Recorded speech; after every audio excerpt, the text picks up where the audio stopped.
checked absolutely everything.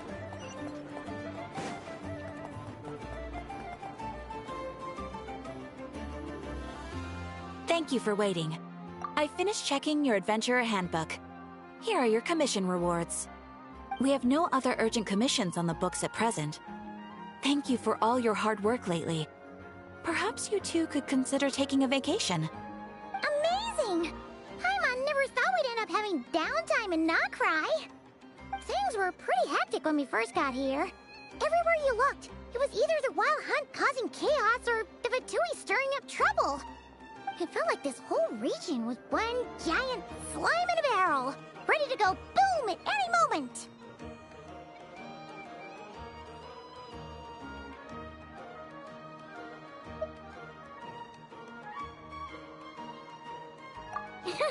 That's right! Another win for Tibet's top duo! Ah, yes. Are you two aware that the Moon Prayer Night is soon to take place? Oh, yeah! Lama told us that was coming up soon. Wait, why do you mention it, though? Do people in Nasha Town celebrate it, too? Paimon thought it was just for Moon Goddess worshippers. You're partially right. Most people in Nasha Town just see the festival as an opportunity to do business. They do not concern themselves with the religious element. The festival was first celebrated by the Frost Moon Scions. On this day, they would wear moon prayer blossoms and celebrate the birth of the moon goddess through song and dance. They would also prepare food and handicrafts, and give them as gifts to others. Over time, it became Nodcry's most lively festival. Oh, sounds like fun! Great! Well, in the meantime, since Catherine doesn't have any commissions for us, let's focus on some personal business instead. When we first got here, you mentioned that this was where your spaceship landed? We didn't get to follow up on it at the time, because we got wrapped up in that whole rare air situation, but now we can finally start investigating it properly. Well, there's a saying Paimon's heard around these parts, which goes, if you lift up a rock, you'll find something you weren't looking for. By that logic, you'll never find what you're looking for while you're searching, but the moment you stop looking, it'll jump right out at you. Could be worth a try though, right?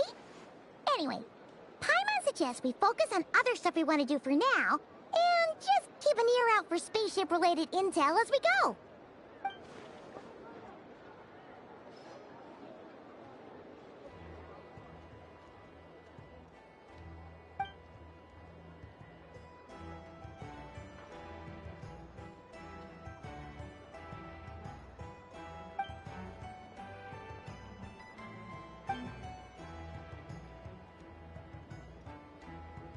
What's wrong?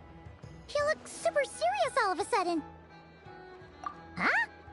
Paimon gets why you'd be concerned about Columbina, but what does the doctor have to do with anything? Oh, that's true. And now that you mention it, we're definitely overdue for a showdown with the Fatui. It is weird that he hasn't shown himself this whole time. What could he be up to? True. Paimon would much rather deal with Marionette anyway. She says the meanest things, but when it comes down to it, she doesn't seem like a bad person. Maybe it's the pressure of being a Fatuse? Especially as a Harbinger. Does she feel like she's gotta act tough to keep up appearances or something? But then, every time we headed out with Rarier, she always wound up having to repair Polonia and her other robots. That's gotta sting. Losing face always hurts more for people who care a lot about their image. She's probably still furious about it. What?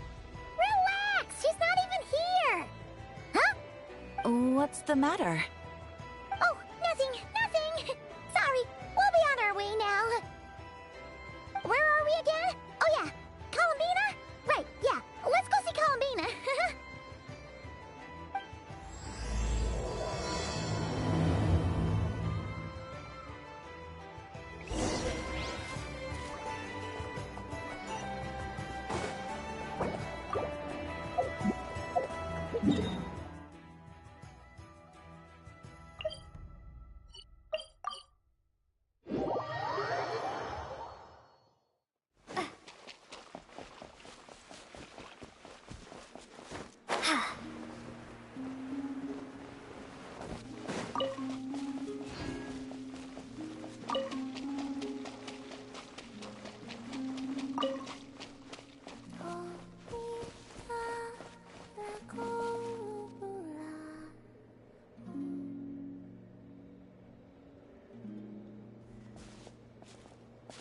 She's sitting up! Is me sitting here a rare sight? No, we just thought you'd be resting. Perhaps I would have been, were it not for the sudden arrival of some unexpected guests. Not that I consider it a disturbance. After all, you are the only ones who are free to enter. Would it not be a little unfriendly of me to lie down while we speak? I didn't realize you put so much thought into little things like that.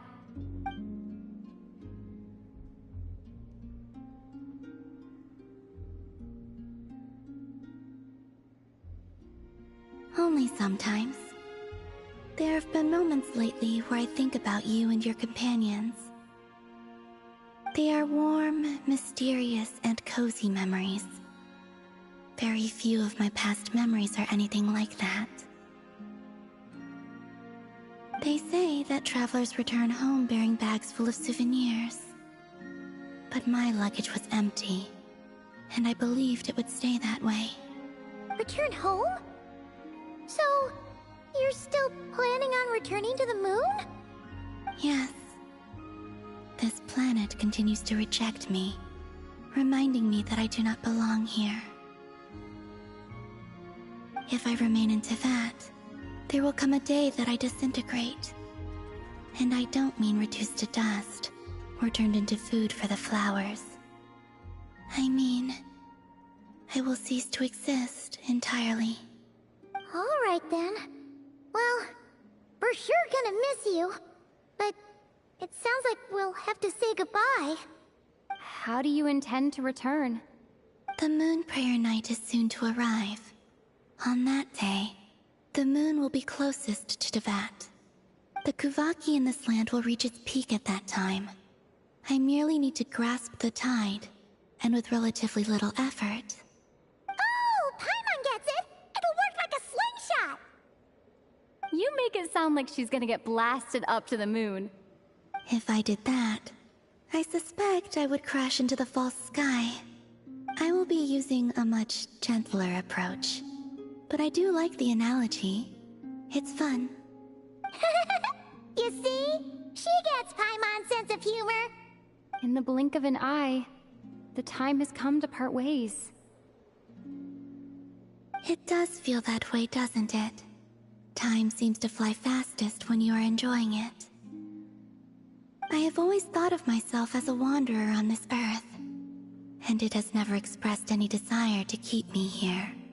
Yet, just as I plan to depart, it tugs at my arm.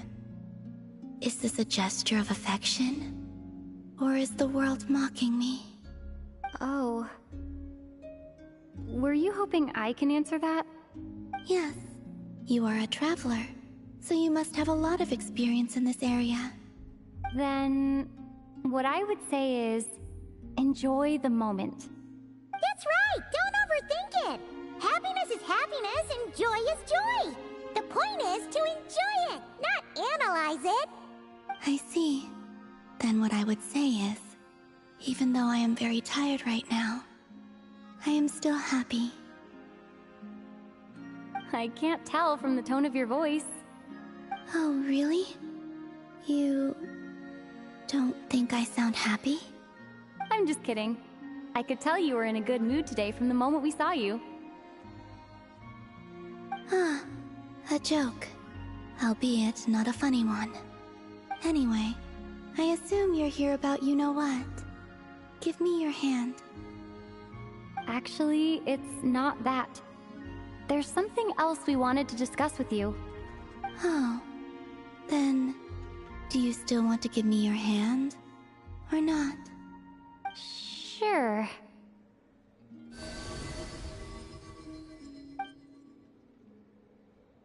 Thank you. So, I've heard that in the moon prayer nights of the past, people here would hold celebrations in the moon goddess's honor. Since you helped so much in our fight against the Rehir of Solnari, I think you deserve a farewell party before you return home. I haven't asked everyone else for their opinions on this yet, but I'd like to invite you to join the upcoming moon prayer night. I've never joined a moon prayer night before. I'm not sure what I would even do. Oh, don't worry about that! We take care of everything. All you need to do is show up. Of course, there's no need to force it if you're not feeling strong enough. It's just, this kind of felt like a golden opportunity. But they call me Kutar, and the Fatui have an arrest warrant out for me. I shouldn't appear in public right now.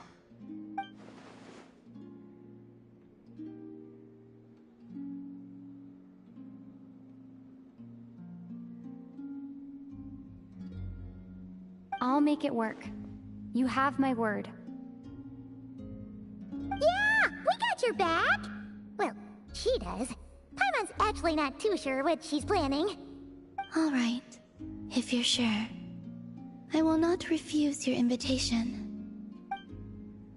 I suppose it wouldn't hurt to pack a few more sights from this world into my suitcase before finally learning what my homeland looks like.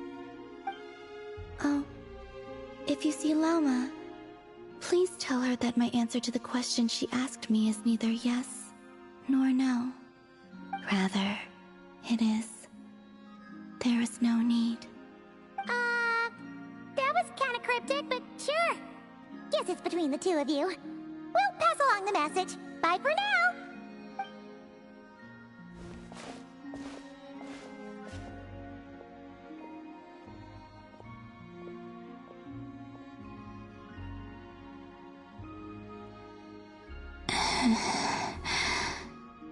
And also, I do not know.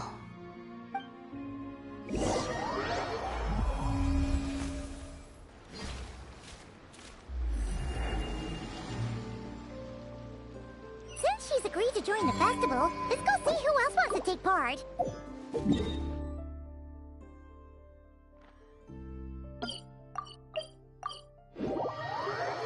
Lauma's gotta be the person most familiar with the Moon Prairie Night. We should start with her. Also, what exactly is your plan to keep her safe?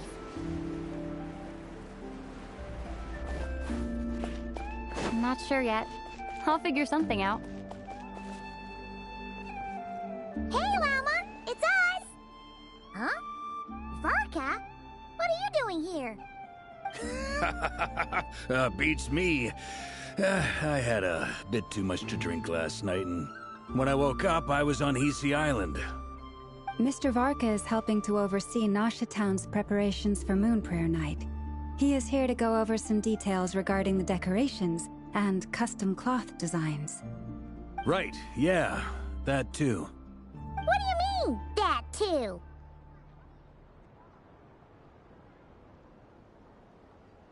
Yes. Celebrating this festival is a long-held tradition here in Nodcry. On this day, the crescent moon at the top branches of the verdant crest turns into a full moon, and the moon prayer blossoms bloom with a special radiance. Our people take these to be blessed omens. It's an especially welcome event coming off the back of all that nasty business with Rare. Everyone got put through the ringer recently, and now they're looking to turn their fortunes around. The big shots in town all agree that a big, lively celebration is just what we need to rebuild people's faith in this place. No wonder Catherine said the people weren't so bothered about the religious element. That's right. It's become more of a local custom by this point. The celebrations have little to do with whether the religious stories behind this event are true or not. Even the Frost Moon Scions are eagerly awaiting the coming of Moon Prayer Night, despite now knowing that their past beliefs were founded on a falsehood. That's fair. It's a bit like the Lantern Ride in Liyue. It's a chance for people to enjoy themselves, not debate the existence of the Adepti. Oh, one other thing! We just went to see Columbina. We went ahead and invited her to take part in the festival this time. Hope it's okay. Wait, so... you mean she agreed to it? Huh. That's quite a surprise. Then, I suppose that she intends to return to the moon on that day. Oh, yeah! It's kind of a complicated process, but basically, it's like a slingshot. I understand. In truth, I had a feeling that she might make such a decision. Well, if Kuthar has decided to participate in the festival, we should prepare accordingly. Yeah, exactly. She was saying how it could be risky for her to show her face in public. We were wondering if there was any way we could hide her. Unfortunately, the people who carved the statues did an excellent job of capturing her likeness. It will be very challenging to hide a goddess whose face everyone is so familiar with. Darn! We may have bitten off more than we can chew here. Nah, don't sweat the small stuff. We can handle that. Huh? Are you saying you have a plan? Not as such, no, but the most important thing with a festival is to keep the mood light and your spirits up. You can't go preparing for a festival with those long faces. You'll never convince anyone to enjoy themselves. The Mondstatter spirit is strong with this one. As it happens, I agree with Mr. Varka. Let's start by making our appreciation for Kuthar the beating heart of the festive atmosphere. And who knows? Once we get the ball rolling, perhaps everything will just fall into place. Hey! Did you catch that? Llama said the thing! Or close enough, at least. I'm looking forward to the Moon Prayer Night already. We have a festival in Mondstadt called Windbloom, and you can always tell which couples are celebrating it for their first time by the smiles on their faces. Big, beaming smiles like their whole face is glowing. And I have a feeling we'll get to see that same smile on the Moon Goddess's face at this festival. Not quite the same, surely. Anyway, I'll take care of business in the city, but I'll have to leave the decor up to you and the Frost Moon Scions. No one else can capture that traditional aesthetic quite like you guys. But lastly, there's the final key element that brings the festival to life. Companionship. Before you leave, let me show you something that we've been preparing. Mr. Varka had asked to see it already, so you may as well tag along. Also, I have some further questions about Kuthar's decision. What? Are you serious? And Paimon even gave you her vote of confidence back there! Huh? What's this? They sure look like they're having fun. I believe so. Kuhenki seem very skilled at playing drums like these, although I'm not sure where they learned it from. Maybe it's an innate talent? In their eyes, they're probably just playing with toys.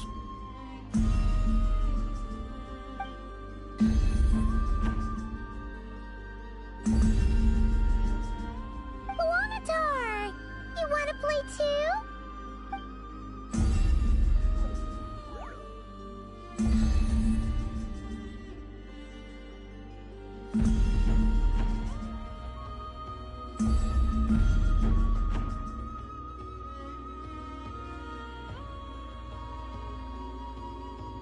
Yeah. She looks more confused than anything. Maybe we can teach her next time if we get the chance.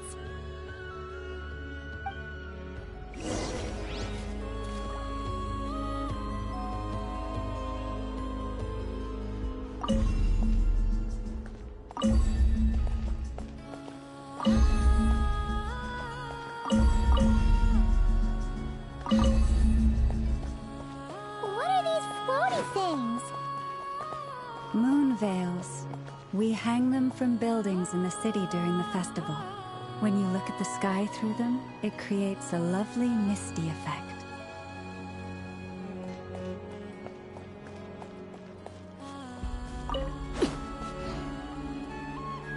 Everyone seems hard at work. They're preparing items for Moon Prayer Night. For instance, the sculpture being made over here, Mr. Varka and I were just finalizing the details of where it will be placed. Ah, there she is. I didn't know the finished article would be so large. Not to worry, though. All the necessary arrangements have been made. Just let me know once it's ready, and I'll get some people to ship it over. You have my thanks. And over here, we are preparing a very traditional confection. Oh, look at all these colors! It looks great! Can Paimon try one? Of course. I have a feeling you'll like it a lot. You bet! Sweets and treats are Paimon's favorite! If you included those in the Feast of the Moon, I bet Paimon would have joined the Frost Moon Scions by now. There will also be verdant crests like this present in Nasha Town during the festival. The timing of Moon Prayer Night is not completely set in advance. We make a rough estimate, then observe the changes in the verdant crests and moon prayer blossoms to guide us. As such, the wait itself is a fun feature of this particular festival.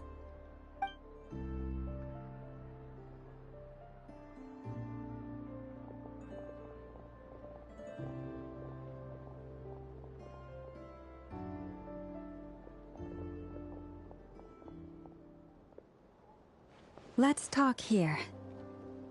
To tell the truth, I am very surprised to hear that Kutar is willing to participate in the festival. I once asked her if she'd be willing to stay with the Frost Moon Scions. I could introduce her to everyone, and we could be a family to one another.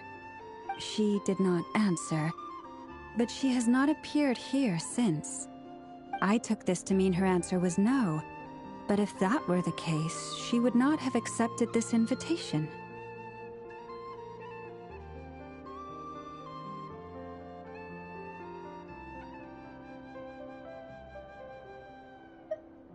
Ah. I see. Maybe she is right. Maybe the Frost Moon Scions of today no longer need a moon goddess. But my wish was not for her to come here and be worshipped as a deity. I simply wanted to offer her a place to stay. I'm sure she believes that showing herself here might invite Fatui intervention, and as such, she does not wish to cause us trouble. But what really pains me about all this is that this is her birthplace. She ought to belong here, yet no one has been able to grant her shelter. I think I'm qualified to weigh in here. When someone's about to depart on a long trip, what they need is blessings, not burdens. We should wish her the best, not make the journey harder than it already is. Anyway, she's agreed to attend, hasn't she? All we need to do is simply respect her decision. I see your point. Yes, she will soon depart after all. Our job is to leave her with some happy memories. Besides, who's to say her journey to the moon is a one-way trip? It's not like she can't come back and visit if she wants, right? Paimon agrees wholeheartedly. Festivals are all about having fun, so let's keep it simple. All right, I'm gonna head back to Nasha Town soon. Want to come with? I'm guessing you have some other folks to visit there. Sure thing, let's go! Bye for now, Wilma! Thank you all. Goodbye.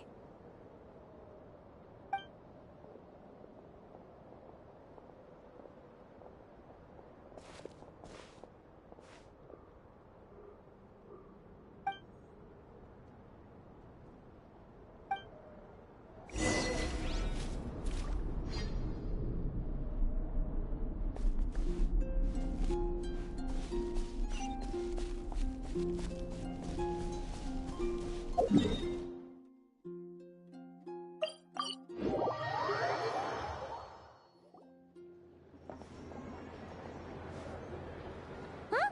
Hey, over there! It's Durin and Albedo with Flints! What could they be chatting about?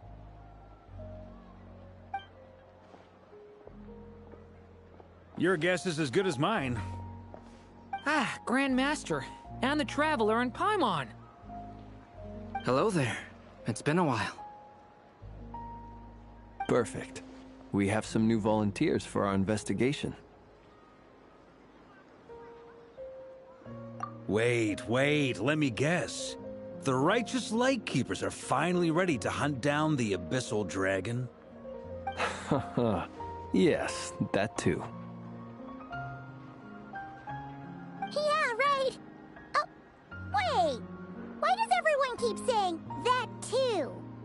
Well, to be precise, the facts match, but not the causality. Wait, so I guessed right? Half right. Don't act so impressed with yourself.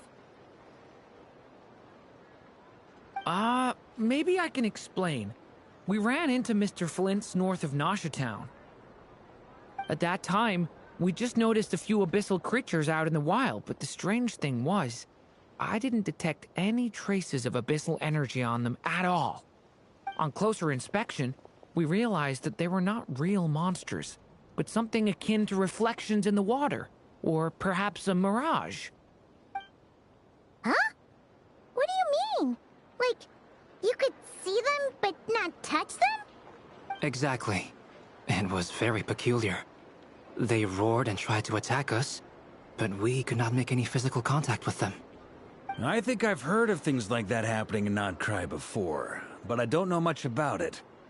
Yes, it's a known phenomenon.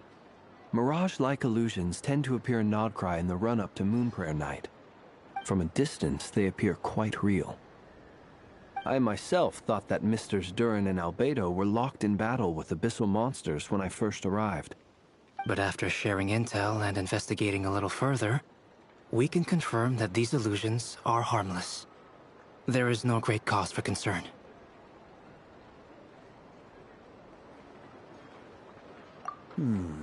All the Mirage stories I've heard are either animals, rocks, or small houses.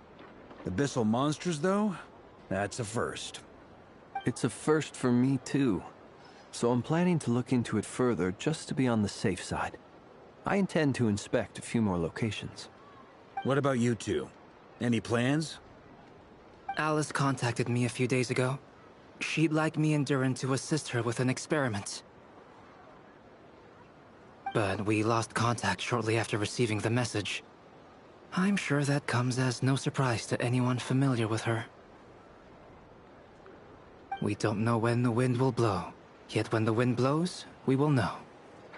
That, in a nutshell, describes how Alice operates. Yeah, that tracks. Okay. Well, I suggest we investigate this Mirage business in the meantime. It's piqued my curiosity, and I'm pretty sure I know someone who will already be 10 steps ahead of us. Well said. Right? Whatever's happening in Notcry, she always seems to be the first one to know.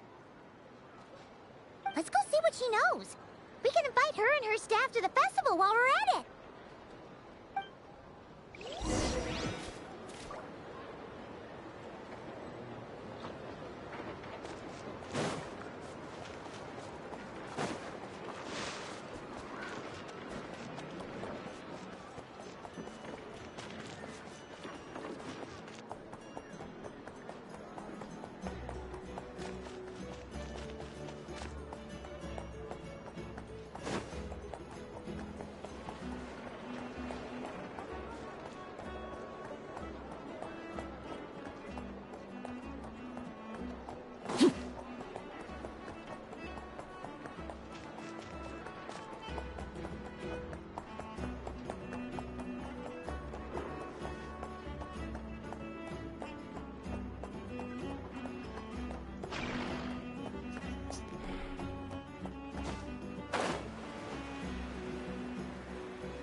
You're right, I have noticed.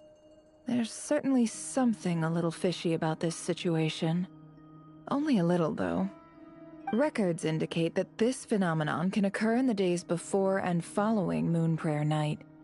That said, it has always been a rare sight in the past. The odds of encountering these phantoms are similar to looking up in the night sky, happening to see a shooting star, and managing to make a wish before it disappears. But this time, either everyone's getting lucky, or they're appearing far more frequently than usual. Yehoda's out gathering intel as we speak. In the meantime, let me check off some points of interest. First, the Abyss. The ones we saw seem to be abyssal monsters. Indeed. But we have identified one location where many more of them have made an appearance. And not just monsters, but human phantoms too. Given the scale and nature of the phantoms, it's almost as if someone's last memories are coming to life. Or perhaps the memories of multiple people. Oh. So you mean the phantom monsters are hunting down the phantom humans? Exactly. The phantoms can interact with each other, but we have no means of intervening.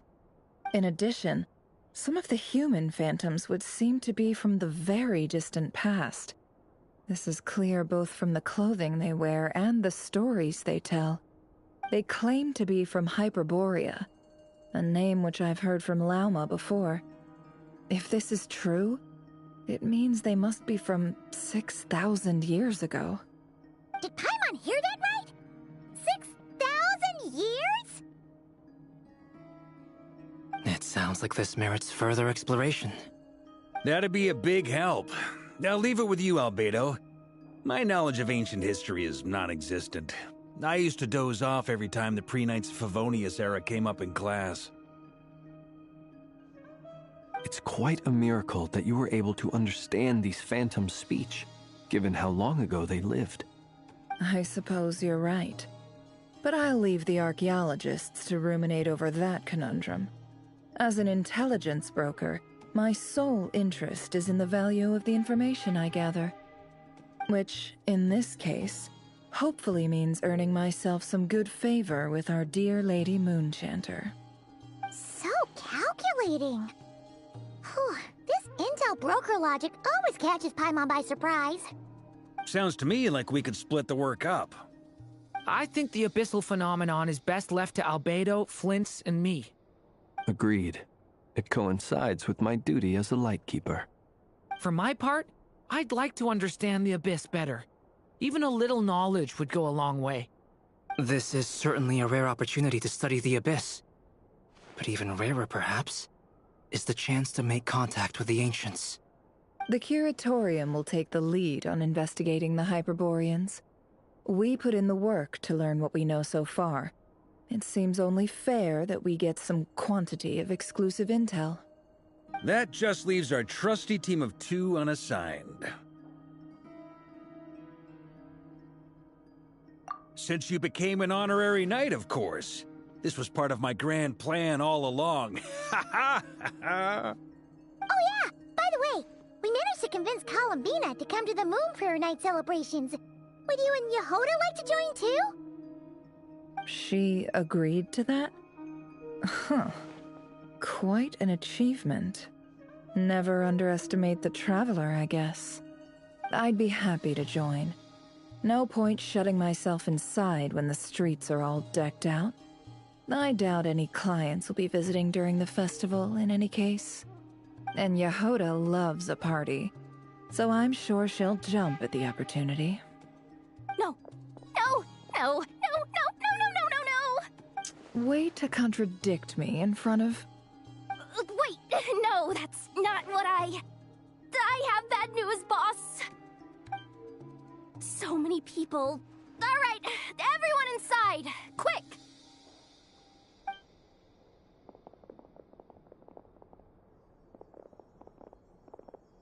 This is gonna sound crazy, but hear me out. I saw one of those phantoms at Star Sand Shoal, and it was some sort of flying ship. Like a spaceship?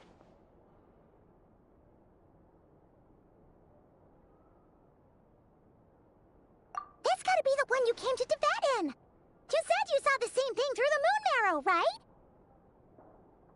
Huh? You already know about it? I thought I was gonna blow people's minds.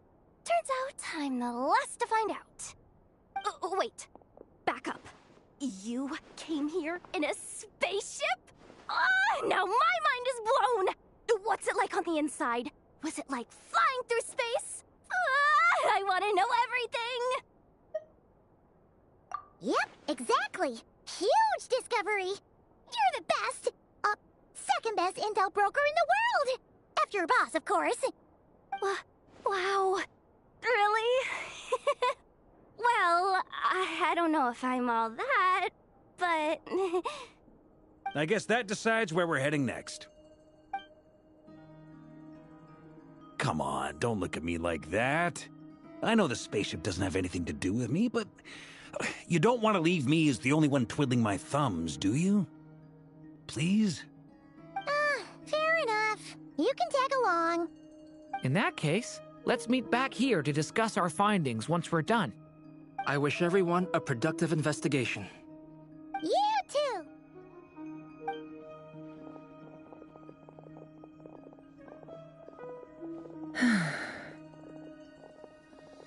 What's up, boss?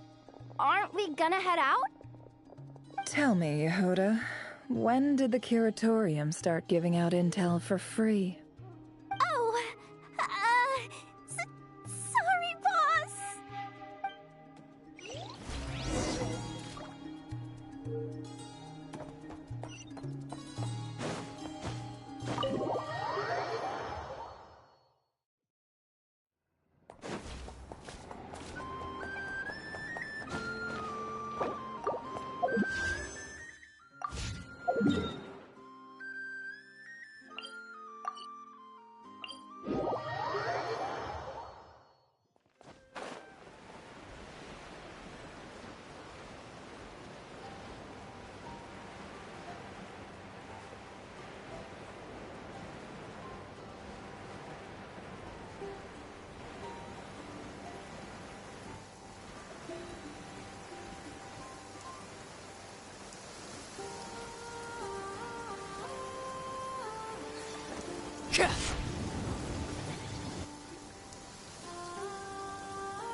Well, what do you know? Yehuda was right on the money. This Phantom really is your spaceship. But that's so weird. Why would it show up here? Is it some kind of projection? Or a ghost? Like, maybe it no longer exists. But somehow it left... Ah, you're already here. Miss Lauma, what a surprise. I thought you were busy with festival preparations. I was, until one of our people informed me that a strange sight had appeared at Star Sand Shoal. No one's ever seen something quite like this before. I thought I should see it for myself. Same here. Oh, so we heard that these things appear around the festival period. Any idea why that is? Unfortunately not. We have very limited information about them, since they can't be interacted with. And no human phantoms have ever made an appearance before now. The most we've been able to deduce is that these sightings appear to be connected to the increase in Kuvaki energy around this time.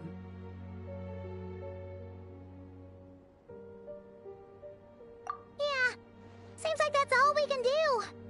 This is all so confusing. Allow me to lend you a hand.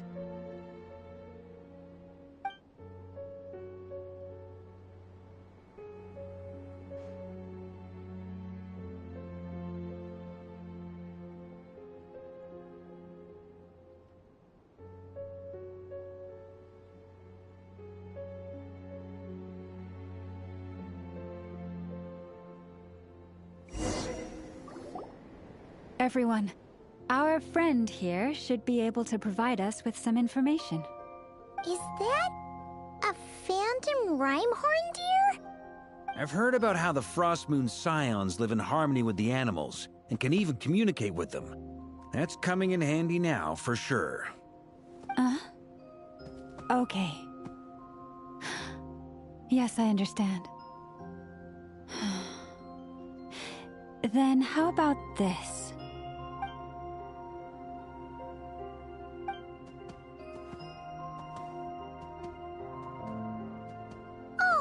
it's leaving? It appears to share our curiosity about this giant spaceship, so I asked it if it wouldn't mind investigating along with some friends. In return, I told it about some nearby spots where the wild fruit grows abundantly. We may live in a different era from these phantoms, but I trust that the terrain, climate, and ecology here are more resistant to the effects of time than some things are. Let's give them a moment and hope for the best.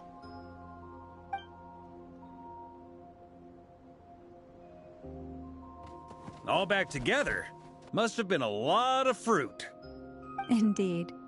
Now let me ask them some questions.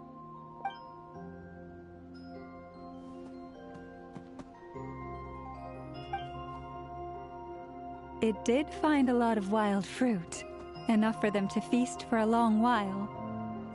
This puffin circled in the air several times, but didn't spot anything out of the ordinary.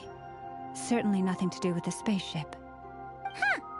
Well, it definitely makes sense to get a bird's eye view. Indeed.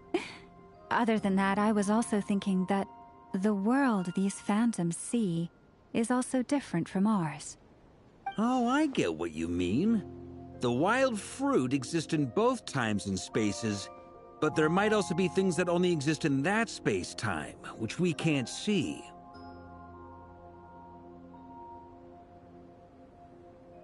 Good point. Great thinking, Lauma. Blunthorn rhinos can use kuvaki to shift great rocks, but this one says it couldn't get that ship to budge by even an inch. The sniffer mole tried too, but despite being a skilled digger, it could not get through. They say that the spaceship looks robust and undamaged. It seems completely impervious to any and all attacks. Whatever lies within is well defended from harm. So, just like us humans, there was nothing they could do about this spaceship either. Yes. Still, they deserve our thanks. We are grateful for all your efforts, dear friends. Now go, and enjoy your feast. I've noticed some other human phantoms gathered nearby. Come on, let's go talk to them.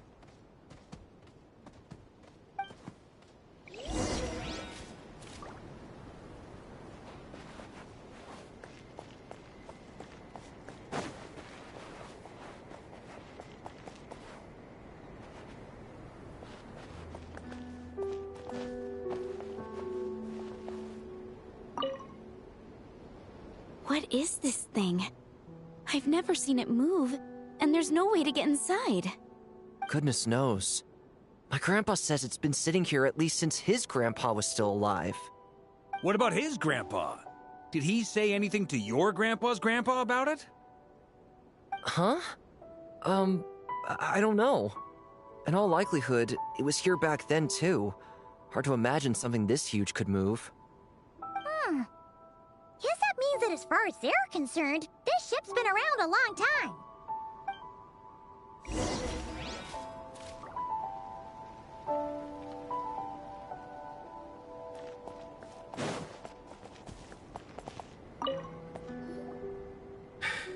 Come on, brothers. If we can get even a small chunk off of this thing, it's gotta be worth a fortune. Today is the day we strike it rich. Huh? You mean Paimon? Yes, brother, I shall join you. Let's make our fortune. We should go with them. What the? This thing is crazy tough. I can't even scratch it. What's it made of?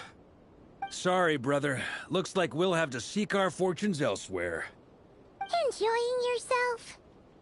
I was just seeing if I could influence this phantom's perception by playing. But nope, no dice.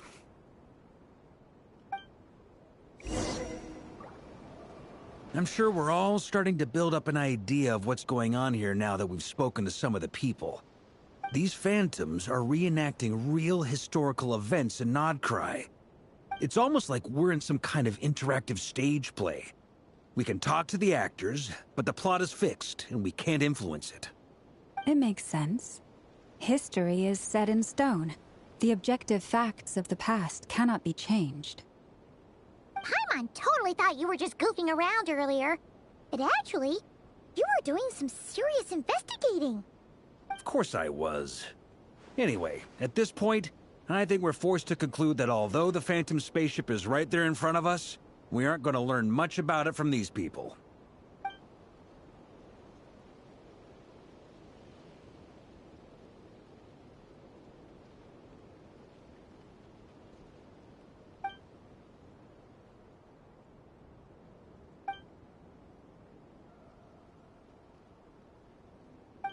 Don't be discouraged.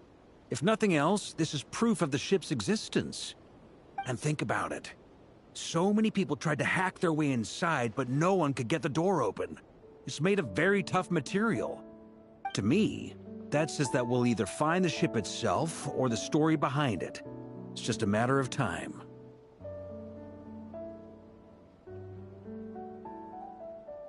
Huh.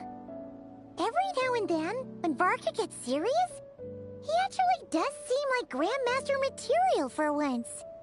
I wonder how the others are doing. Let's head back for now. Sounds good.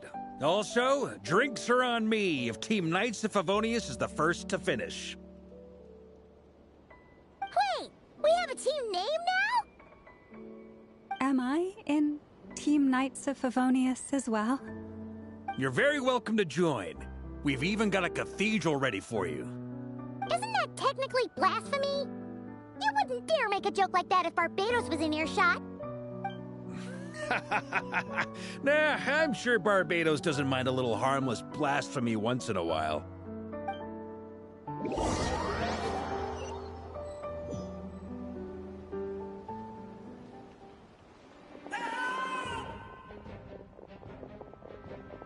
Oh, no! Get away! Oh.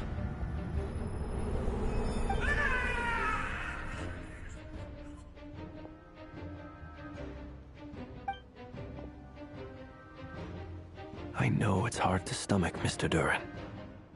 But as I'm sure you've noticed, there is nothing we can do to intervene in that which unfolds before us.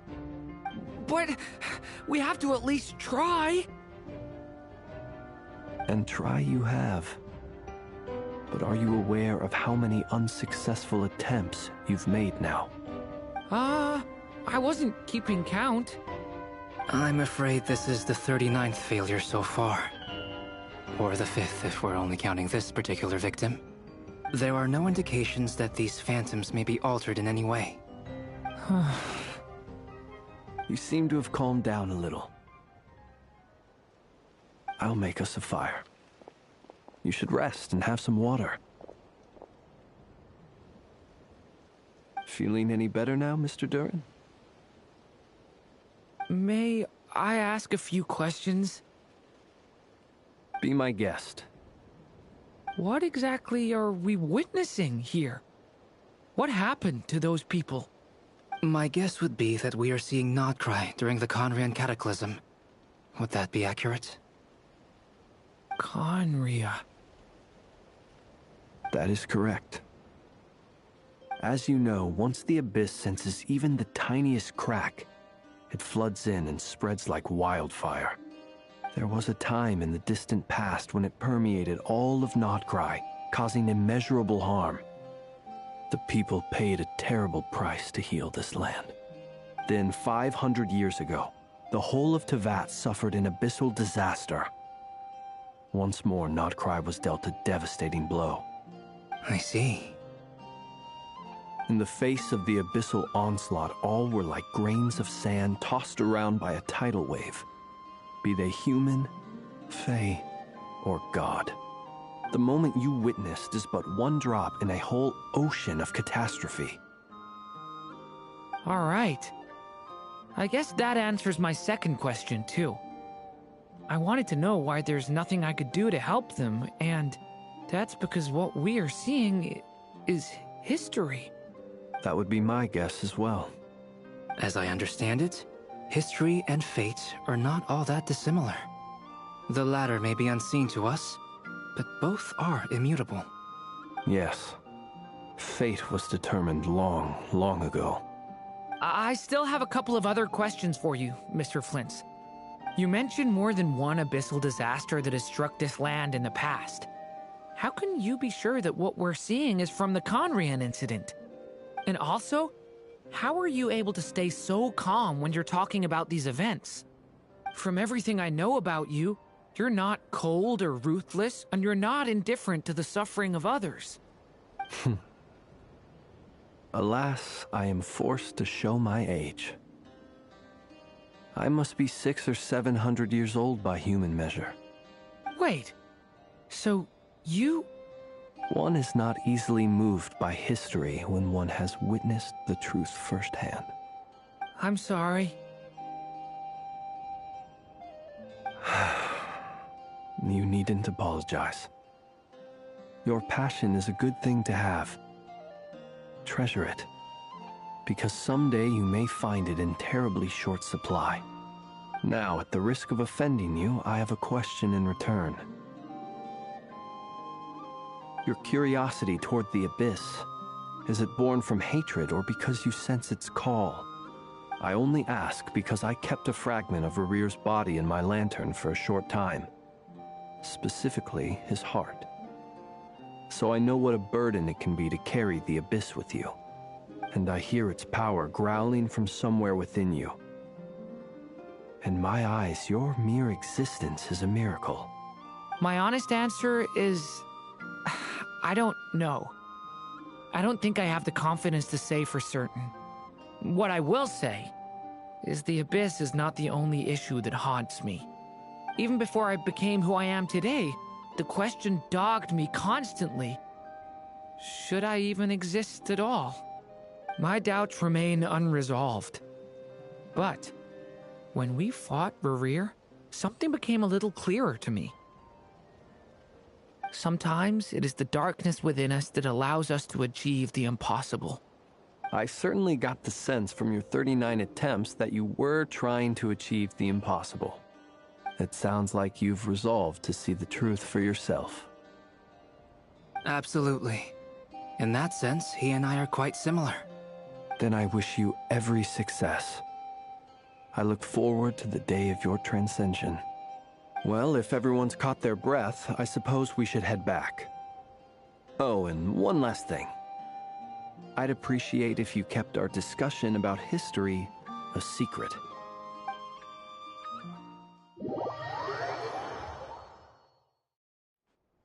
Incredibly, our separate investigations led us all to the same conclusion.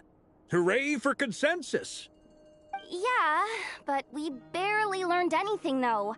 I totally thought this would be the motherlode. Talking with the ancients? I mean, come on! But nope, all we got was useless snippets of conversation. And all this stuff about moons and hyperopia. What a load of baloney. Seems like people back then had a few screws loose. I understand your frustration. We found the same issue. Each phantom only showed a very brief moment in time. There isn't much value to be found in these miscellaneous fragments of a civilization's history, no matter how glorious it may have been. If there's a silver lining, it's that these phantoms are harmless to the present reality.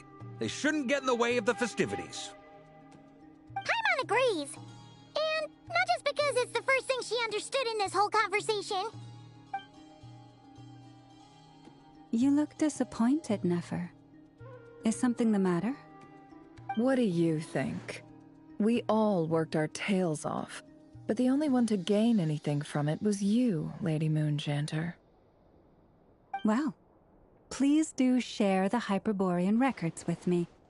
I will gladly inscribe them in our people's documents. Oh, duh! Yeah! That was it! Hyperborea! Hyperborea. I'm serious. Only an expert in the Frostmoon Scions and their history can turn these records into valuable research material. The alternative is to let them gather dust on the Curatorium's storage shelves until the pages turn yellow. Nefer, You're wise enough to know that cooperating and sharing the profits is the best course of action here. Well, that goes without saying. Sure, let's do that. Huh? But didn't you say we aren't supposed to give out intel for free? Sorry. Shutting up. Shutting up. Now is not a good time to push Nefer's buttons. Anyway, back to Moon Prayer Night. I'm thinking that we should prepare something a little special, aside from the usual decorations and so on. You mean a parting gift? Can't go wrong with food. Although, does food go bad on the moon?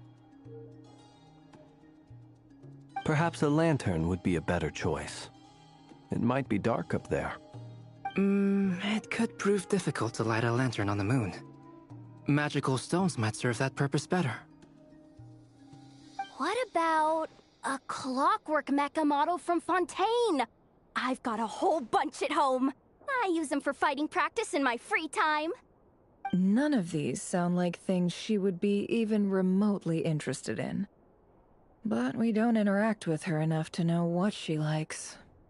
Yeah.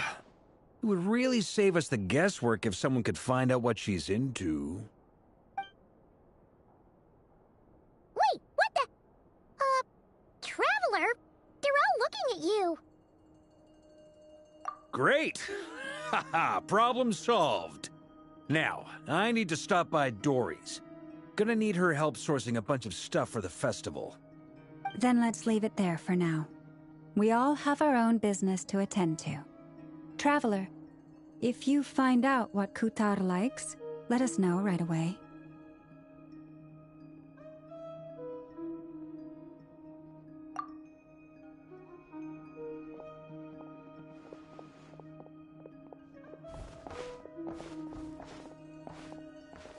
Is something the matter?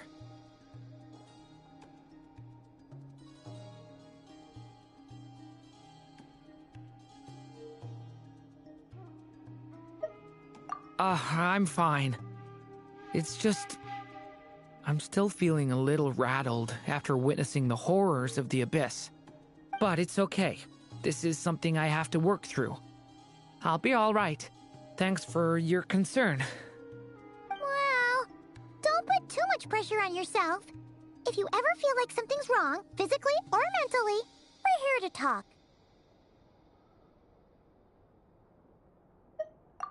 Come on. Stop treating me like a kid.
Ad Astra. Thank you for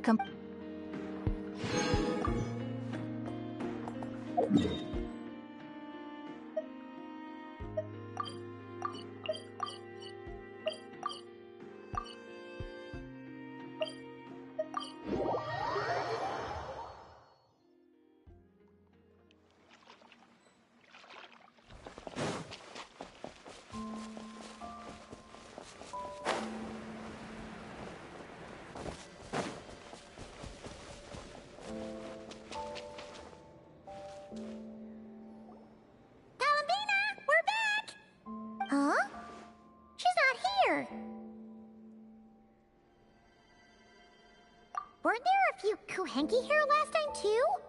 Where did they all go?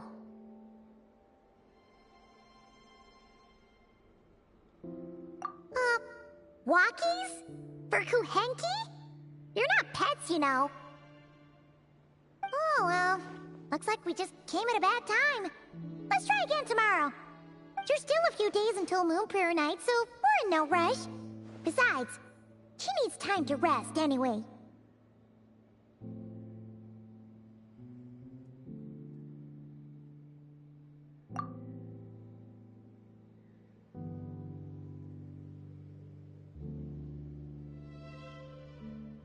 Kalamina! Are you back yet?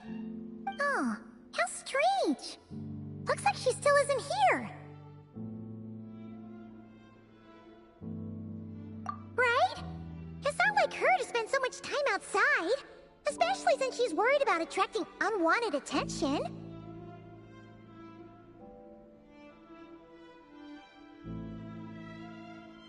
What about Luonatar? Luonatar, you there?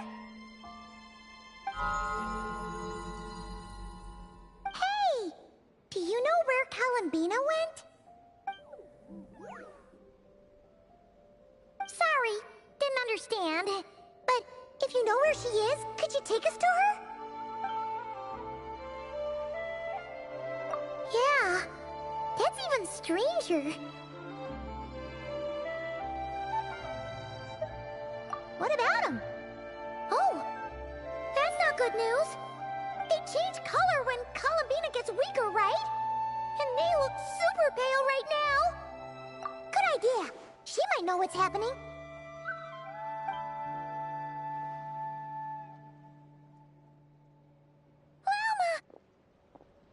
Ah, it's you. How is Kutar? Is she okay? No, she hasn't. I came here to check on her after I noticed the flowers had changed color.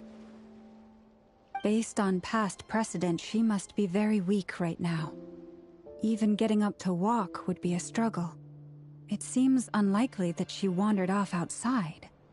Not to mention that she doesn't do that at the best of times either. So yeah, this is super weird. No. Very few people are in the know about Kutar's whereabouts. And if anyone suspicious had visited, they'd have left some sort of evidence. Come on, let's go to Nasha Town. If anyone has seen her, someone there will know about it. It's not Cry's information hub after all. Makes sense. Let's go!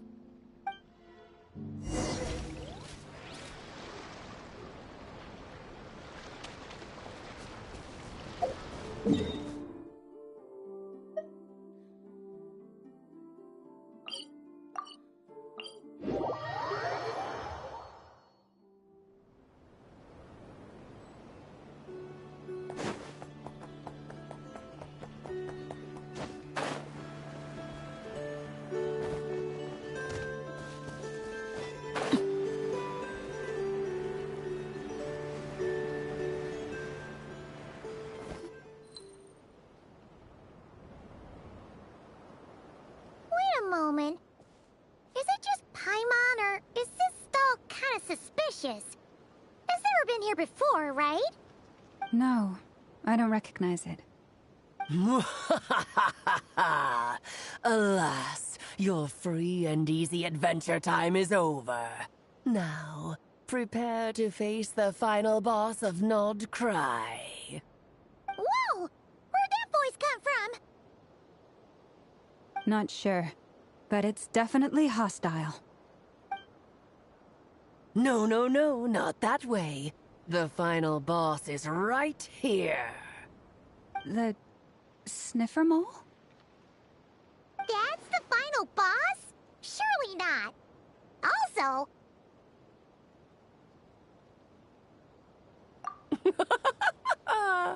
Okay, the jig is up. I'll stop teasing you. Turn around. I'm right behind you.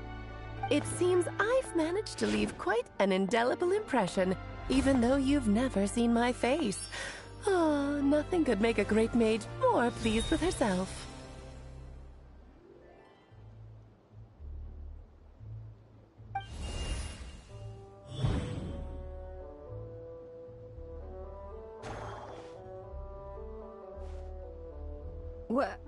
What is going on? I've heard that all the big shots in Teyvat have long, wordy titles that stun people speechless when they make their entrance. Unfortunately, none of them are affiliated with the Hexenzirkel, and we ourselves keep a very low profile. The notorious name-dropping doesn't quite work for us. Still, I, for one, think I'm really quite amazing. So that didn't stop me from coming up with a title anyway. Alice? It's really you this time? Not a lantern or a dodo but Alice in the flesh? Oh, that's right. So, what do you think? How does it feel to finally meet me? You look like... What is that supposed to mean, I'm the mother of Klee, Teyvat's #1 cutie. How old could I possibly be? So she's a friend of yours? Kind of. This is actually the first time we've seen her in person. I see. Madam Mage, that was, quite a powerful entrance. I certainly won't be forgetting it anytime soon. It's okay, Lauma, don't force it. Paimon will do the honors. This is Alice from the Hexenzirkel. She's a friend of ours, and of Arcus, too. That's right. She's a good person, just kinda unpredictable. Well, what is the human heart if not unpredictable? If we could not do as we please, how would we differ from machines? I am Lauma, Moon Chanter of the Frost Moon Scions. It is a pleasure to meet you. Oh, I know. Before you got here, I spent a good, 15 minutes getting up to speed on Nodcry's present situation. In other words, I've read the whole "in the last episode" part, so we can skip the pleasantries. Fair enough. Well, Miss Alice, I can already tell that you have quite a unique personality. You'll get used to it. Paimon sure is. So anyway, what are you doing in Nodcry, Alice? Oh, I thought I told you already. This time, I'm the final boss. And what a formidable foe I shall be. Powerful, confident, decisive, and good luck finding my weak spot. You will never succeed. Oh, drat! My one weakness, and you found it in an instant. Fate has been dealt a devastating blow. Thus falls the great Dodo King. Why are you playing along with this nonsense? For funsies, of course. What's wrong, Paimon? Are you disappointed in me? Am I a gigantic letdown? No, it's just... You seem like a busy lady. And this is the one time you've shown up in person. Paimon figured it would be for something more high stakes than just goofing around. You're quite right. I'm here in Nodcry because something big happened. Something big enough it caught the attention of the Hexenzirkel. It concerns the 3 moons, Teyvat's borders, and of course, the moon goddess you are currently searching for. Kind of. Why don't we discuss this over a pot of tea? My main reason for coming on this trip to Teyvat was, of course, to have some fun. But I do technically have a job to do as well, namely, maintaining the stability of Teyvat's borders. I'll skip over the complicated parts, but to sum it up, abyssal energies are all that lie beyond Teyvat's border. We'd find ourselves in a real pickle if they ever made it through. And the phantoms you've been seeing are a sign that the border has been disturbed. No wonder they tend to show up around Moon Prayer Night. Is it because the real moon is now so close to us that its power can cross the border? In part, but only a negligible amount passes through. Just enough to influence the verdant crests and so on. And as you've noticed, there has been an unprecedented number of phantoms appearing this year. The influence of the moon beyond the border cannot explain this. No, there is another far greater factor at play. The trilunar syzygy. A trilunar syzygy. Eons ago, before the heavenly principles came to Devat, it was the then 3 moon goddesses who controlled the laws of this world. Oh, that's exactly it! The 3 goddesses split these powers amongst themselves, promising never to consolidate them into one singular body. This was meant to keep the world stable. But, fast-forwarding to the present, the eternal moon's marrow is with you, while the iridescent moon's marrow, which should never have appeared in this world, has been retrieved. Add that to the presence of a moon goddess in the flesh and... the power of all 3 moons is gathered here in Notcry. There hasn't been an event like this since the War of Funerary Flame. And it's having a noticeable effect on Tevat's borders.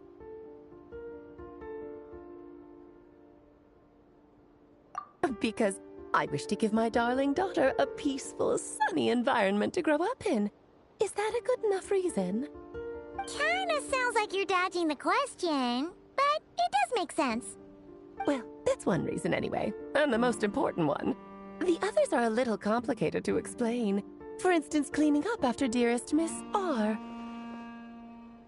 Albedo could tell you more about that if you're curious, but right now, I have a more important question to ask you.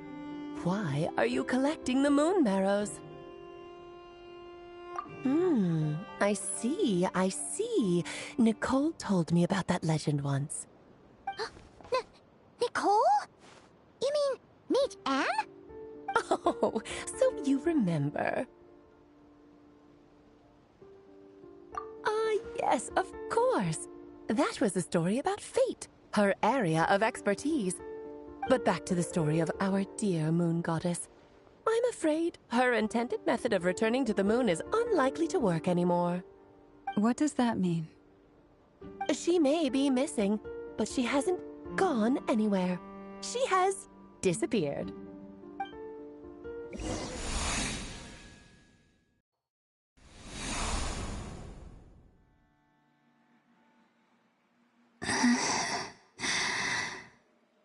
My body is so heavy.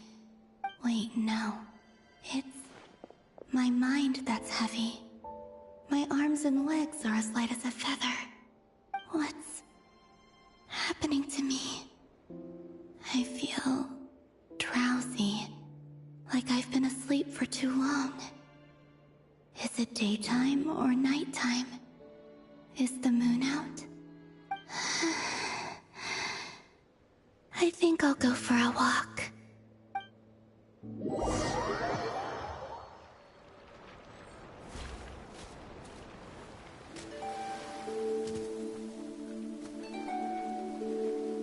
Are you out for a walk too?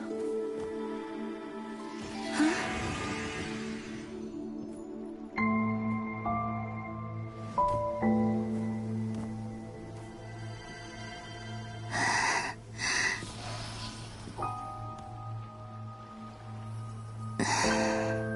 The day has come at last.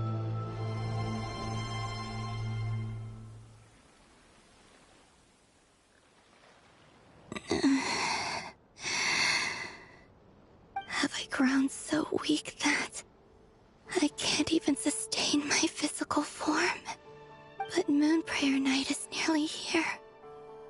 I was so close to returning home. Death is near. Is this how it ends for me? Will I return to the moon after I disappear? Or... I don't want it to end like this. So far, at least, I still exist. Even if not physically, I can still feel. But as my power wanes, I'm sure that too will fade. I suppose I might take one final look at this world. The world where I was born.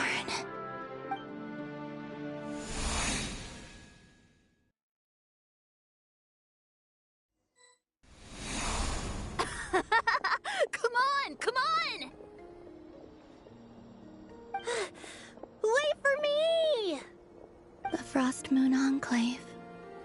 How much it has changed since I was born.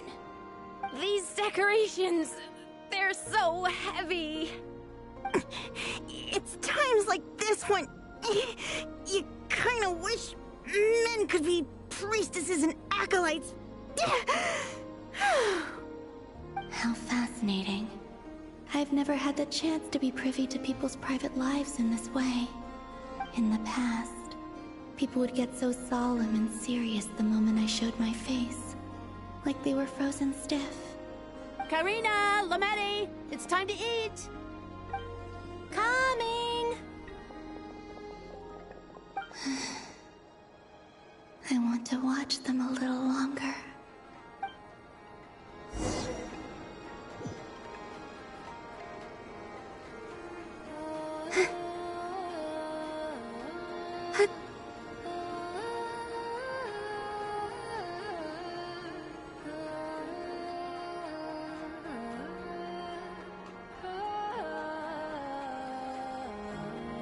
I'm sure you're both tired from playing all day. Come on, eat up. A plain, humble meal. That has always been the way of the Frost Moon Scions. Huh? How come Lamatti got a midsummer berry dessert? Oh, I always get Lockaberry.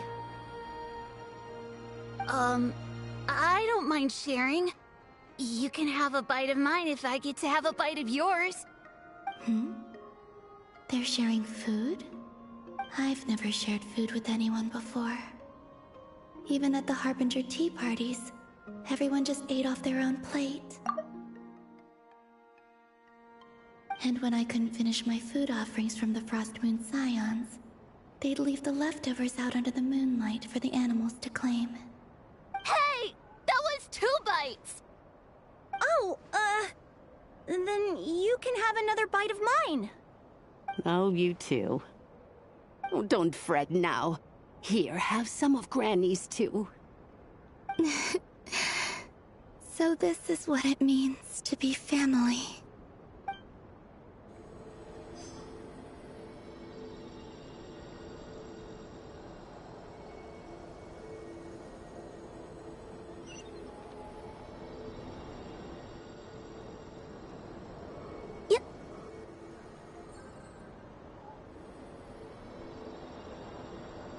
So just fill these balloons with air, right?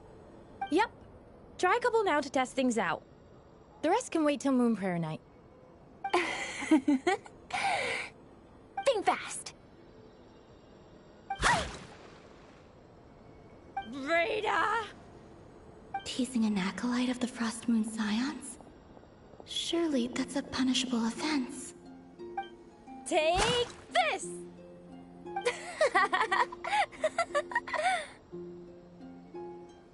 Huh? Alright, enough horsing around. Lady Lauma gave us a task. We should get back to it. The task is just to check that the balloons don't leak, right? Doesn't matter if we fill them with air or water. Yeah. Okay, you got me there. And you got me there. But still, we can't use all the balloons before the festival even starts. We won't use all of them. And as long as Lady Lauma's trusted acolyte doesn't snitch, this can stay as a little secret between friends. A couple more can't do any harm, right? Oh, you menace. Then, think fast! Is pumping a balloon full of water really so much fun?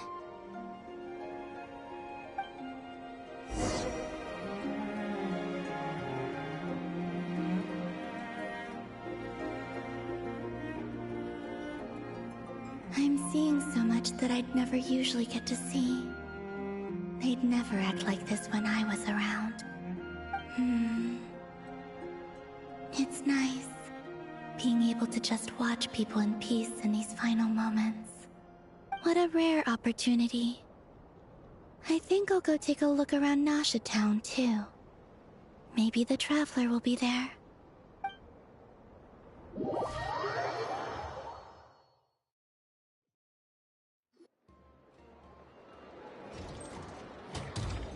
After the War of Funerary Flame, the moon goddesses were no longer recognized by Tevat. They lost the whole foundation for their existence. That's why the moon goddess's strength is fading. She cannot withstand the world's rejection of her.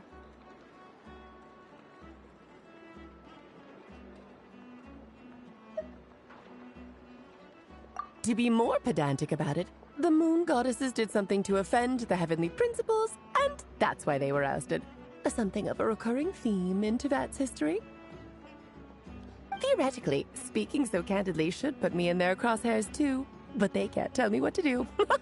I'll say whatever I want. Anywho, the Moon Marrow energies were but a drop in the bucket for her, and that battle against the Ray Hair of Solnari only weakened her further. Fortunately, it happened close enough to Moon Prayer Night when the Kuvaki concentration here is high. That's the only reason she managed to survive this long. What do you mean, fortunately? You said she disappeared. We're too late. Oh, what a headache. I thought this was all common knowledge. I guess I have some more explaining to do. Okay, buckle up. It's time for another lecture.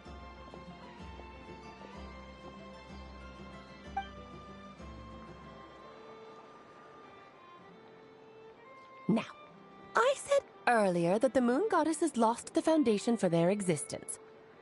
The reason for that has to do with the natural order. Basically, the rationale for their existence in Tevat was lost. The same logic applies to the present moon goddess too. Consider her existence so far. Her comrades in the Fatui called her Damselette. And she was worshipped as Kutar by the Frost Moon Scions. But these connections have now been severed, whether by her hand or yours. So, the rationale that once sustained her existence is now gone. Wait, we did that to her? Oh, well, strictly speaking, yes. But let's not start pointing fingers, shall we? I'll only end up as the big bad villain, and that's not the kind of final boss I want to be.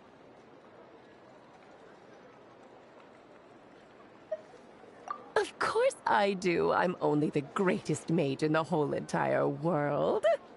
Now, if you wish to find your moon goddess, there are two problems we need to solve. Firstly, we'll need to strengthen the connection between her and Tevat, at least enough to sustain her until Moon Prayer Night. Strengthen her connection? But does that mean I'll have to rally all the Frost Moon faithful behind this? I'm afraid a bygone faith and a former home won't be of any help to her now. Do you know her name? Her name? Yes. Names are very important things. A name is a fundamental concept that anchors one's entire existence. Then your first job is to find it. As a moon goddess, I'm sure she must have a name she identifies with. Neither Columbina nor Kutar is her true name, and she's never really accepted either of them. So, finding out her real name is enough to sustain her existence? Yes, I know it sounds like a small step, but every journey begins that way. So for now, that's all we need to focus on. The second problem is with her plan to use the moon marrows to return to the moon. Unfortunately, piercing through the false sky will take an enormous amount of power. Given her current condition, she won't be able to provide anywhere near enough power, even if she recovers her physical form. But no need to fret. Nicole's the expert in this field, and I'm sure she'll figure something out. Wait, Mage N is going to help us out too? That means we've got 2 Hexacircle mages on the case. This is turning into a pretty big deal. Actually, this is more of a side quest for me. Like you said, I'm a busy lady, so I can't stay for too long. I'll have to return to Tevat's border soon. That's the upside you get for looking out for my little Klee. Hopefully that will incentivize you to carry on keeping her company in the future. Anyway, jokes aside, you'd better get moving. It will take quite a miracle for the moon goddess's consciousness to hold out till Moon Prayer Night. Oh, I suppose I might as well tell you where Nicole is before I leave. Off you go now. Time to meet your new friend. Oh, yes, and a little suggestion. Don't forget to mind your heads. What? I wonder how Durin's doing. I should really go see him before I head back. You really are super busy. I most certainly am. There's so many children I have to keep tabs on just in Mondstadt. Durin, Albedo, Venti, Varka.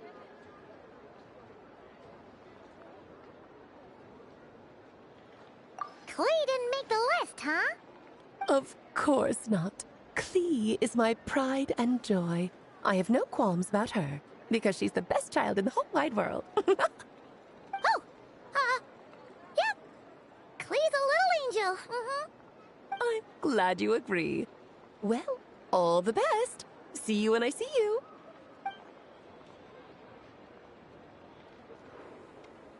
She left in a hurry. Yeah, she didn't pack up her stall. Should we handle it for her?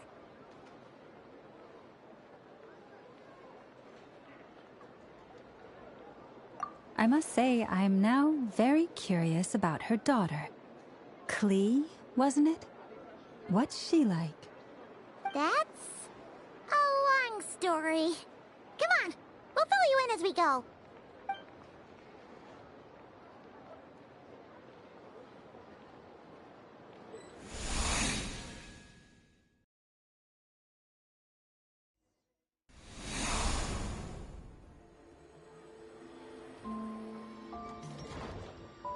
What a lively place. I've never experienced Nasha Town like this before. Hey, you old geezer! Your hammer's rusted through! Who are you calling old geezer? Are they quarreling? I'm looking right at him! You've really gone downhill since giving your daughter free rein in the workshop. Can you even swing a hammer anymore? It shouldn't take you days just to fix a single chair! You might as well use that hammer to massage my back for all the good it's doing. Don't run your mouth, or you'll get a back massage that'll put you in bed for the rest of your life. Look, the materials haven't arrived yet, all right? You know how busy it gets in the days before Moon Prayer Night. I'll bet you send all the materials to your little princess. Blood's always thicker than water, huh? All right, you've made your point, Uncle Koski. As soon as the materials arrive, fixing your chair will be the #1 priority. And Dad, if you've got time to chat, why don't you lend me a hand, See? Lolka knows what the score is. I guess they're friends. But the way they spoke to each other was so ugly.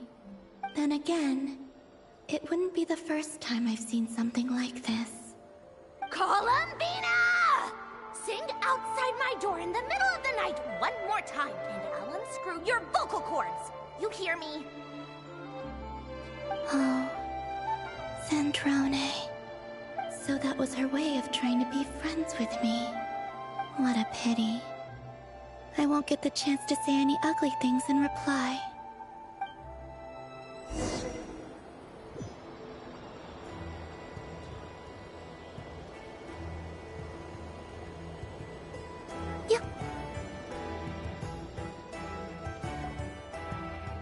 Hey, have you decided what to give her for Moon Prayer Night? I sure have. She's gonna get the surprise of her life when she's least expecting it. Then I'll whip out the ring and pop the question. The surprise of her life. What a fun turn of phrase. Cool, I get the picture. You can spare me the gushy details.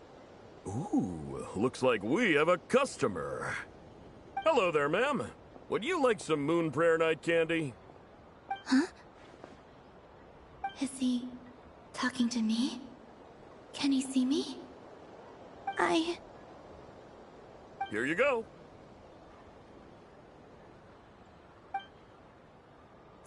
Oh.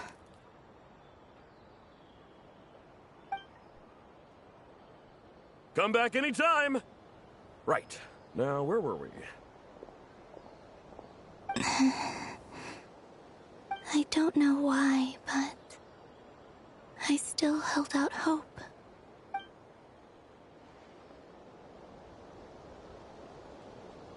The most important thing right now is to find that mage. This name thing seems super important too, but where do we even start looking? I'd better go pay the Fatui a visit.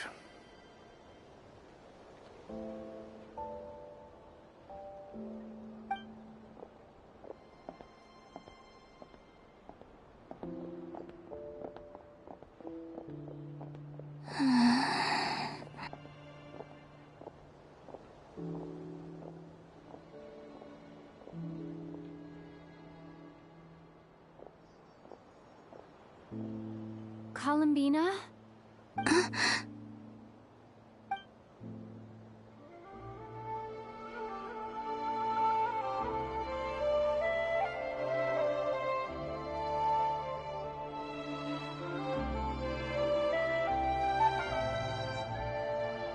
Traveler? Let's go! This is no time to be spacing out!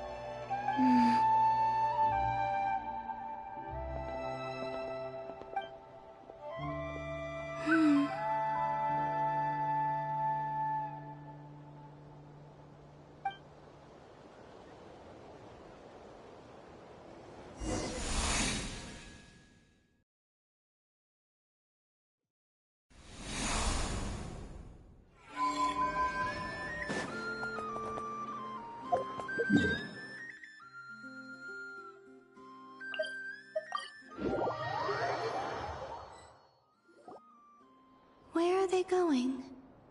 They mentioned a mage and... a name? So, Mr. Varka, are you acquainted with this Nicole? Or should I call her Mage N? Not really. We've never met, though she has come up in conversation. From what I've gathered, Alice kinda took Nicole under her wing. Taught her how to speak in a more ladylike fashion, that kind of thing. Huh. Hard to imagine Alice as an etiquette coach. Yeah, Alice is a larger-than-life personality, I'll give you that. But then again, that's why she's able to draw such an eclectic mix of people into her inner circle. If I remember correctly, being an interesting person is actually one of her main entry requirements. So, if you ever wanted to join the Hexenzirkel, I'm sure you'd both be eligible to apply. Hey! Don't go around making promises on Alice's behalf! I wouldn't dare. I'm just trying to paint a picture of the Hexenzirkel for you. Okay, sure. Anyway, since none of us have ever met Nicole, how are we supposed to find her? We can't just go up to every woman in sight and ask, "Hey, are you Nicole?" Maybe something she's wearing will give it away? Like, a windbloom pinned to her chest or something. Wait a minute. Alice never said Nicole was from Mondstadt. Oh, true.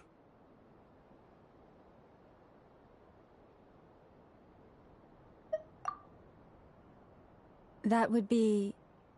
this young lady, then?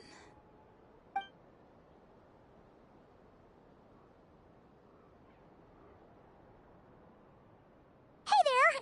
Sorry to disturb you, but... are you Miss Nicole? Varka, Knight of Boreas of the Knights of Favonius. Alice might have mentioned me before. Ah! Have we got the wrong person? Sorry. Well, this is awkward. When I shook my head, I meant, no, Alice hasn't mentioned you before.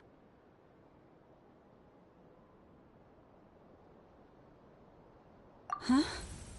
Where is this voice coming from? My apologies. For certain reasons, I am unable to speak. This is the only way I can communicate with you. It might take some getting used to, but I hope you can understand. Hey, it's fine. I'm more shocked by the fact that Alice never speaks about me. As for you two, We have crossed paths twice before, but it is nonetheless a pleasure to finally meet you. Oh, it's really you! Thanks for all your guidance in the past! You're quite welcome. This time, things are different. We have reached the unwritten pages of the story. You might say that we stand at the crossroads of fate.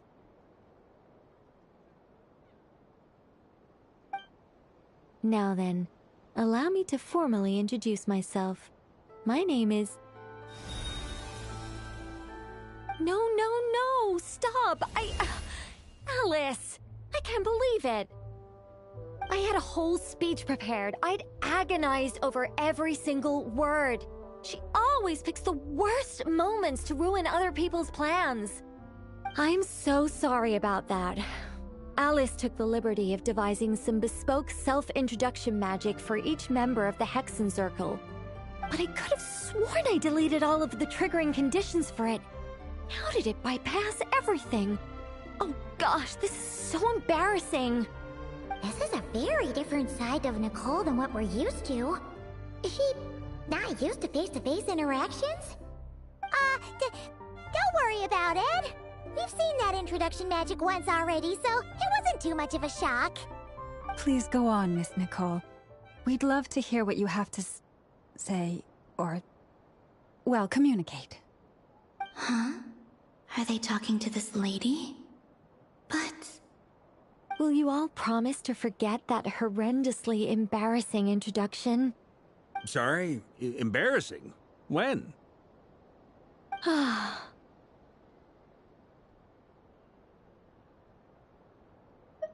Yes, my name is Nicole, and I am one of a very few angels who have retained both their preferred form and their power. The Traveler and Paimon should be no strangers to this concept. There is another of our kind in Natlan. They call her the Lord of the Night. Alright! Paimon remembers her! Yes. Well, I have retained more of my power than she. It's because I don't have a long-term duty to fulfill. To be more specific... no. We'll be here all day if I get into the specifics. Moving on. If I'm not mistaken, you are here because you wish to learn how one might reach the moon beyond the sky. That's right. Is that something you can give us any guidance on? Yes, I do know a way. It began with the Hyperboreans, who lived after the War of Funerary Flame. Blank looks. Maybe I should start with the background of the war. Or maybe not. It shouldn't be an issue. I'll fill in the gaps for you when we have more time. Anyway, after that war ended, the three moons retreated to beyond the false sky. The Hyperboreans were humans I once aided. They accepted the civilization and creations bestowed upon them by the angels. But despite accepting many blessings of the angels, many among them still held on to their faith in the moons. They were reluctant to accept the new order, even after the War of Funerary Flame. They sought to contact the moon goddesses beyond the sky and receive their guidance. But all three had passed away by that point.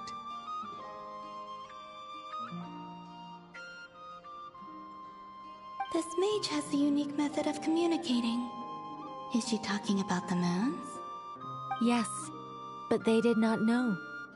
And so, still they prayed for the moon goddess's mercy. After building titanic structures that consumed vast amounts of Kuvaki, at last they glimpsed the moons and heard their voices. But of course, they were gravely disappointed. For it was then that they realized the three moon goddesses were dead. Oh, that's such a sad story. It is. Humanity was in a very sorry state at that time. The angels who had once aided them were gone, and the war of funerary flames had left them homeless and destitute. Just a second, I gotta ask. How relevant is all this history to the task at hand? Well, I mean, it's... Okay, it seems we've drifted into irrelevant narrative waters. It's been a while since I've had the chance to speak inside someone's head. As soon as I got started, I lost control and the words just flowed out like a waterfall. What I'm trying to say is... Right, yes, that's it. The relevant part is the ritual created by the Hyperboreans. The fact that they bypassed the false sky and saw the true moons implies that they successfully built a connection between Tevat and the outside world. Which means, with enough Kuvaki and a sufficiently stable connection, it should be feasible to send one person over the border. Okay, so they built some kind of portal? Oh, yes. A portal. Yes. Is something wrong? You sound disappointed. I just didn't expect you to summarize it so well. It turns out I could have said all that in one word, if only I'd managed to think of it. No, please, it's fine. This is invaluable knowledge. I'll be sure to record and preserve everything in writing. Oh, really? Well, in that case, I suppose I could backtrack and add some more detail. I did gloss over a few things so far. Whoa, whoa, whoa, time out. Let's summarize what we've got first. The Hyperboreans were the last ones to use this method, right? So we somehow need to find whatever structure they built and make sure there's enough Kuvaki to power it up. Luckily, we have the moon marrow of both the eternal and iridescent moons, so we're all good for Kuvaki. Which means the key issue we need to focus on is finding the place. Am I right so far? Yes. Although I expect the structure is long gone by now. That said, what if we could take advantage of the phantoms to travel back to a time when it still existed? Well, travel back isn't quite accurate. It's more like we'd be creating a handshake between 2 points in space-time. We wouldn't even have to pick a time when it still existed. It could just be a time when it still appeared in phantom form via projection, or we could project our own phantoms, fold them together, and... You look lost. Was that too hard to follow? Yeah, things got a little, technical there. Paimon's brain is reaching capacity. All right. Let me think about how to put this more simply. Okay, got it. Over the next few days, I'll search for phantoms that we can use. Once I find one that meets the criteria, I'll let you know and we'll regroup.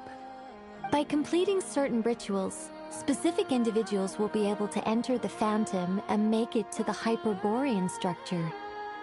If everything checks out, and it looks feasible, we'll just need to wait for Moon Prayer Night, and we can send the Moon Goddess back home. I'm really skimping on the detail here. Is this making any sense at all? I think so. For now, we'll just wait to hear from you. Yes. Basically, yes. Great. Counting on you. In the meantime, we'll focus on finding the Moon Goddess's name. My name? Are they looking for a way to stop me from disappearing? Excuse me, Miss... Go on, Miss Nicole. This conversation was a little all over the place. I didn't catch your name. I am Lauma, of the Frost Moon Scions. Ah, I did wonder. I noticed that you listened very intently when I spoke about Hyperborea and the moon's history.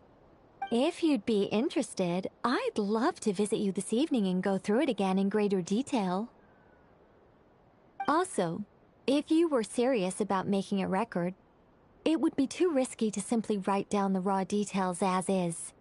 I would suggest some tweaks. Maybe rewrite the stories as fairy tales or fables, perhaps even prayers. Anyway, we can cross that bridge when we come to it. So, see you later then? Oh, and no need to prepare anything. Just a cup of tea will do. See ya! She seems friendly. It's just... It's so nice to find someone who's actually willing to listen. I've been dying for a chance to finally go through all this systematically from start to finish. Any longer and I'd probably start forgetting it.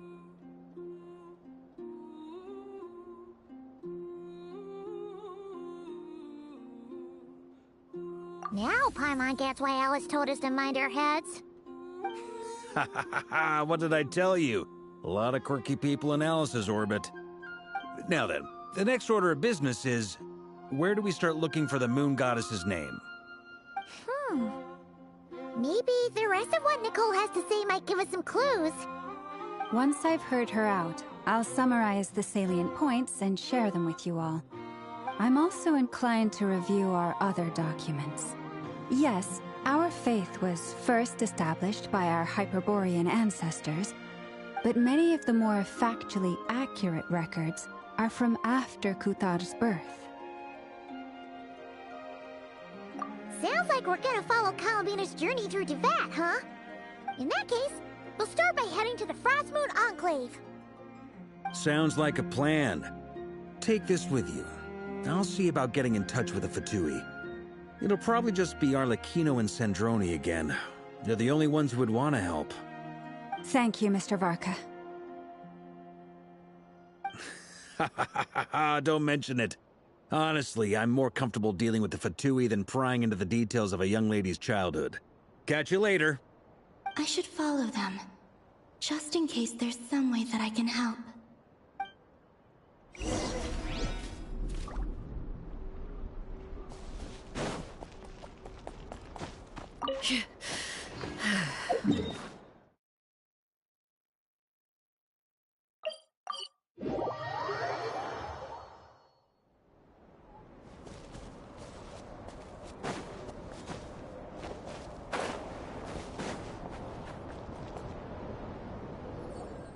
A while ago, I took the time to organize all documents in our possession that pertain to Kuthar. What you see here is the material I consider reliable. You're saying there's unreliable material too? Yes. Most of the information we have was transmitted through an oral tradition. Inevitably, some of her stories were mythologized and deified over the years through countless retellings. That's why I organized them into reliable and unreliable. There's no sense seeking answers in history unless we can ensure the veracity of the historical record. Makes sense. All right, let's take a look through.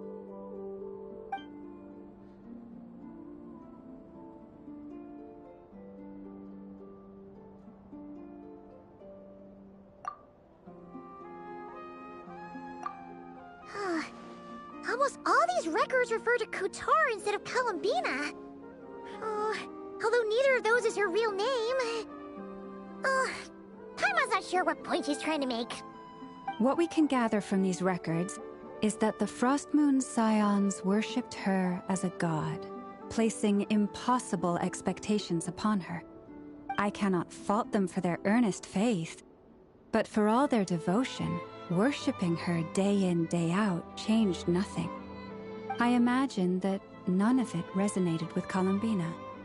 It wouldn't surprise me if, even back then, she had already begun to reject the name Kuthar and everything it represented. Lama speaks the truth. When I heard them call upon Kutar with hope and expectation in their voices, they may as well have been calling upon somebody else.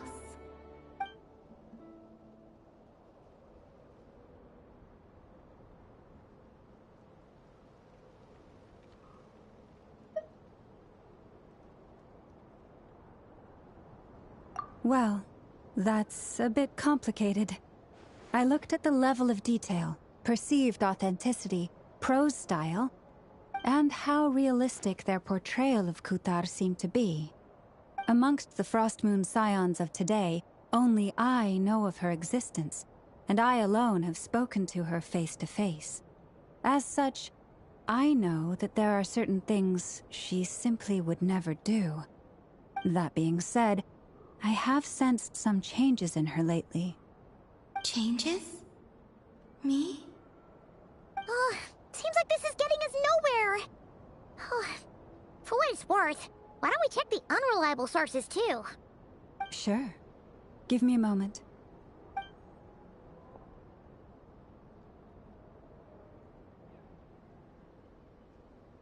Exerting but a fraction of her divine might, Kutar sheared a great mass from the snow-capped mountain and cast it into the sea, upon whose surface shone the mirror image of the moon. Thus was formed the island of Hisi. Yeah, right. That doesn't even begin to pass the sniff test. The 3 moons are naught but lies through and through. Only one moon has ever shone for us, and Kutar is her name. The vast majority of ancient texts are filled with fanciful tales like these. I trust you understand my criteria a little better now. Kutar did not speak, merely gazing into the distance in silence. And where her gaze landed, this was her prophecy. Clearly, whoever wrote this text never even met Kutar. Otherwise, they'd know that her eyes are always closed. What about you, Traveler? What are you reading? Come on, let Paimon see. The child wished to build a wooden nest with which to shield a fledgling bird from the cold.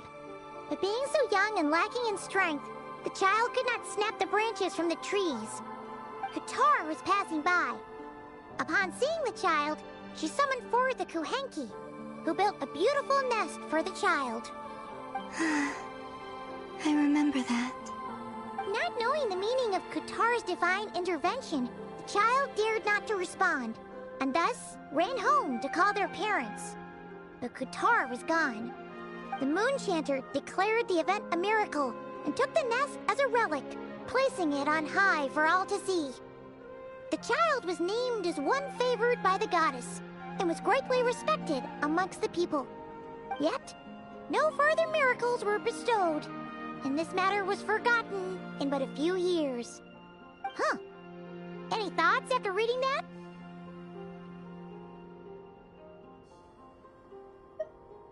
Yeah. Palomina probably just wanted to join the kid in making nests. Ah. I'd originally considered this a fabrication, because Kutar did not perform any similar actions in subsequent records. But now that I think about it, it does seem like something Columbina would do. It's just that... She didn't know how other people would interpret her actions. She was probably worried about making things difficult for people. And so, she gradually stopped joining in. Yes. Oh, that's so sad.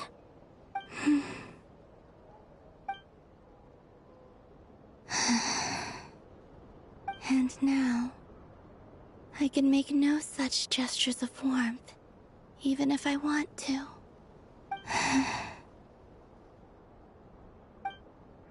Still no name.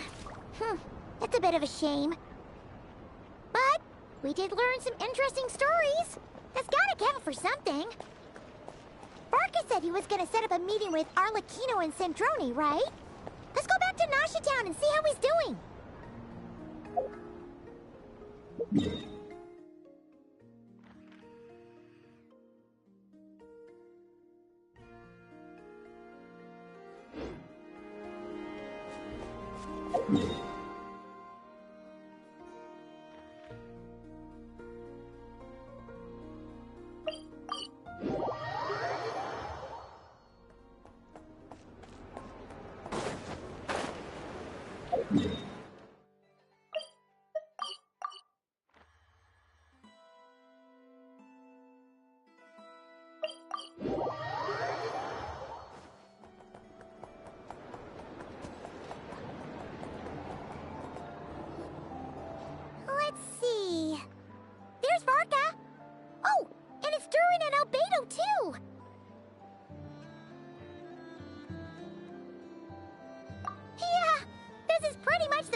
as we bumped into each other last time. I convinced them to stick around a little longer. We were all waiting on people, so I figured having a little company would help pass the time. Ah, so you've been waiting for us? Does this mean that you've already arranged things with the Fatui? Sure does. Now you're back, we can go meet up with them together. How'd your investigation at the Frost Moon Enclave go? Well, we didn't find out Columbina's true name. But apart from that, it went pretty well.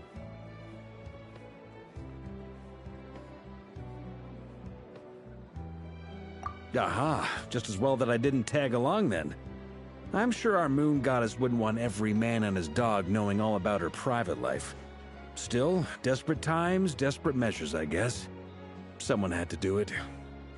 So, Varka was waiting on us, but what about you two? Are you waiting for Alice? Oh, no. We already met with her. We discussed that experiment I mentioned to you last time. Oh, and she also handed me this communication device.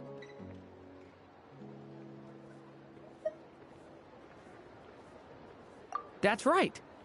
I understand she informed you about the relationship between the phantom phenomena and Tevat's borders, yes? She wants me to help her with some more experiments on that front. She said that she'll contact me through this device with more information. Ah, I see. Following instructions and making observations. Pretty common research method. Takes me right back to Albedo's lab. Wait, then who exactly are you meeting? Someone you know. Albedo's met him too. But I don't think Miss Lauma or the Grand Master have been introduced. Introductions are overrated. Especially in cases like this. It's you! So? It's not like the Academia has prohibitions against going abroad. Also, I applied for leave. I've been writing to Hat Guy since obtaining a human form. I've already brought him up to speed on everything that's been going on in Nodcry. Hat Guy? Turns out, I actually have heard that name before. Oh? Then why did you react the same way I did? I only knew the name, not the fella. But since we're all here, let's do some introductions for what it's worth. I'm Varka, Grand Master of the Knights of Favonius. Lauma, Moon Chanter of the Frost Moon Scions. And I'm a Driosh from the Vahumana Darshan of the Sumero Academia. Hat Guy. Good to see you again, Mr. Guy. I believe we last saw each other on the boat ride here.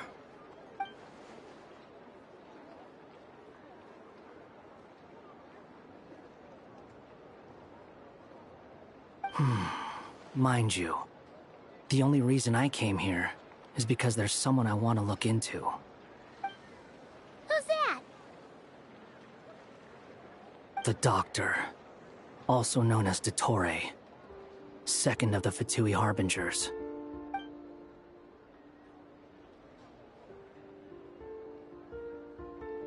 From the tone of your voice, it sounds like there's bad blood between you. I was reviewing our archives and noticed that a lot of information about him was missing. Left a bad taste in my mouth. That's all there is to it.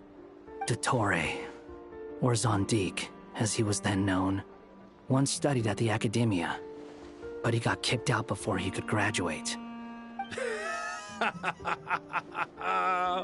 So the Harbinger's #2 man is a college dropout? Ah, how embarrassing for them. Last we heard, he was planning something. We actually heard that a few times before, even coming to Nodcry, but we haven't seen a trace of him since we got here.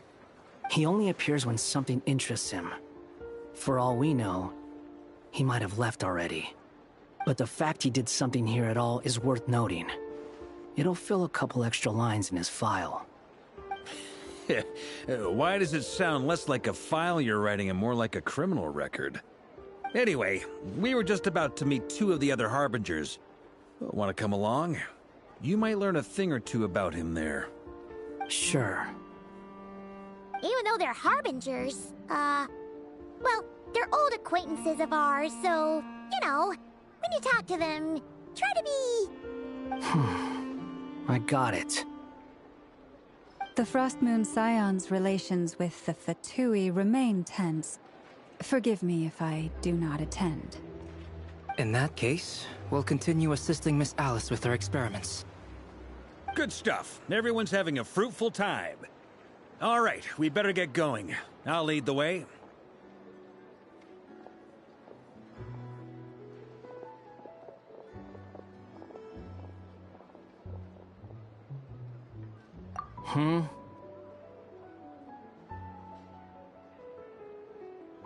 Well, yeah. That's obviously part of it. But I'm not the only one who has a score to settle with him. Neither you, nor Lesser Lord Kusanali, nor I want to see him meddling with things again.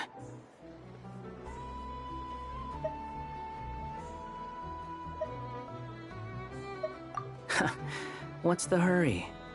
Don't worry. Pigeons always know which way home is.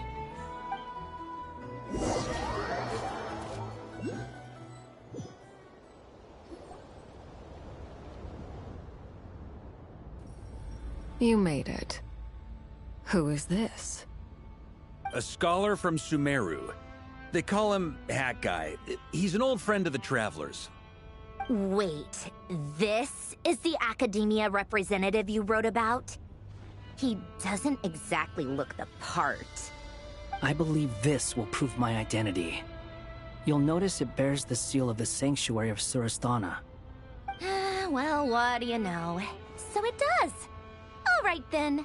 My mistake. It's fine. I expected as much. What? So as I mentioned in my letter, the Academia's got its eyes on Dottore. But this matter remains top secret. Apart from those assisting in the investigation, the fewer people who know, the better. If anyone asks, I'm here in Nodcry to pursue my personal academic interests. Gotta say, Varka, you did pretty well to keep all this under wraps for so long. Sounds like you got in touch with the Academia about this way back. You flatter me.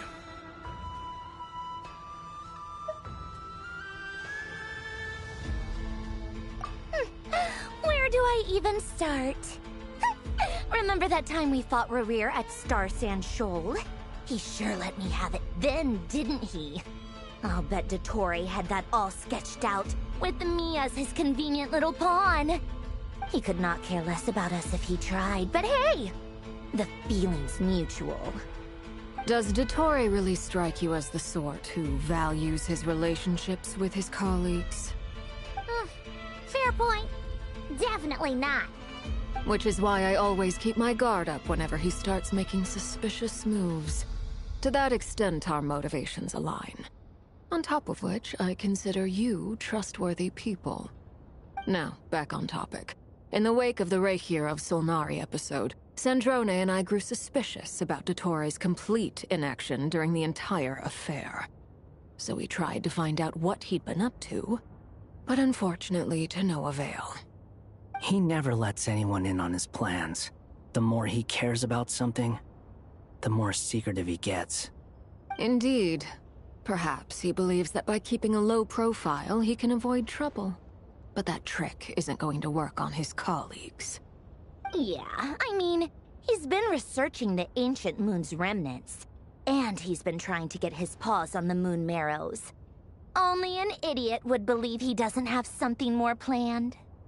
With this in mind, I returned to Snezhnaya and relayed my thoughts to Her Majesty the Tsaritsa, entreating her to have him recalled. That's pretty direct. Did the Tsaritsa agree? Yes.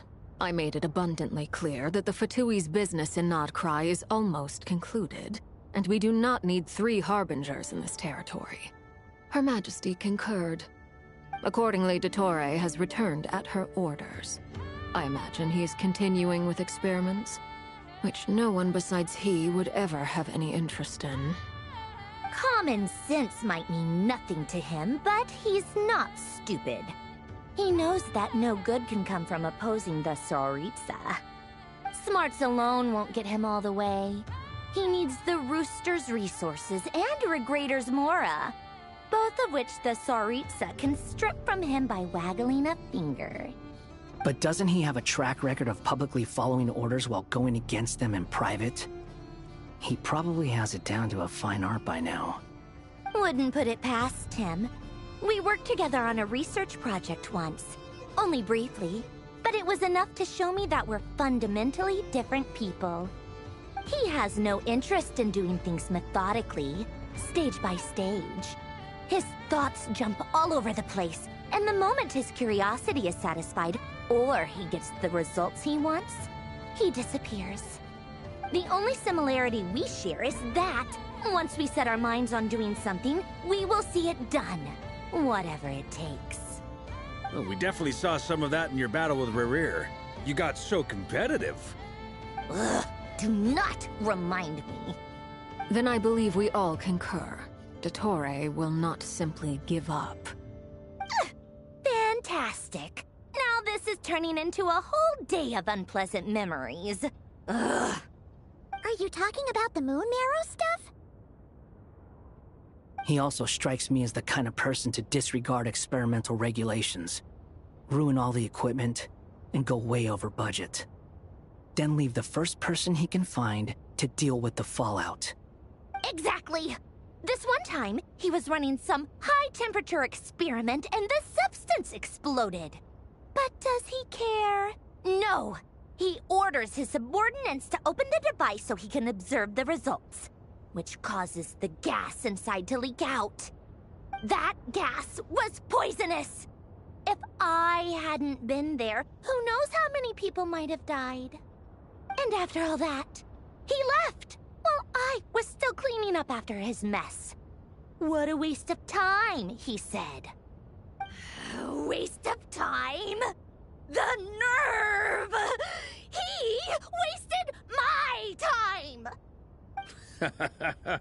You've been bottling that up for a while, huh?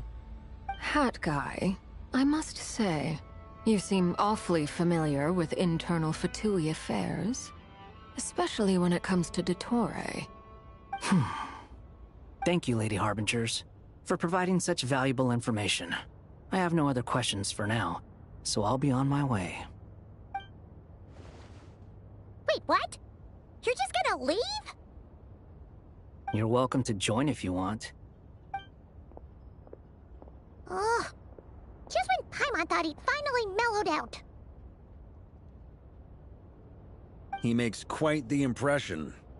I'll say. I've met tons of headstrong people, but not many of them would join me in bad-mouthing Dottore. Anyway, back to the main agenda.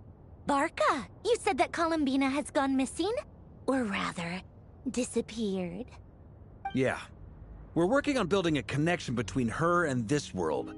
The simplest method is to find out her real name. I've actually asked her that question before, but she said she didn't know. Considering our relationship, I doubt she was lying to me.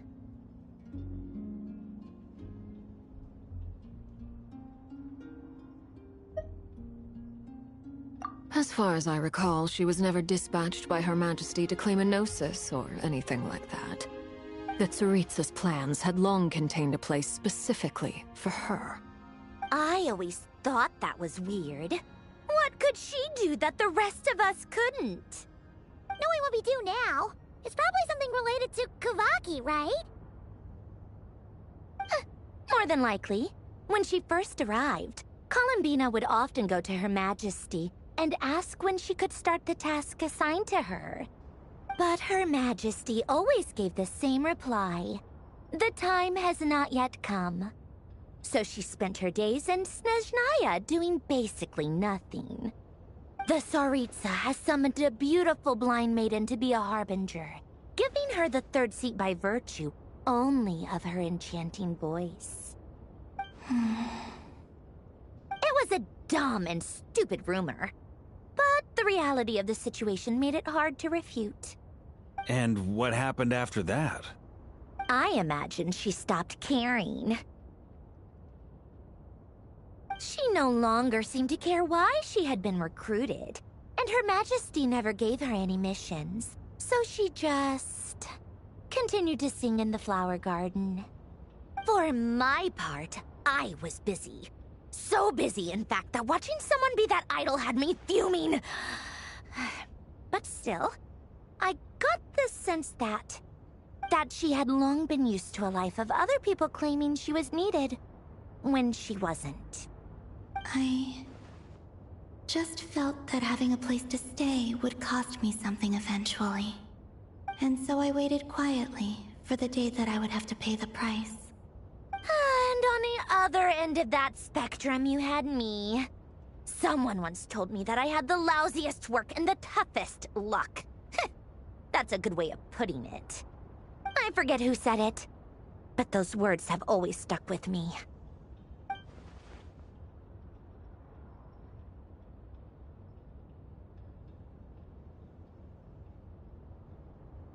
But you've done your job exceptionally well all this time. Because at heart, you are a conscientious person. What is it? Something come to mind?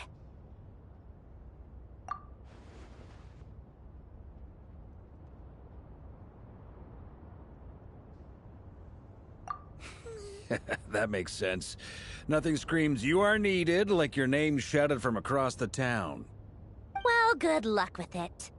But if you ask me, Colambina is still the most shoutable name. I'm just so used to it now, after all the arguments we've had. I can't be bothered trying to remember another name for her. Nor I. Sandrone. Harlequino.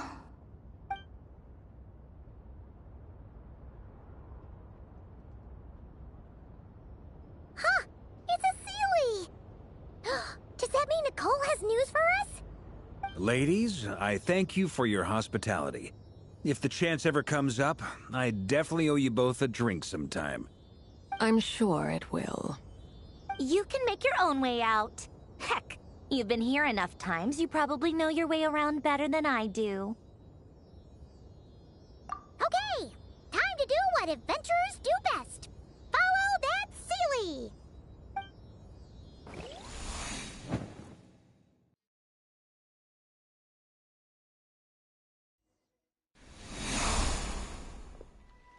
Here you are.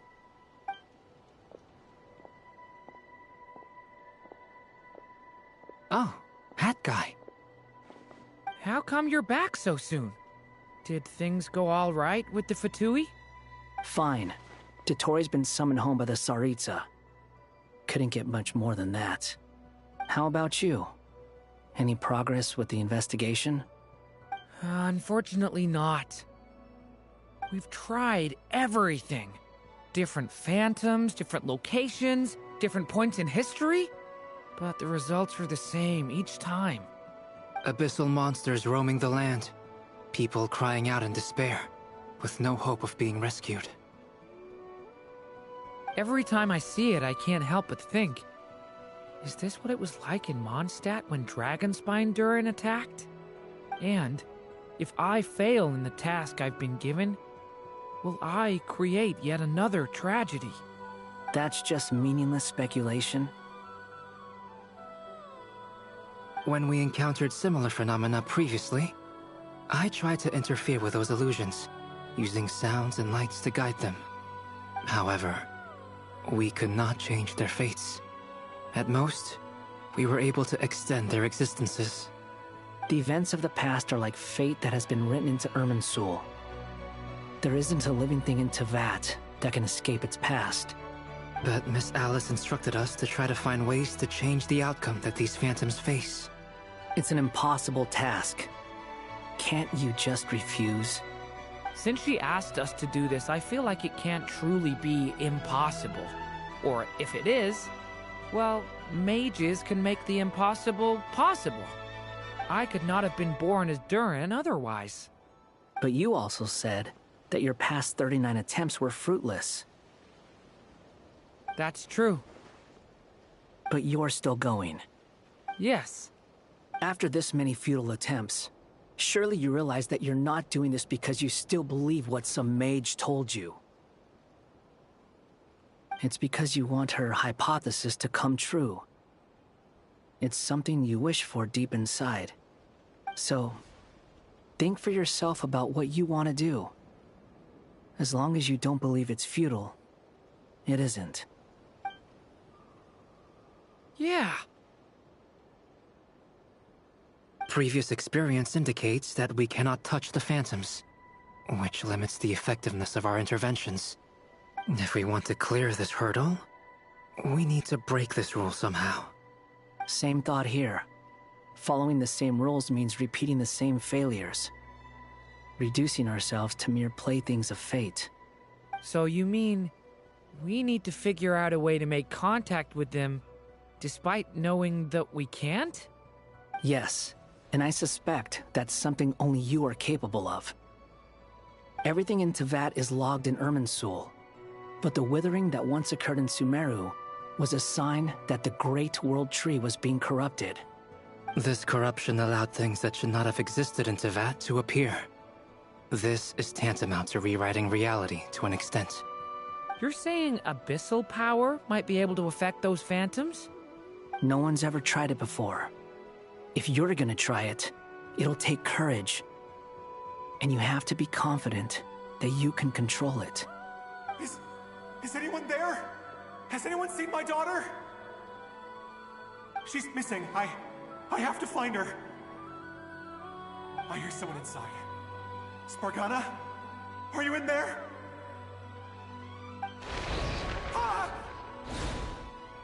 If I can use my abyssal powers to warn him that there is danger here, maybe it'll change his decision. Maybe he'll stay away. Yes.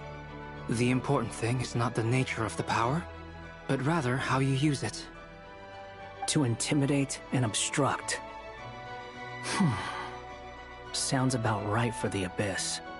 Well, let me try. I should be able to influence that thing. Have you seen a little girl? What? This isn't the time for that! Just run!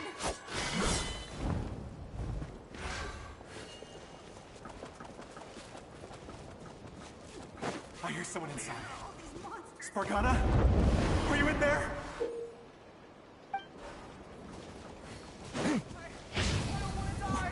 What is this? Looks dangerous. I should get out of here.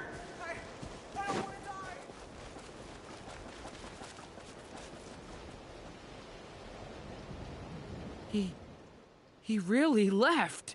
Ha! We did it! Don't celebrate too soon. Follow him. See what he does next. Monsters approaching from the front. You need to stop them and create an opportunity for him to hide.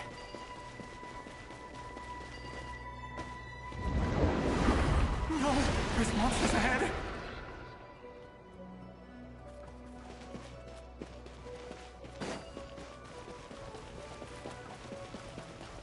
Wait, is that the barrier I saw earlier? Why is it appearing now? It's as if someone's controlling it.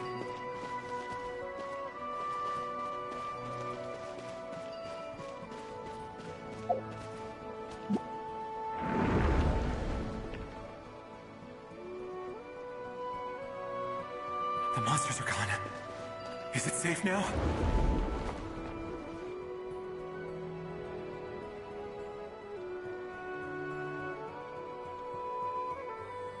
The barrier's gone too. How odd. Anyway, I guess I'll keep going. Quickly, let's keep up.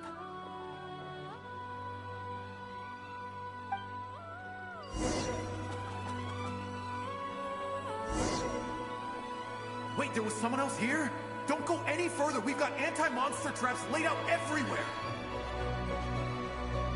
But my daughter must just be up ahead. I have to go. This way's blocked.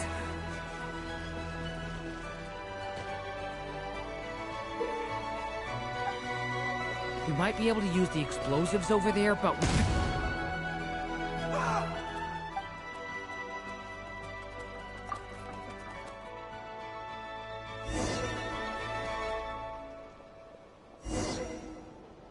Wait, there was someone else here? Don't go any further. We've got anti-monster traps laid out everywhere. But my daughter must just be up ahead. I have to go. This way's blocked.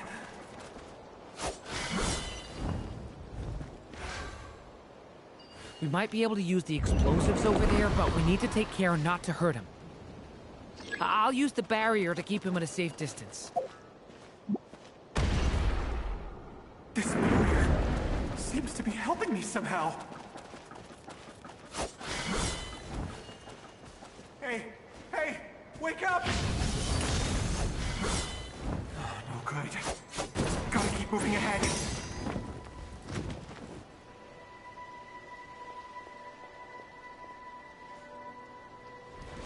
So many monsters! There's still a chance, Durin. Use the traps.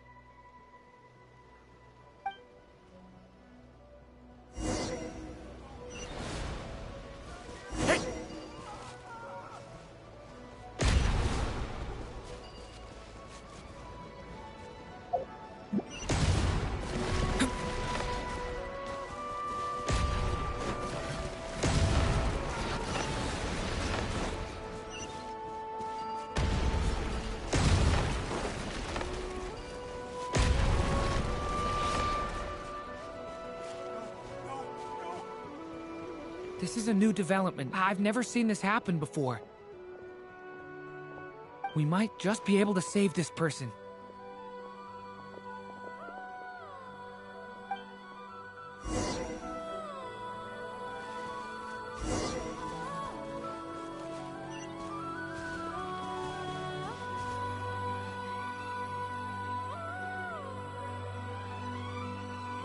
Hello there. Have you seen my daughter? Spargana is her name. She's carrying a large backpack. Get out while you still can, you fool. You won't find any survivors here. But I can't just leave her here. She must be so scared right now. Sorry. Wish I could help, but I haven't seen her. You'll just have to keep looking. Okay, thank you. If I do find her, I'll get her to shelter and come back for you. Don't bother. I've got nowhere left to go.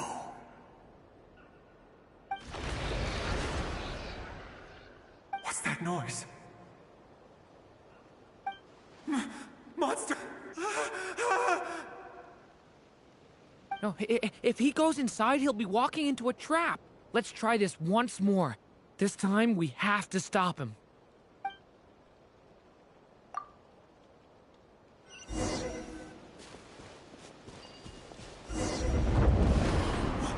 Why? How will I know where Spargana's gone like this? You know what? I'll trust this strange barrier. It's gotten me this far after all.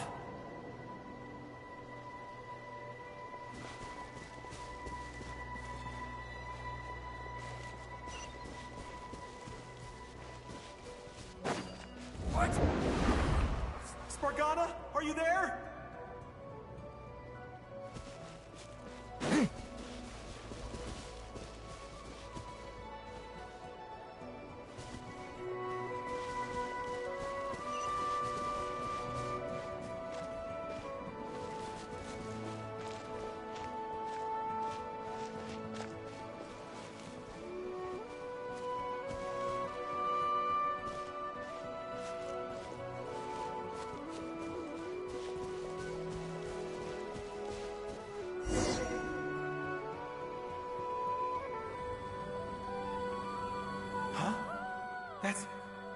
That looks like one of my daughter's books! Thank you. Thank you! Yes, it's one of hers for sure. That's her name on it right there. She left her backpack here.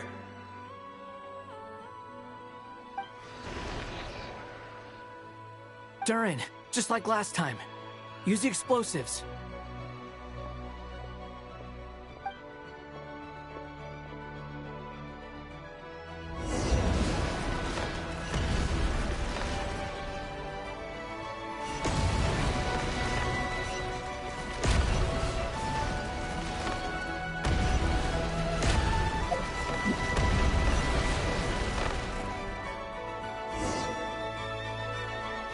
It won't work. There's not enough left. If he makes it in, he'll die. But then, this clue could be the key to him finding his daughter. It might not be the only one. Better he misses that clue than loses his life. I guess so.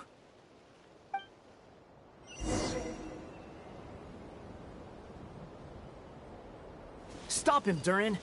We can't let him get any further in. That's my daughter's book! She's passed this way! Why? Why won't you let me go in? I've searched and searched and searched just for this! But how will I find her without any clues? I no longer have anywhere else to go.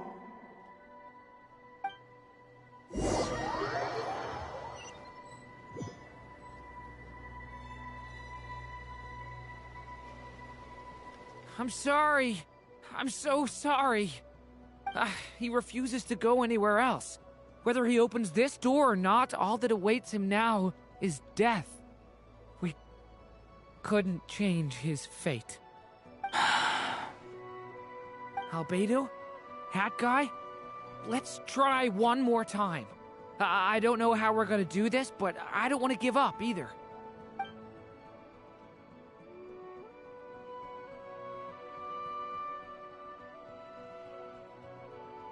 Why am I here? What's going on? All these scenes running through my head. Where are they from? Huh? What's going on? His reactions have changed. How many times have I... What's happening to me? Huh? Wait, who are you? You can see us now? I feel like I always could, but that I only just realized you were there. I'm sorry, I don't know how to describe what I'm feeling. But you were the ones guiding me using that marked barrier, right? I haven't done anything yet, but those monsters, those deaths, they feel like memories. Like things I really did experience. I won't find my daughter. In fact, I'll ultimately die trying to find her. Isn't that right? Well, no, it isn't. Yes, it is. Even so, we're trying to find a way out of this. You've not seen my daughter either, have you? It seems she really isn't here.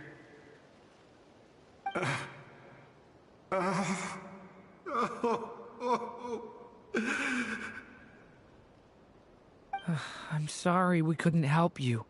I'm just... tired. Maybe this is destiny. Maybe it doesn't matter how hard I search.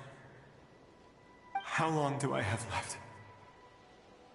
Experience says 15 to 20 minutes.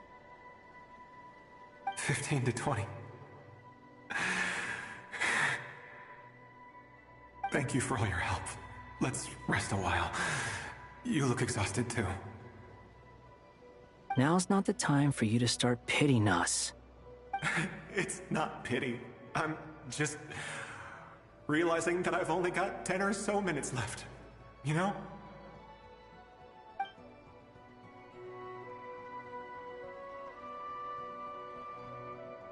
You say you're from Mondstadt, yes? A place with windmills, where people enjoy limitless freedom? And you're from Sumeru, where they've built an academy into a giant tree? Yes. It seems you've never heard of either place.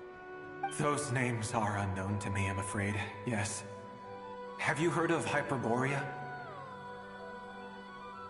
I have, but I heard that it was destroyed in the distant past. I see. That was where my ancestors once lived. What about Delphi Pytho? Was it later rebuilt? I've never heard that name. Then what about Sal Vindaknir? I have seen that name on stone tablets on Dragonspine. But I'm afraid the only things left of that place are its ruins. I see. Sure enough, there was no way to turn this around, huh?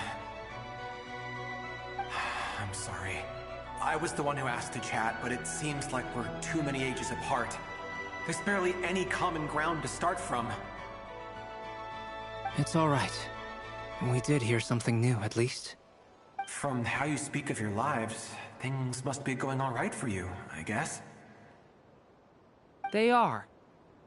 Mondstadt is a place of freedom and happiness.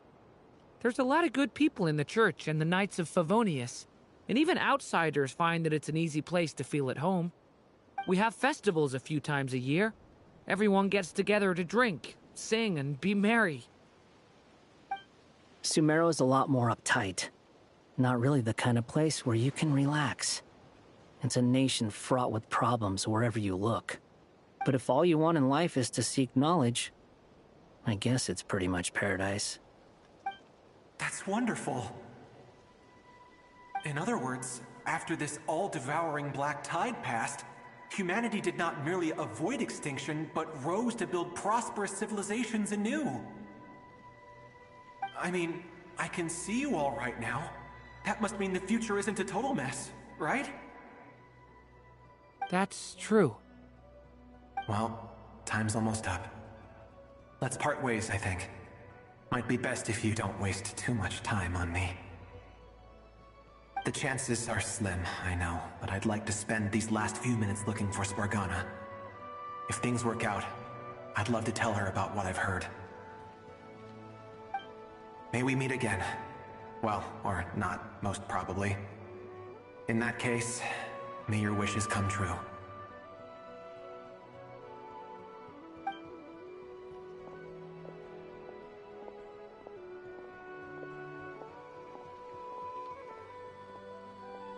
He's gone.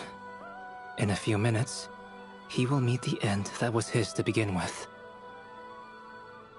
The ending of this tale did not change, but I believe that we've just made the most progress we have yet.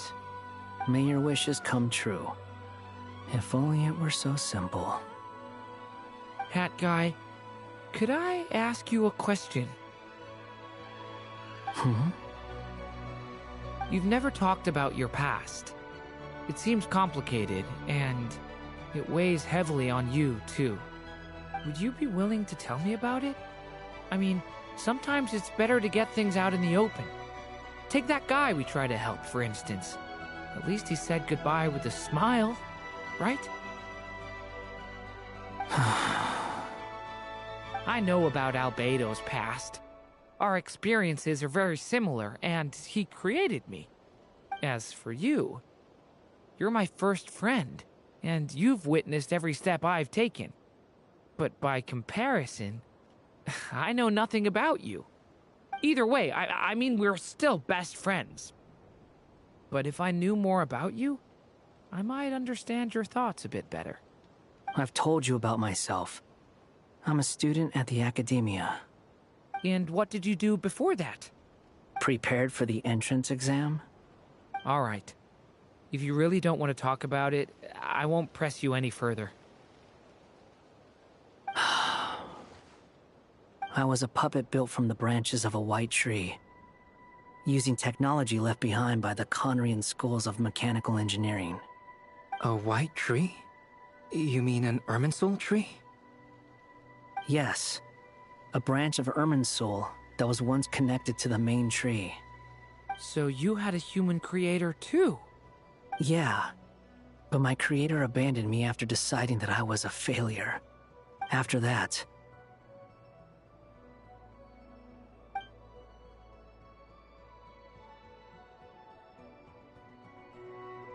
Durin. Resisting the influence of the Abyss, suppressing the urge to destroy, trying to do the right thing. None of these things are easy. But no matter how hard they are, trying to rewrite past wrongs is far harder. You asked me if you would create a new tragedy if you failed. I told you there was no point speculating about that. But the real answer is, yes, You absolutely will. That guy. But at least you've got people here to help steer you away from the wrong path. So, just keep aiming towards the light. I will. I promise. All right, break time's over. Hello? Durin speaking. Hello, friends, it's me. What have you been up to, I'm detecting some unmistakable fluctuations here at the border. The amplitude isn't particularly high, but they're completely different signals from the ones before, and the scale is comparable to those I've detected previously. Alice, we were unable to save that person. However, he appears to have retained a portion of the memories gained through that cycle, and was able to hold a conversation with us. I see. Well, that is rather odd indeed. It definitely merits further attention. Could I trouble you to keep trying the same approach? I need to gather some more data. Counting on you. I should probably have Nicole come and check this out as well.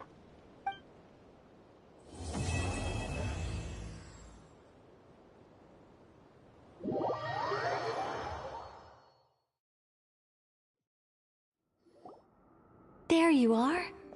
I was worried you might stop to collect treasure chests opened by the Seelie along the way. It would have taken you so much longer to get here.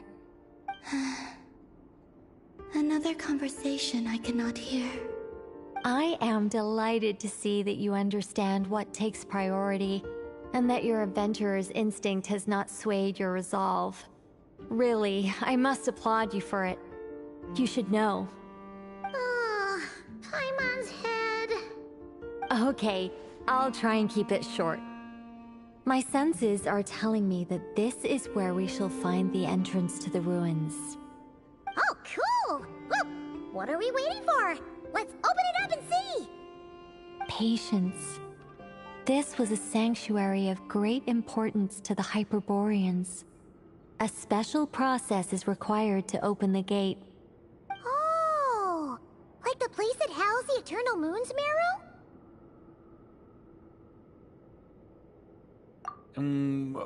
Okay, so what's the plan? Need us to do anything? And just the short version, if you can. Ah. Alright then. I was planning to start with some background on the invention of these techniques. Are you sure you don't want to hear it? It's quite informative. Remember what you were saying about priorities? Fine. Simply put, we need 3 human representatives to successfully undergo a process of Kuvaki resonance.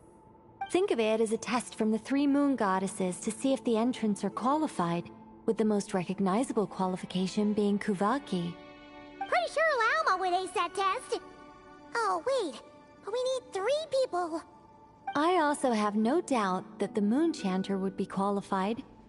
But we would need 2 other people with the same constitution. Therefore, the most feasible method is not so much to follow the rules, but to figure out how the test functions and find a workaround. I've done some research, and it turns out the mechanism is rather crude. We'll simply need humans to stand before it who have sufficient Kuvaki energy within them. I'm with you so far. How do we get the Kuvaki in them? The easiest way would be transfusion. Take some Kuvaki from Nodcry's soil, put it into the bloodstream, and get it circulating in the body. So we're going to cheat on the test? Precisely. There are other methods, but this is the simplest one. Cheating the system is much easier than trying to hide from it. Huh? Sorry? Does the idea of cheating upset you, Miss Lauma? No, that's not it. I suddenly had an idea. Oh, what is it? It's about Moon Prayer Night. I figured out a way for Kutar to join in the festivities. Huh? But as Paimon said, we need to have our priorities straight. Let's get back to the test. I'll follow up with Nefer on the festival arrangements. Oh, method we have. A Kuvaki transfusion sounds dangerous, no matter how you slice it. If you think that's dangerous, wait till you hear the other methods. I'd be more than happy to go through them if you'd like. There are several. No need, we're good. Let's go with this one. Very well. Kuvaki transfusion it is. Now, I should mention that the risks can be greater or lower depending on individual compatibility. It would be rash to simply infuse the Kuvaki and hope for the best. If the body rejects it, the reaction can be quite severe.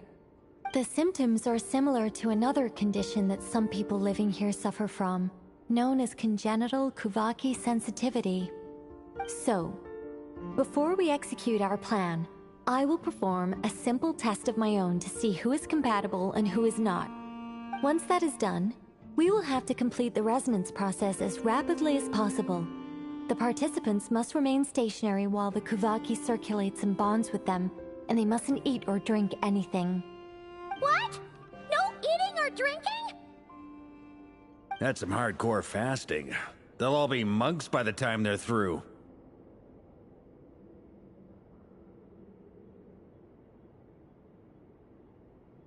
"3 days.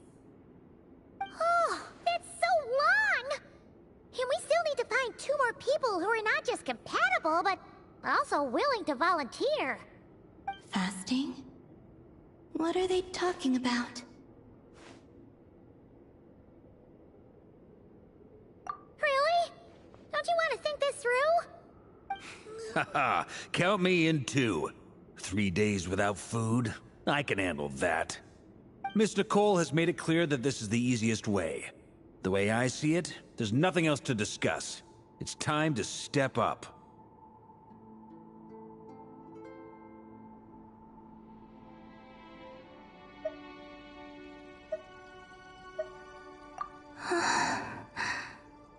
Yeah, you're right. In that case, Paimon volunteers to be Captain of Logistics. She'll keep the fires lit and grab some spare clothes to keep you comfortable. Then we'll start with you first, Traveler. Please step forward.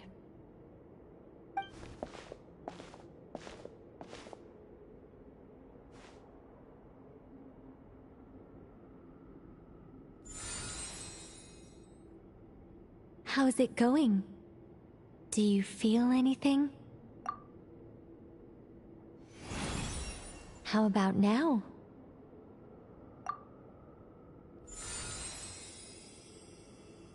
And now?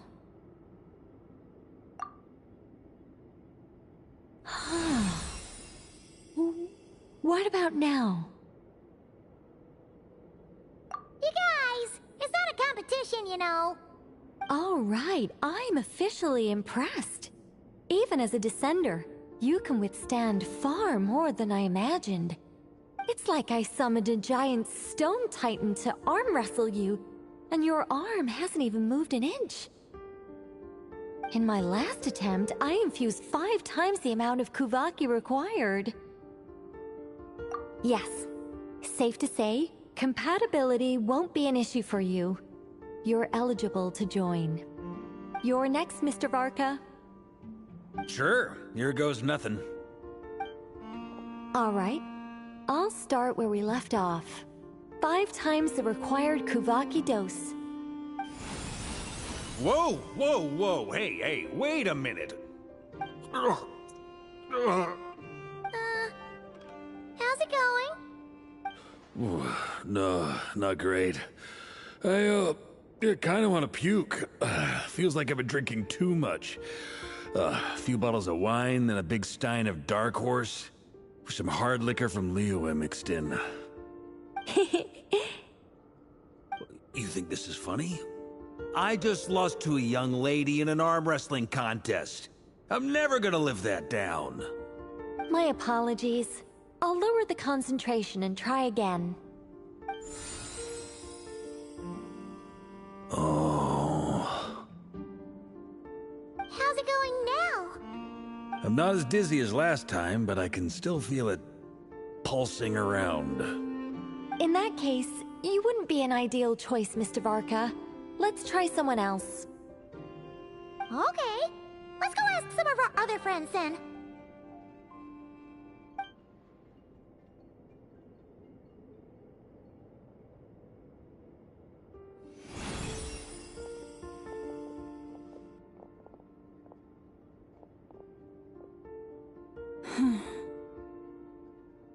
No surprises here, Miss Moonchanter.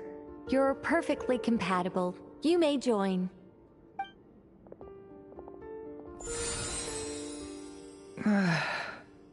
I'm getting a slight headache.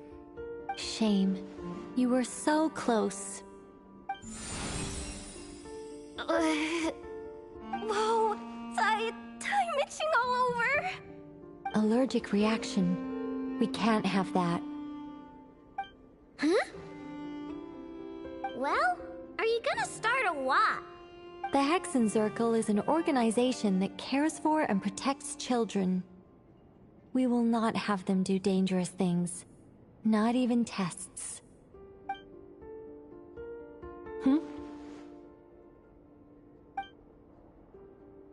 Is something the matter? The candidates have to be human. I guess that rules me out too. Huh. Everyone except the Moonchanter got beaten. Guess I don't need to feel so bad after all. I mean, looks like this isn't gonna be as easy as we thought. Perhaps I could ask for volunteers among the Frost Moon Scions.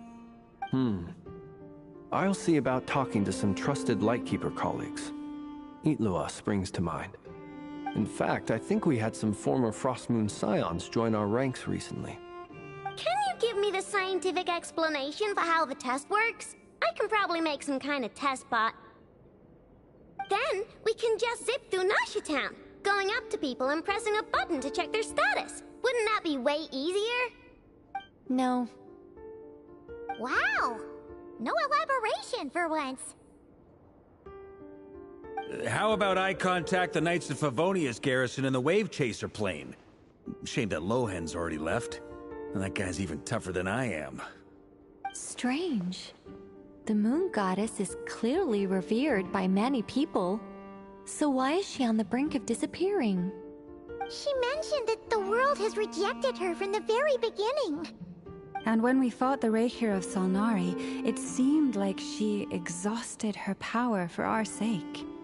Also, Paimon's not sure revered is the right word for how people feel about her. Gratitude, certainly. For my part, anyway. It's basic reciprocity. She helped us, so she deserves our help in return. Yeah, even though she looked like she didn't care, she still saved a ton of people, including me. A review of the relevant data leads me to conclude that Miss Columbina is a good person.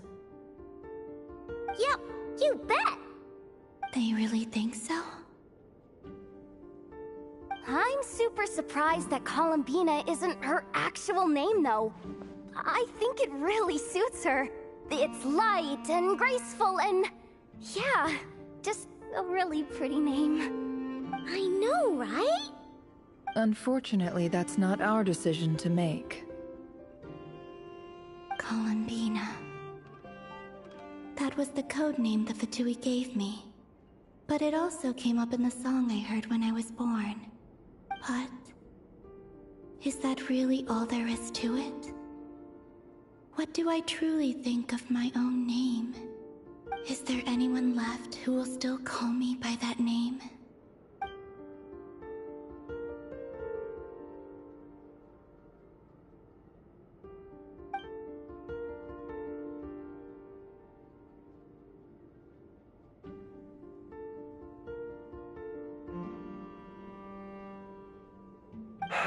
Moon Prayer Night is getting closer by the day.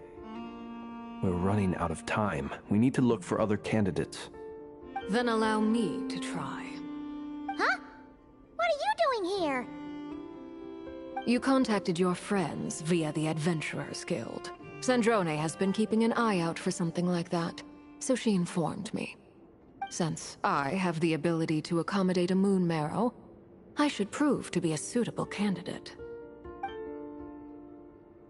Arlecchino. When can we begin? I see. We can begin right away.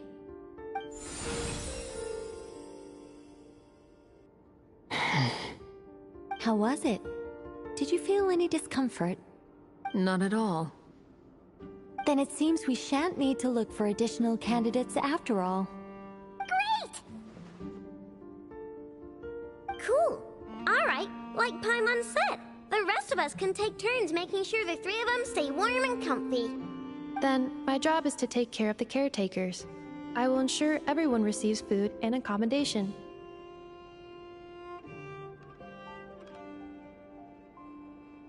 I'm ready as well.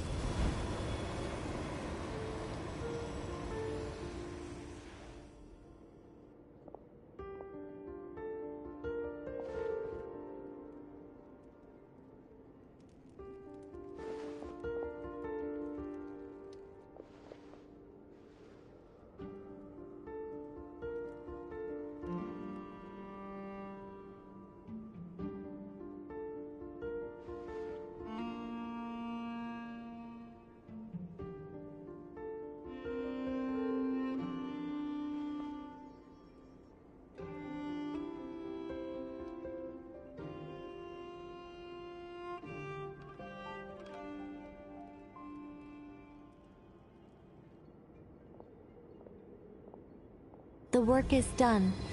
The sacred scroll shut. The stars grow dim, the people silent. The white sun sets, the silver moon rises. O path to the temple, appear now before us.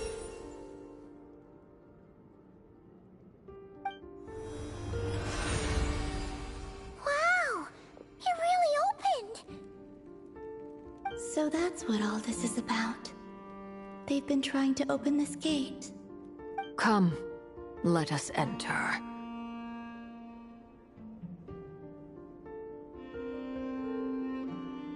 It might be best to eat something first. Take care to chew properly and swallow slowly. It will give your body time to readjust to the digestion process. They will head in soon. They will need to enter this gate.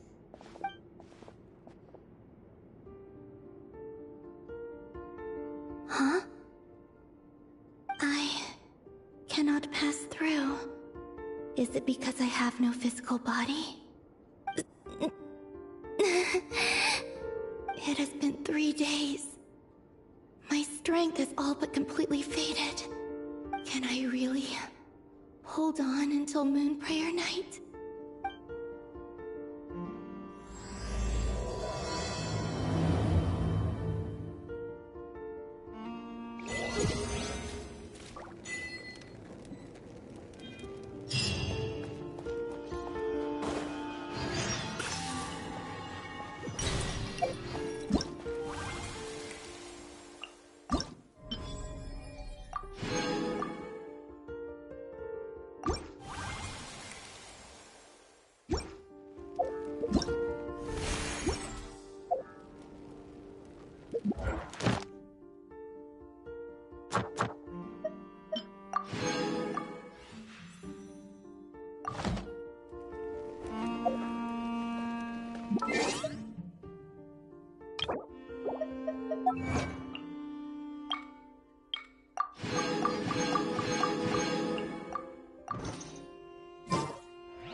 people...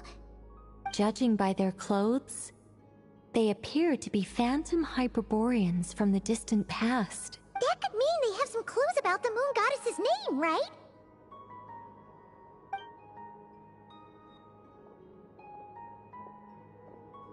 Hey there! Could you tell us what the moon goddess's name is? Sorry. That's probably a weird question, huh? How do we explain this? The moons are long gone, and their goddesses are dead. Their names no longer mean anything. When a new moon goddess is born, we will surely know her name. We have used every last resource at our disposal. All that remains is to wait, patiently and quietly.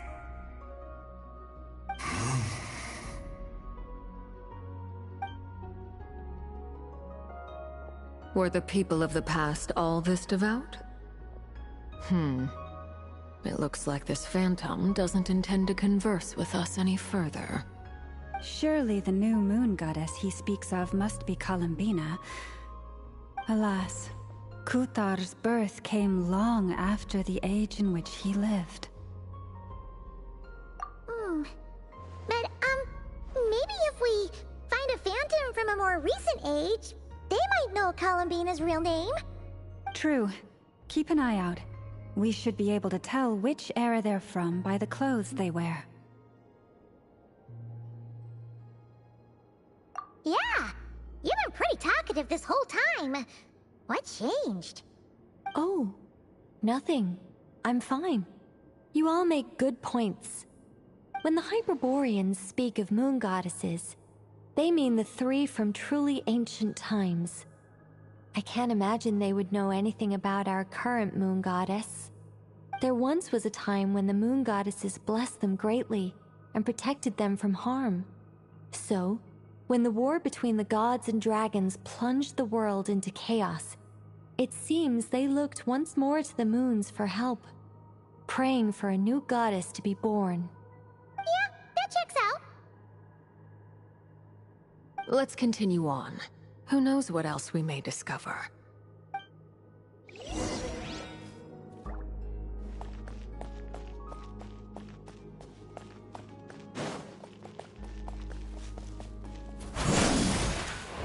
There's a door blocking this path! Not a problem. Try this.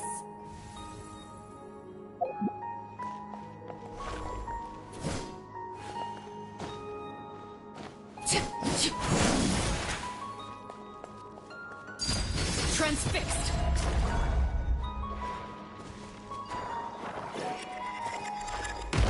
Whoa! How did that door suddenly collapse? This device was maintaining the door's integrity. Remove the core. Is this our destination? Impressive. More precisely, this is a device that will help us reach our destination. Let's go. We still have a long distance to cover.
Let's try that device again.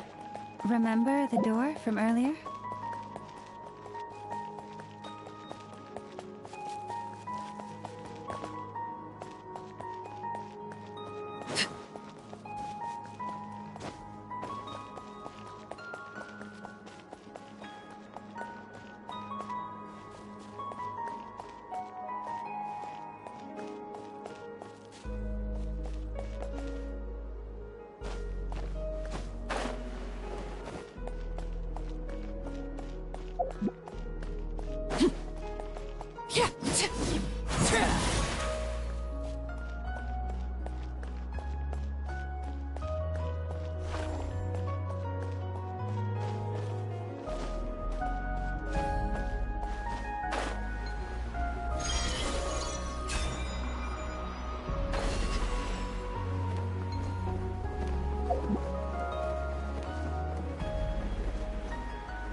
The humans we see are all phantoms, but the monsters are real. What a fascinating place. There'll be plenty of time to admire it later.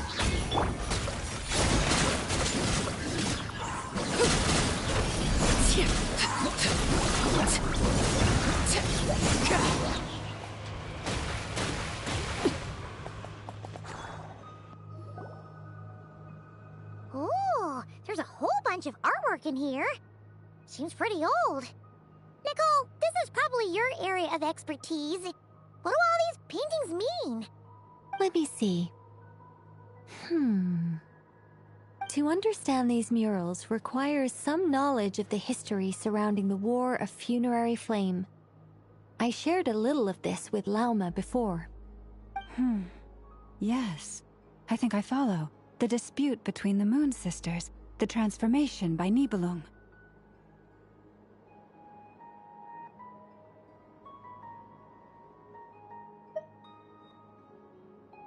Oh no, it's no trouble. I'd be delighted to share the tale again. Alright then. Tevat's 3 moons and their goddesses were brought into being by the will of Nibelung, the then ruler of Tevat. But when the heavenly principles came, they changed the world completely, down to its very foundations. The moon goddesses were nowhere near strong enough to challenge this entity. But the heavenly principles did not view them as heretical entities that had to be removed. Essentially, the 3 moons existed to keep this planet alive and operational, which did not directly conflict with the heavenly principles' aims. Nevertheless, the inherent precariousness of this arrangement would soon be revealed. Nibelung returned, yes. He did, and thus began the War of Funerary Flame, a battle for dominance between Nibelung and the heavenly principles. Discord would soon emerge between the 3 Moon Sisters. One would voice the opinion that they should follow Nibelung, for it was he who first hung the moons in the sky. Another would argue that taking sides in the conflict would only bring the world closer to ruin. There was no telling where it would lead, especially since their creator had returned, bearing the perilous power of the Abyss. Nibelung would eventually discover their disloyalty. He had all 3 imprisoned before transforming the moons into weapons with which to fight against the heavenly principles. What? Weapons? Yes. The very moons that had once defended the planet became instruments of death and destruction, striking terror into the hearts of all living things. And although the heavenly principles and the 3 Moon Sisters had once been at peace, it now seemed that the moons posed an unacceptable threat to Tevat. It is possible that the heavenly principles did not know of the goddess's imprisonment. If so, the weaponization of the moons would surely have been viewed as an intentional breach of the peace agreement.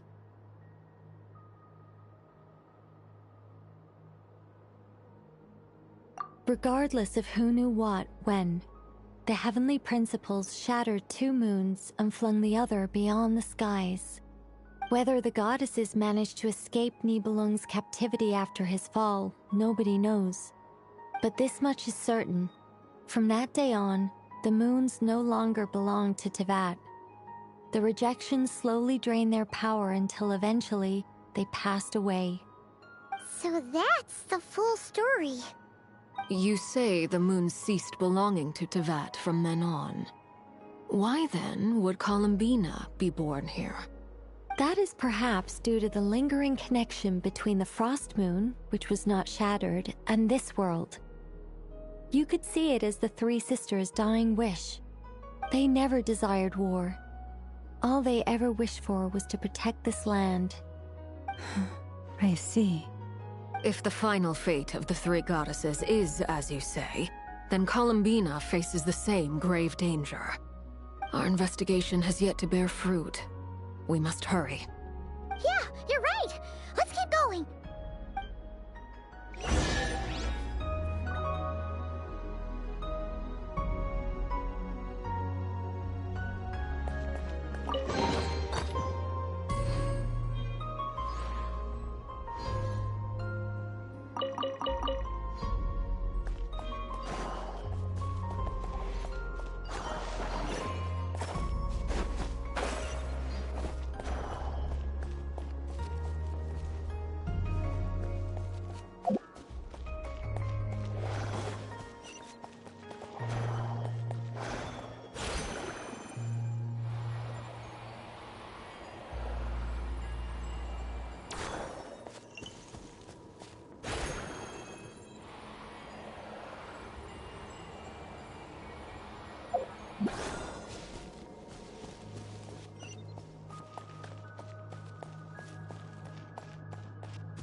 We're finally here! Guessing we'll need to activate this thing? Indeed. I was a little worried about that at first, but as we got closer, I sensed that the Kuvaki within it flows unimpeded. It should be functioning normally. The only issue is how to activate it. It's looking a little worse for wear. What about the cores from some of the other devices we've seen? Can we repair it using those? In all likelihood, yes. I imagine that would have been the Hyperborean's backup plan. Let's look for some cores.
Walk up, then jump down.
That should be enough cores. Let's head back.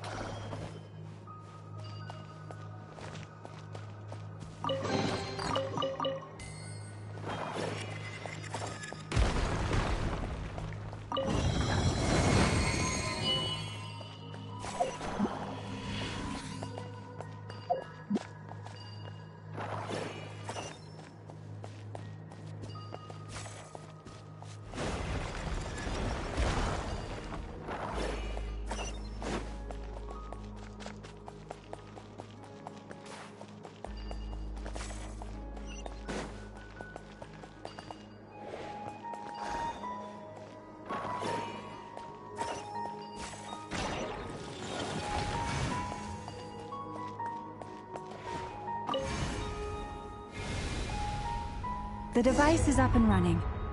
It's hard to believe that the ancients were capable of constructing such things. Paimon sees our destination! It's right up ahead! Yes, let's go.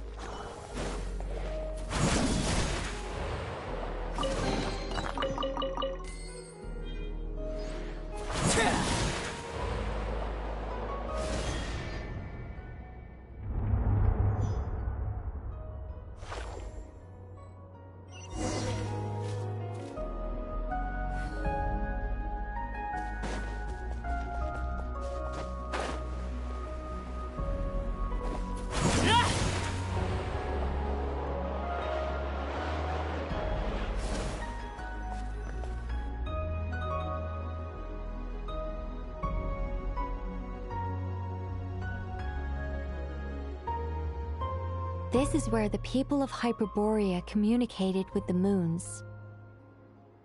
We need only place the moon marrow upon this platform on Moon Prayer Night, and we shall be able to open a portal to the moon and send our moon goddess back home.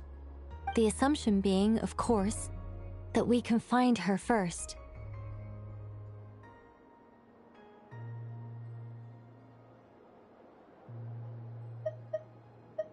That's right. You want to know if it's safe there, don't you?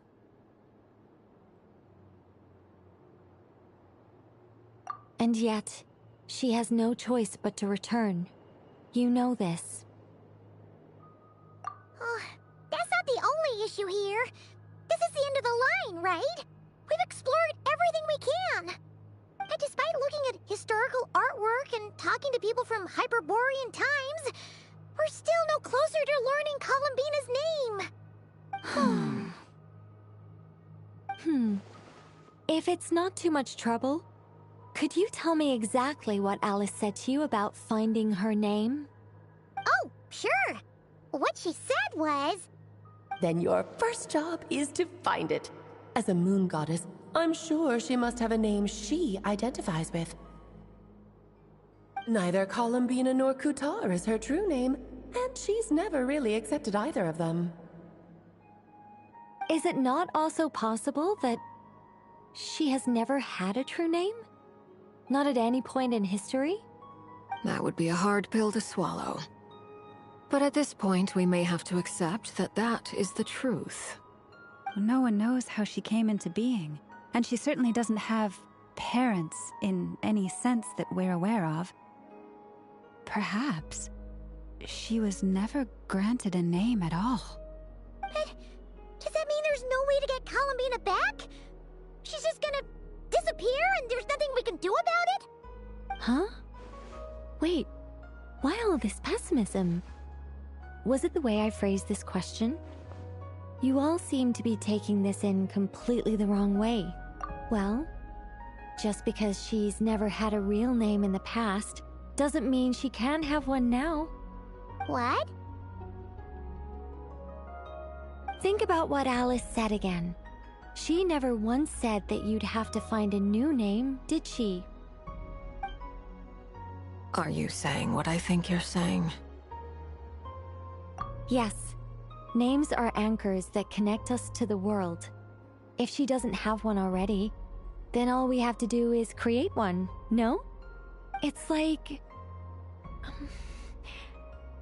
yes. Traveler, when you first arrived in Teyvat, do you think you would have turned around if someone behind you shouted, "Hey, Tumaini"? But what about now? I understand what you mean.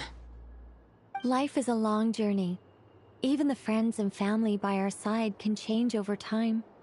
When people call you by different names, what matters isn't so much the words themselves, but what they symbolize. And of course, whether that resonates with you. Ether. So, close your eyes and picture the moon goddess in your mind. If you were to call out to her in this moment, what would you say?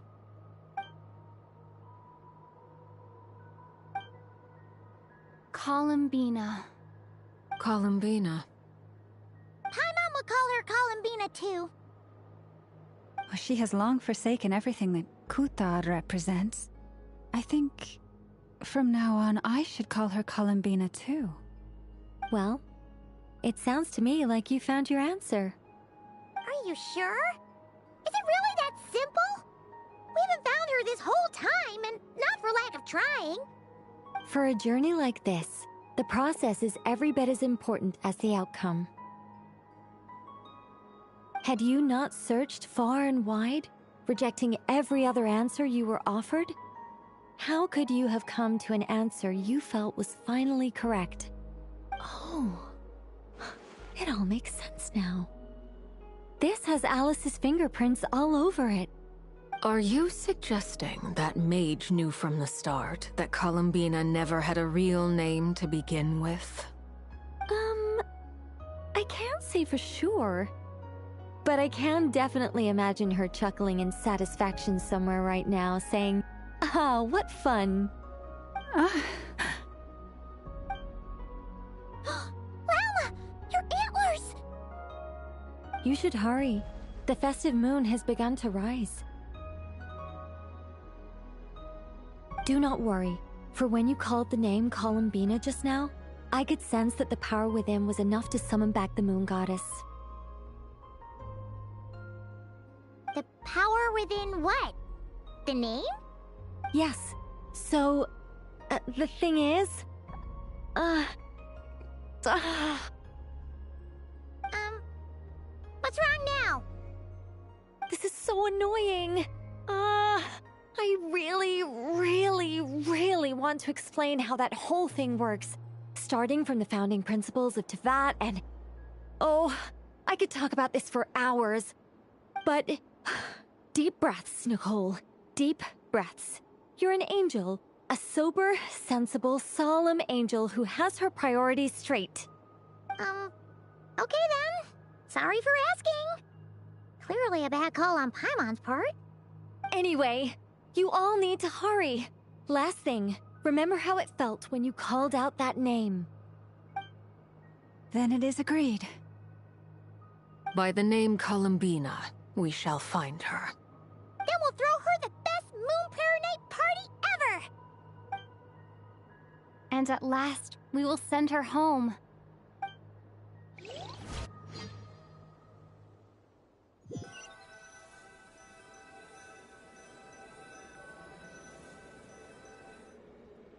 I can barely move anymore.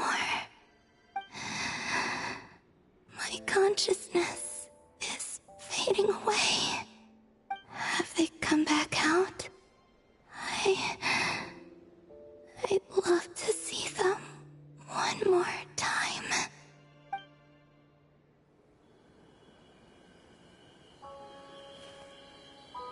They didn't make it.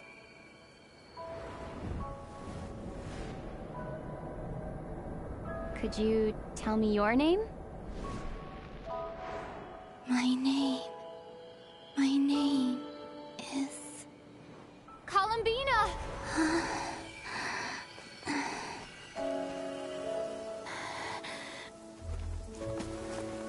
Columbina! Are you here? Columbina! That's the name you gave when we first met. And it's what I've called you ever since. Columbina. It's a fine name. I have many fond memories of Columbina, and so do all of your friends.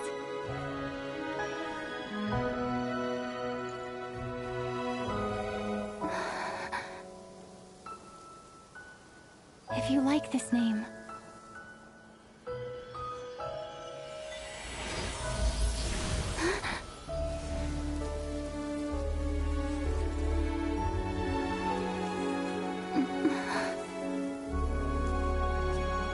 looking for me?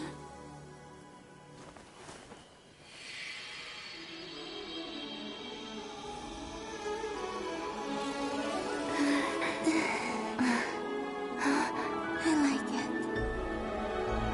You can carry on using it. My name is Columbina Hyposelenia.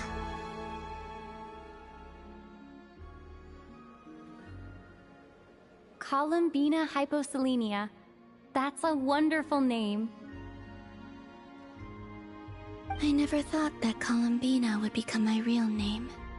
But after I met you and my other friends, the things that this name stood for slowly began to change. It went from being a Fatui code name to something my friends call me.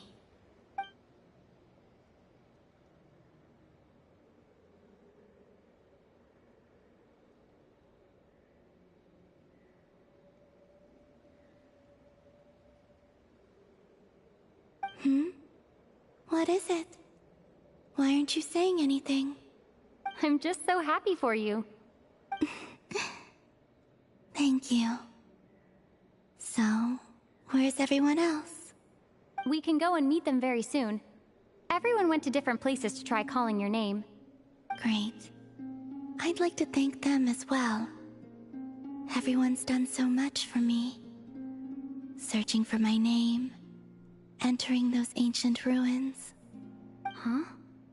Wait, so you were... Yes, I was there. Not physically, but my consciousness was still holding on. I followed you the whole way. Starting from when? You turned around and called out my name while you were in Nasha Town. Do you remember?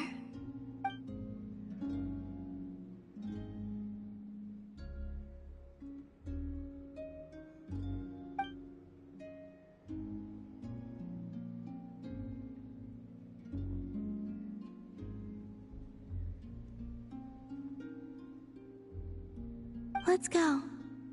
We don't want to keep them waiting. Sure. In that case, come with me. But... Hmm?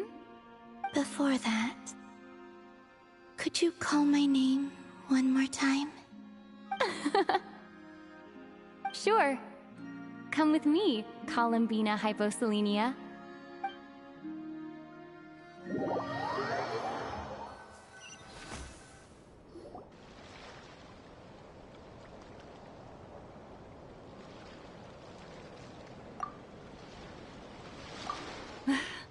Columbina.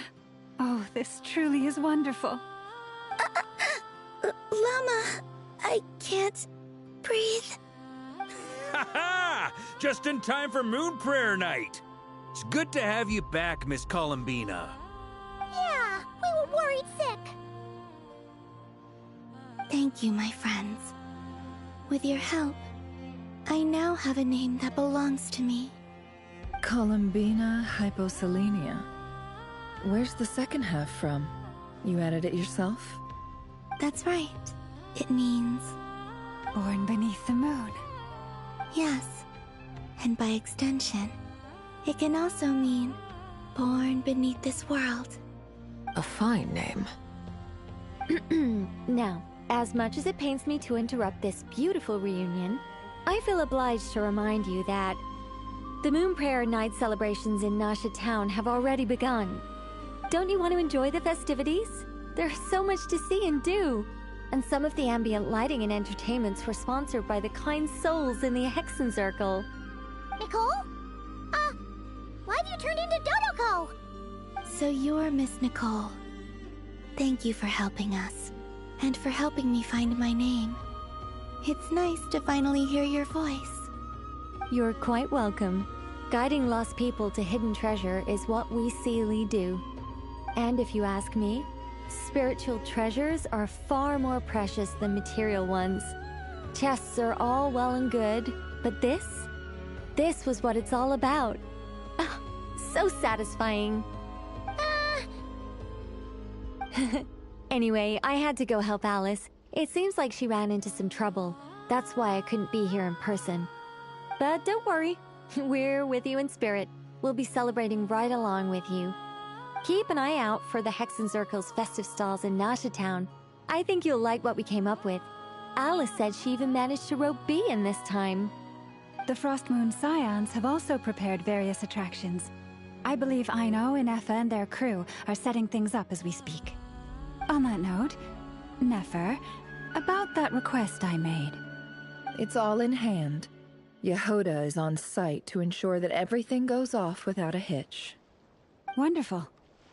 In that case, Traveler?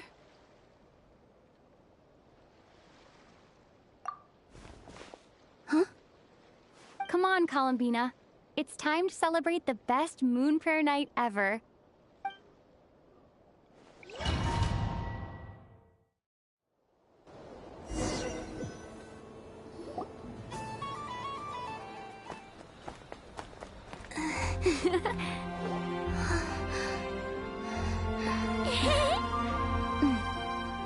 Hey, young lady. Would you like some Moon Prayer Night candy? Happy Moon Prayer Night.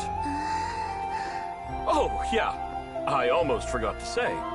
Welcome home, Moon Goddess.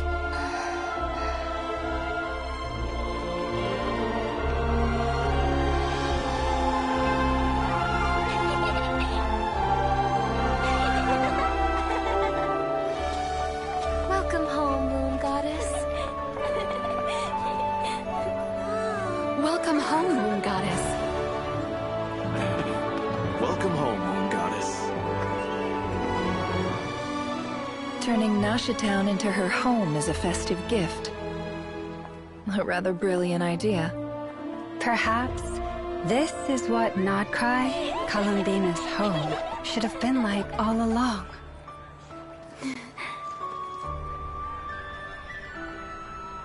Thank you for the gift. I like it a lot.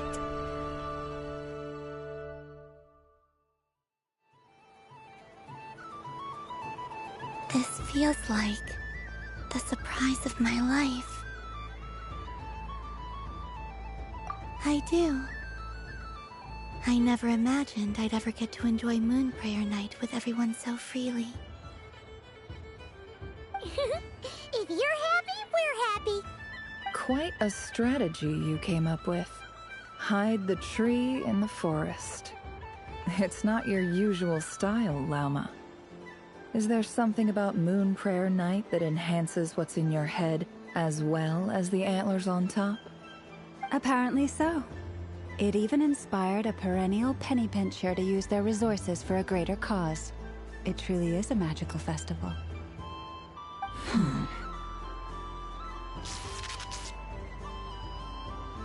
I see it now. This bickering is actually a sign of a strong relationship. Huh? What's everyone doing here? Oh! Miss Columbina, you're back! Yes, I'm fine now. Thanks for your concern. How's your progress with Alice's assignment? Very well indeed.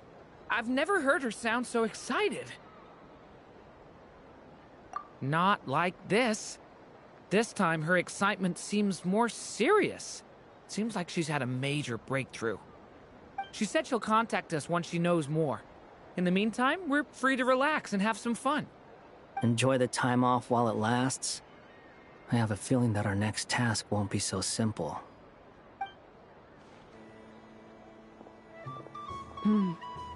I should go. I still have a few things to attend to at the Frost Moon Scion stall. And I think I'll take a look around. With any luck, this once-in-a-year festival will come with once-in-a-year opportunities. Hold up a second.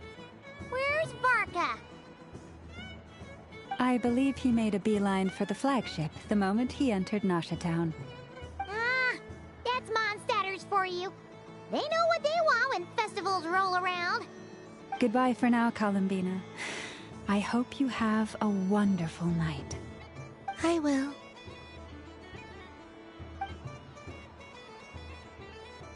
Well, in that case, don't just stand there.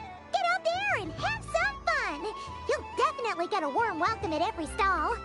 Oh, also, take this map with you. It's a guide to the festival.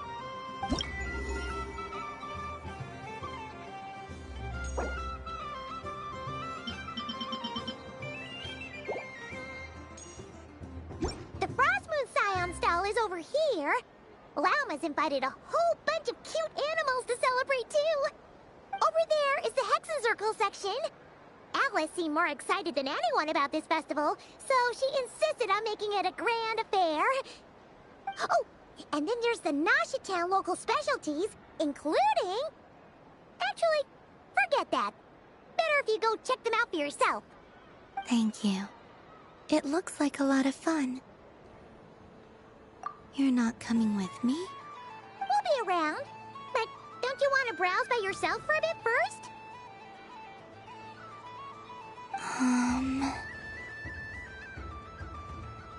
Yep. If you find something you like and want to try it out together, just give us a shout. We'll be right with you.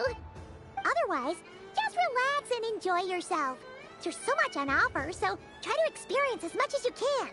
And don't forget to stuff yourself with all the delicious festival food!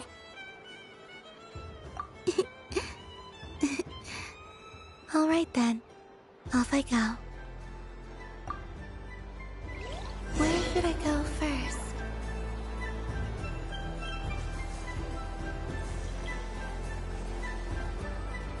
This must be the mage's stall. It feels like I've entered a fairy tale. Ah, how lovely.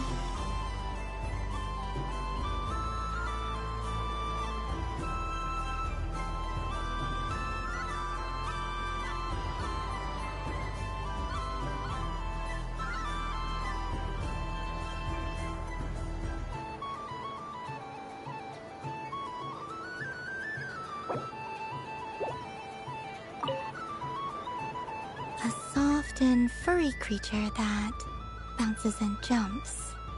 Welcome home, Moon Goddess. This one talks too. Allow me to introduce myself. I am a Dodico from a distant archipelago, the most mischievous of all my Dodo brothers and Dodo sisters. When the going got tough, I powered through, and when I met obstacles, I boomed them away. That sounds like a lot of fun. Doesn't it just? Oh, but then the trouble started. Recently, I found a lovely beach, the same beautiful jelly color as my hometown, and so I dove in to have a look. Only to find it overgrown with seagrass and nasty little spiky fish everywhere, looking to turn me into a Dodoko kebab. I made it back to shore by the skin of my teeth, but my tail was sorely hurt. Couldn't you just boom them away? Oh, I wanted to, believe me. But I've heard that you, Moon Goddess, can understand animal speech. The last thing I wanted was to cause a gigantic fuss and get taken to court by a school of spiky fish. I'd be driven out of these waters for good, and my winter holiday would be ruined. And so, dear Moon Goddess, I was wondering if you might lend me your allegiance. Are you roping me into a crime? Oh, let's call it a once-in-a-lifetime carefree adventure. Does that sound better? All the festival goers tonight are dressed up as the Moon Goddess. But there's nothing to say that the Moon Goddess can't disguise herself as a Dodoko, is there? Besides, this is your home. You should be free to be whoever you wish. I'm afraid I'm not well acquainted with Dodokos, Madam Mage. Oh, that's quite all right. We Dodokos are innocent, happy creatures with a free-spirited nature. Many, like myself, are mischievous troublemakers. Others are lazy souls who like nothing better than to lie down on a nice rock and take a nap. In our eyes, every creature who yearns for happiness and freedom is a Dodoko. But perhaps in yours, we Dodoko are a fluffier and more mischievous breed of Kuhenki? Yes, that is a much easier image to follow. Oh, wonderful! Then let's play! Grab onto my tail and follow me into the sea! Time to settle some scores with the bad guys!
Ooh, a remarkable talent!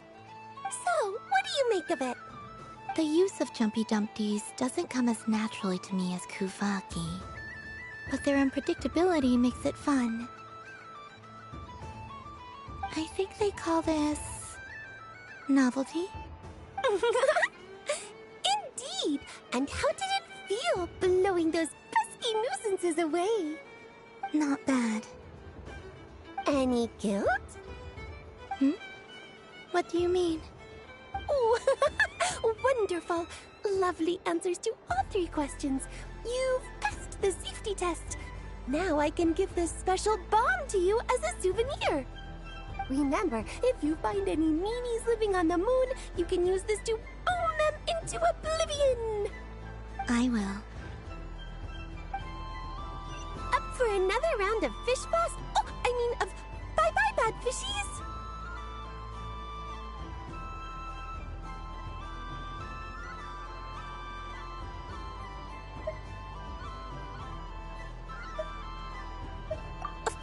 Of course! Feel free to come back whenever you like. There's always time for a dodo venture.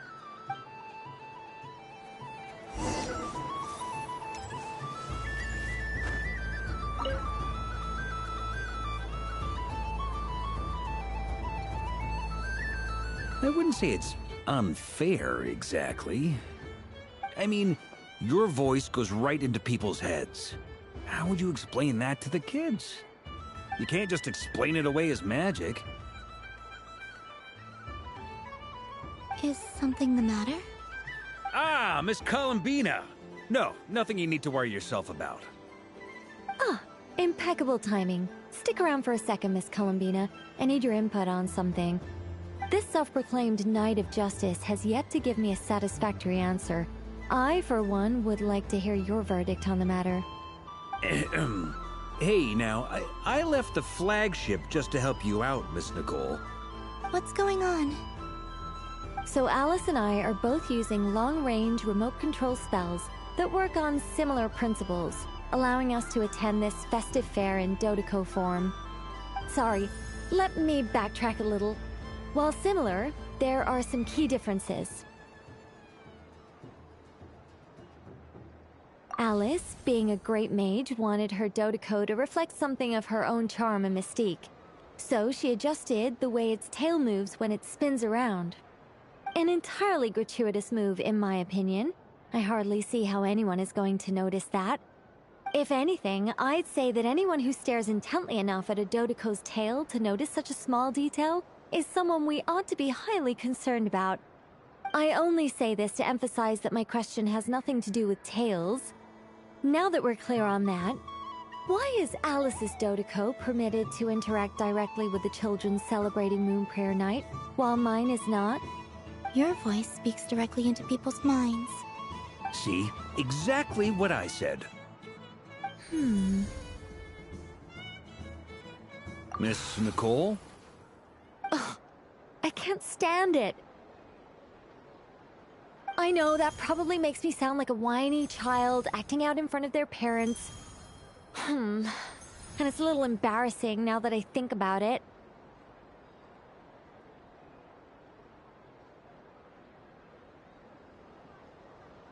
But hey, I said it now, I can't take it back. That would be even more embarrassing. Also, don't go reading too much into that analogy. It was off the top of my head. I'm actually an awful lot older than either of you. Miss Nicole, are you saying that you'd like someone to play the game you've prepared? I'm not so invested in that. It's just something cobbled together using items I borrowed from Alice. She probably didn't even make them herself. The point is, I want to know everyone's thoughts after they receive their prizes. But as you've said, I can't just ask. I've been biting my lip for so long, and I've had no one to vent my frustrations on. I thought this was going to be a nice, straightforward festival where I'd get the chance to guide people to treasure. Well, can I play? I can't guarantee that I'll win a prize, but... You will? I'd like to try. Then what are we waiting for? Let the game begin! It's like they forgot I was ever here.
Congratulations, Miss Columbina! With your great wisdom, you have overcome every obstacle in your path and conquered the great challenge posed to you by fate. Fate? Well, something to that effect. If you'd prefer something more poetic, it could be the icy winds or the dawn. Anything you like, really. You could even go with the challenge posed to you by Dodeko, if that's what you're into. Anyway, you can take or leave my suggestions. Moving on. All my hopes are now resting on this. Can I open it now? Stop teasing me. Please, I'm begging you. No more talk. Just open it. Wow. What a lovely sculpture. Classic and cute at the same time. Thank you, Miss Nicole. I'll always treasure it. Ah, there we go. Music to my ears. You have my sincerest gratitude, Miss Columbina. Thank you for sharing your precious time with me and fulfilling my wish. Don't mention it. You've all done much to help me. And still, I'm the one receiving all these gifts.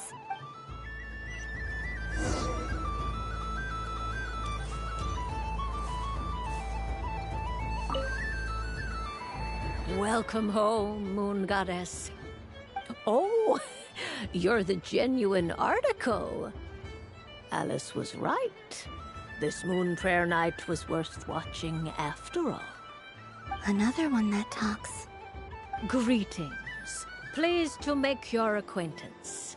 I am the Hexenzirkel member they call B. Barbeloth Trismegistus. Columbina Hyposelenia. Pleased to meet you too. Hyposelenia. A fine name indeed. Now then, Miss Columbina, do you wish to hear a mage's divination? Divination? The Frost Moon Scions used to ask me what would happen in the future. Is this like that? From the perspective of the one seeking answers, perhaps. As you look to your journey ahead, if you seek to understand the unknown, resolve your doubts, and soothe the confusion in your heart, divination could be for you. The unknowns on my journey. Of course, if one wishes to peer into fate, then hydromancy is the more precise option. But that is a complex affair, and to relegate that majestic art to the status of a festive amusement would seem somewhat uncouth. Besides, it is sometimes better to not know fate with great certainty. Hence, I shall use the suitably festive Luna Arcana to tell your fortune instead. It is more popular with the youth in any case. Lunar Arcana. Indeed. Unlike hydromancy, this will only display possibilities and trends. People like to think of themselves as creatures of agency and free will. Peering too far and too clearly into the future is detrimental to both body and soul. I'd like to give it a try. Of course you may. Come then, take a seat, Miss Columbina.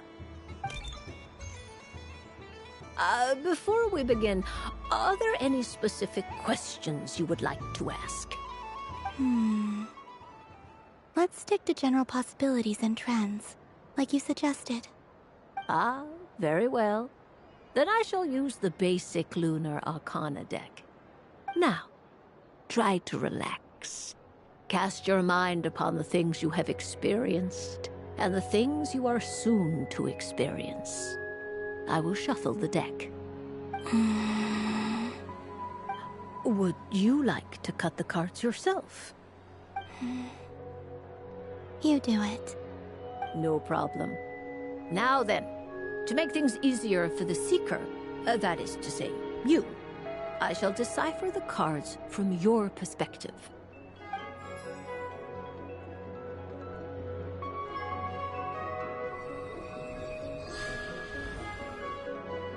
Please, draw the first Lunar Arcana.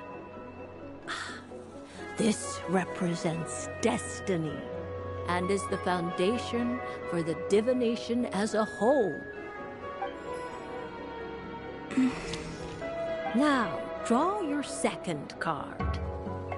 This will stand for the past, the sum of all your experiences that have come before. And now the third arcana. This is the present, your interpretation of the current moment. Finally, the last card. This shall speak of the future, which... Oh. Kuvaki Pulse? Fascinating. I've never encountered this before in my role as a diviner.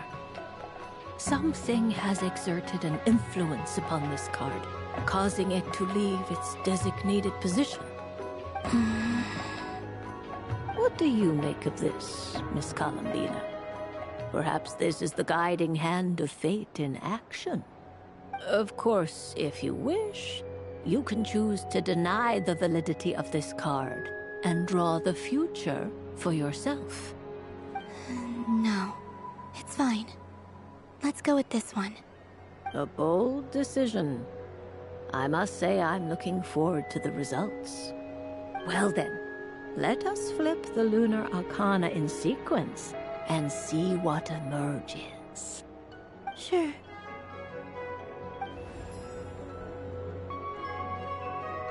First, Destiny.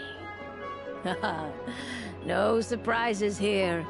The card that represents yours is the moon. The moon. Indeed.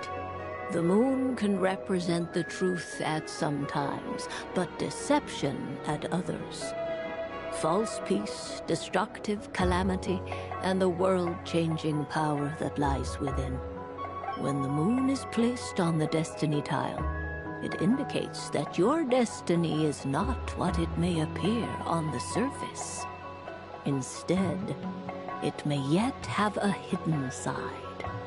It symbolizes a journey through the fog, fraught with uncertainty and deception, where one must face inner challenges head-on. I don't understand. Patience, my dear. This is but the first card, which serves as a basis for the interpretations that follow. Our divination will only grow clearer from here on out. Now then, flip the second card, the one that speaks for the past.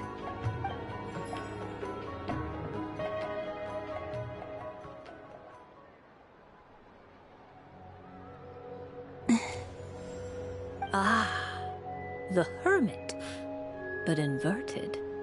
Inverted? Yes. The Hermit symbolizes solitude, introspection, and the pursuit of truth.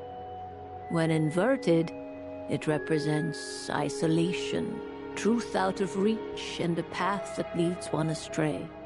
Combined with the moon as one's destiny, the Hermit inverted represents a choice you made to stand alone in the past. It was a choice made not out of fear or arrogance, but for reasons that others could not perceive. You fumbled through the darkness without a guide, but you did not find your way. Rather, you went astray. More than once, it would seem. Is this about how I became Kutar despite not wishing to become a god? And how I joined the Fatui because I yearned for a place to belong? I suspect only you know the answer to this question. All is not lost. The past is in the past, and so it shall remain. Shall we look into the present now?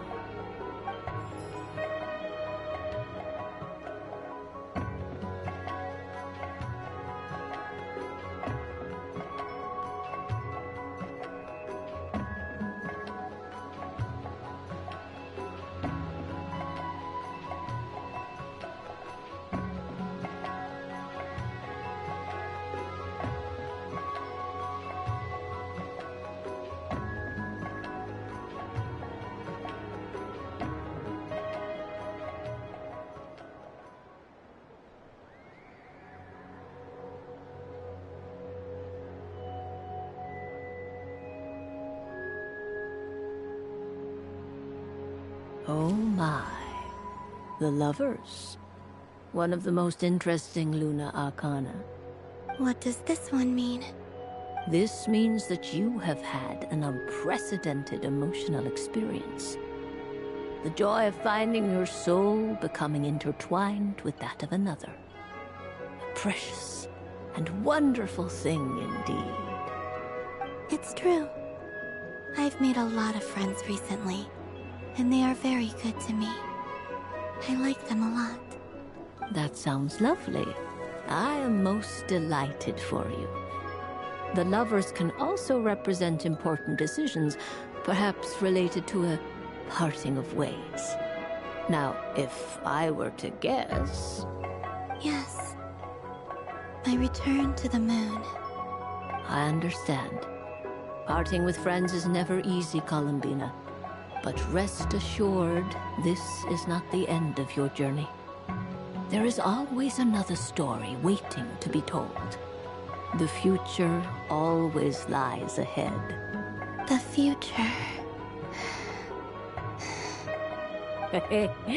Well now, it's finally time to flip this most mysterious of cards. Why did it appear? And what does it wish to tell you? I'm ready. Very well.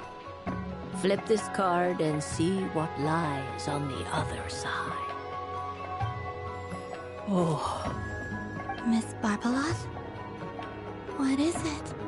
This card is death. That doesn't sound very good. It depends on how we interpret it. It is true that it can represent an agonizing death, a complete and utter end, but at the same time, it can also represent rebirth. Do not forget that your destiny card is the moon. That lends your future many different potential meanings. If death spells the end, is it unavoidable? As I have said, divination can only display general trends. It is a rough guide, but it does not show predetermined outcomes. Allow me to summarize it for you. In the past, you may have lost your way, but now you have gained new connections and new strength. You now face an important decision, one that may bring about a great change in what is yet to be. This change might, in turn, be the end of all things, or their beginning. But remember, everything is subject to change because of the moon present in your destiny. You must see the truth clearly and face your innermost thoughts. The truth. My innermost thoughts. Thank you, Miss Barbeloth. Don't mention it. Some people dislike divinations, for fear of glimpsing an ending to their story that they wish was not so. But I can see that you're different. The result of this divination will not sway your decision. This is a rare quality, and one that diviners always hope to see in the seeker. We are here merely to guide, not to exert undue influence. I understand. Go then and illuminate your future, Miss Columbina. The moonlight that shines from you now is most captivating.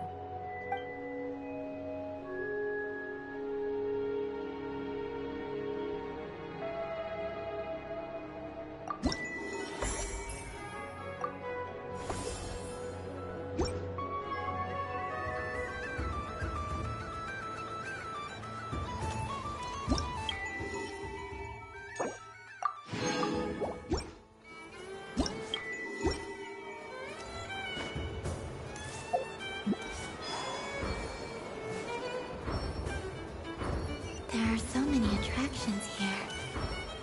Since I rarely get out, I might as well make the most of it. Moon Prayer Candy! Beautiful, tasty Moon Prayer Candy! Buy a whole box, share it with your friends and family! Candy? To share? I wonder what flavors everyone would like. Welcome home, Moon Goddess. Fancy a box of moon prayer candy? Sure. I knew you would. Now, what flavor would you like? I'm not sure. What flavors do you have? Is this for yourself or as a gift? A gift for my friends. Ah, I see. In that case, I'd recommend apple, lockaberry, or midsummerberry. Those are the most popular. Do you have nocturnal blossom flavor? Huh. I've seen couples give those as gifts before, but I did not know they were edible. No? Okay then. Moonfall silver? You did say this was for friends, right?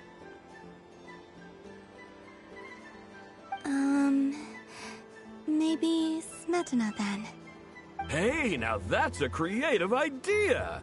I've never tried it before, but if you're happy to wait, I can see about whipping up a batch on the spot.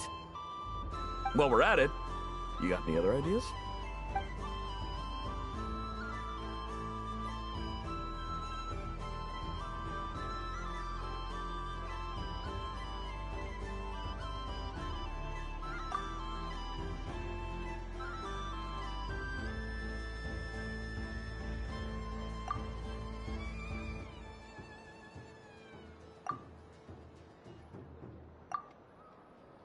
Here you go.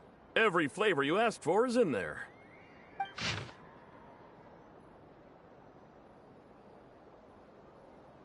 Thank you. I should be the one thanking you! You brought me a whole bunch of new business. It's like a genuine blessing from the Moon Goddess. I hope you and your friends have a lovely night.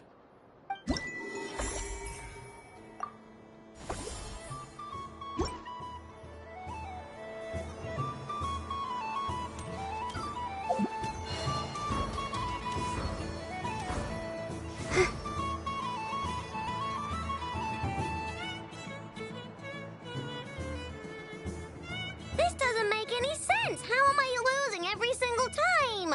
Wait, Inefa, you're cheating, aren't you? Yeah, that must be it. I am not cheating, Aino. Uh-oh, sounds like Inefa's turning into a big baloney bot. I think it's time for some serious maintenance. Moon Goddess, help me. Miss Columbina, Aino is attempting to cheat. What the? I'm not the cheater! You're the cheater! How dare you throw it back at me?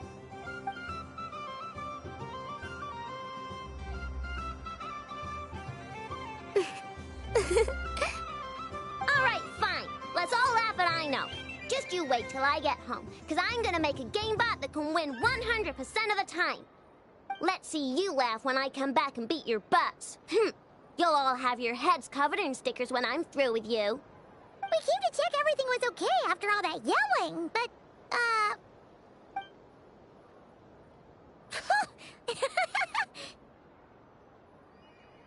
Whatever it is, it sounds like cheating is allowed. Kuhenki concentration. Each player starts with differently colored kuhenki. Each round, they draw one kuhenki from their opponent. When a player has two kuhenki of the same color, they make a pair and can be discarded. Any that can't form a pair must be kept. The round ends when a player can't form any more kuhenki pairs, and that player gets a sticker.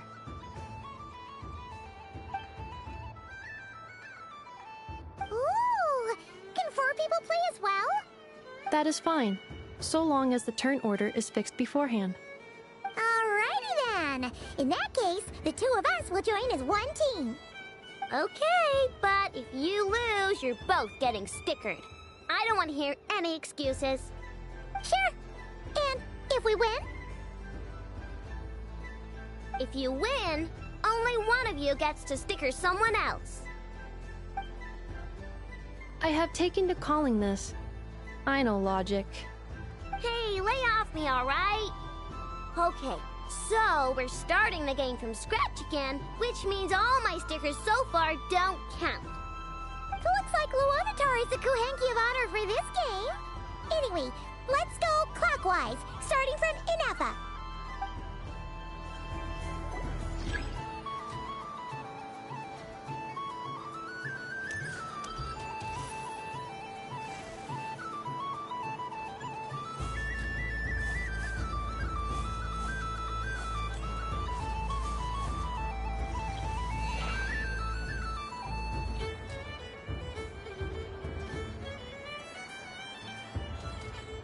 Nice! That's a pair!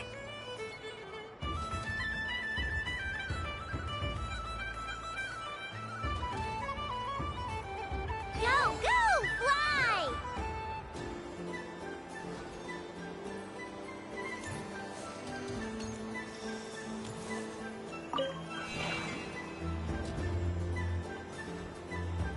Go on.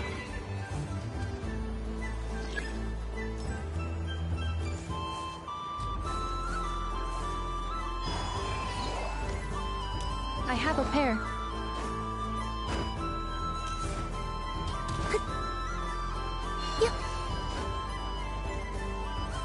Uh-oh! We gotta pick up the pace!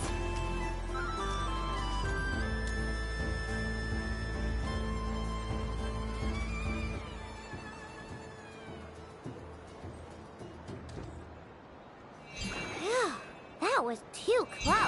I thought I was gonna lose. Let's see who's gonna be the unlucky one.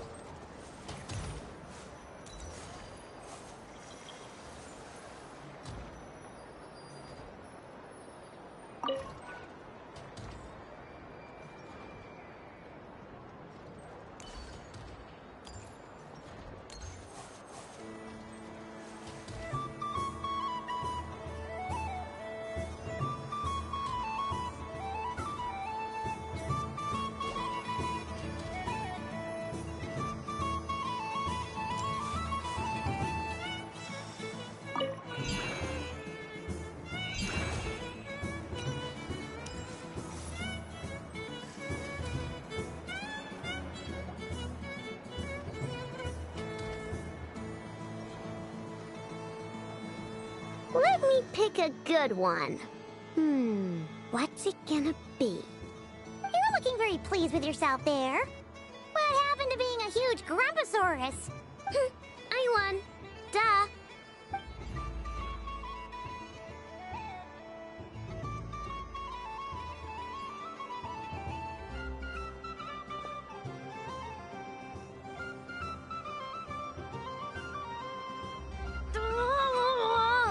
Me again?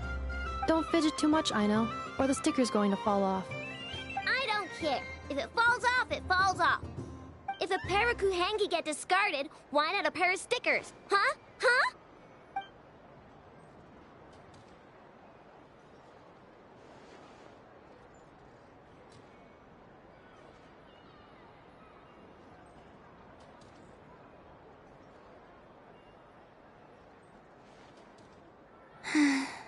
I've lost. Sticker, sticker, sticker!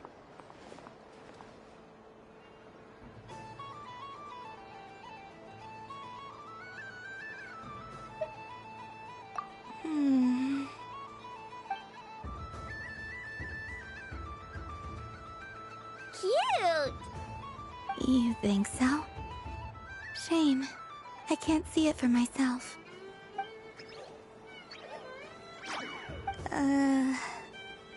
What did Luanatar say?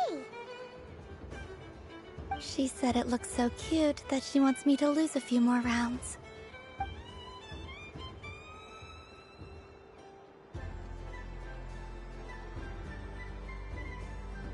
Who put these stickers on Paimon's eyebrows?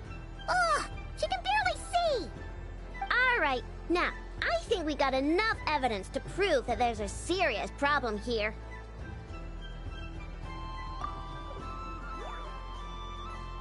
Yes, I agree as well. The culprit is... Inafa! Culprit? What did I do? Quit acting dumb, Nefa. You're not wriggling your way out of this one. I've been watching you.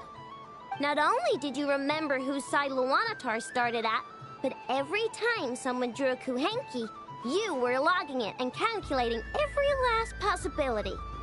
Which Kuhenki pairs were gone, who had what color Kuhenki in their hand, even our facial expressions.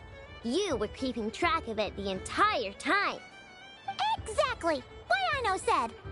Putting aside the fact that running calculations is not against the game rules, do you have any evidence to support your allegations? But that's not against the rules either. So she admits it. She certainly does. Alright, everyone grab a sticker. It's time to get a Nefa back. But... Take that!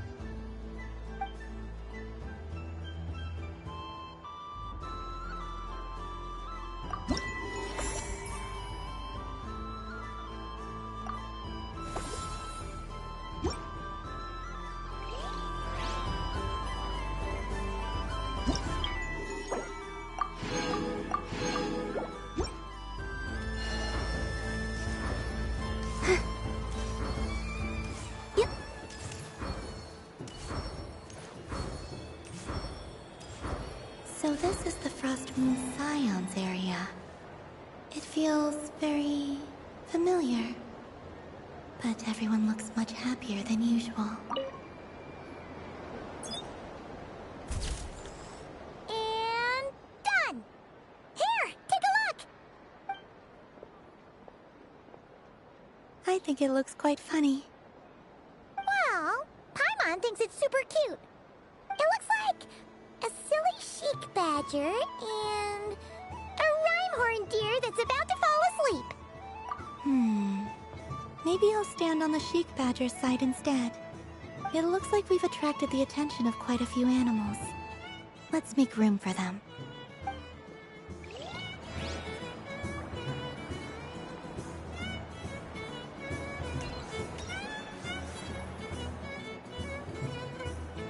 Wow, the Frost Moon Scion stall looks kind of plain, but it's pretty cool once you get into it. I don't go to Hisi Island much, but it's got that, like, old-world cultural feel. And if culture means we get more festivals, I'm all for it! Hello, Yahoda. Columbine! Hello, Moon Goddess! That was too close. I almost gave the game away in front of the staff. Oh, wait, what's the deal with her shoes? They don't make a sound when she walks. I could do with a pair of those. Do you like balloons too? Balloons? Oh, you mean those? What's so fun about balloons? I'm not a kid anymore. They're probably more up Aino's alley. Yes. The animals seem very curious about these strange flying objects. I was drawn here by their voices. I recently learned a fun new game you can play with balloons, so I decided to come and give it a try. A new game?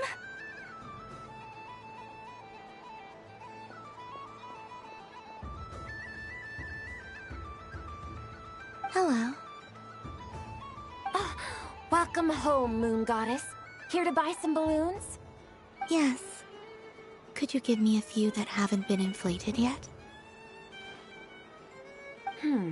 Are you sure? I guess it's not a problem, but... Yes, please. Thank you. Uninflated balloons? But those are just little rubber pouches. What does she want with those? Would you like to play the balloon game, Yahoda? Huh? Sure. I guess. How do you play it? Wait here a moment.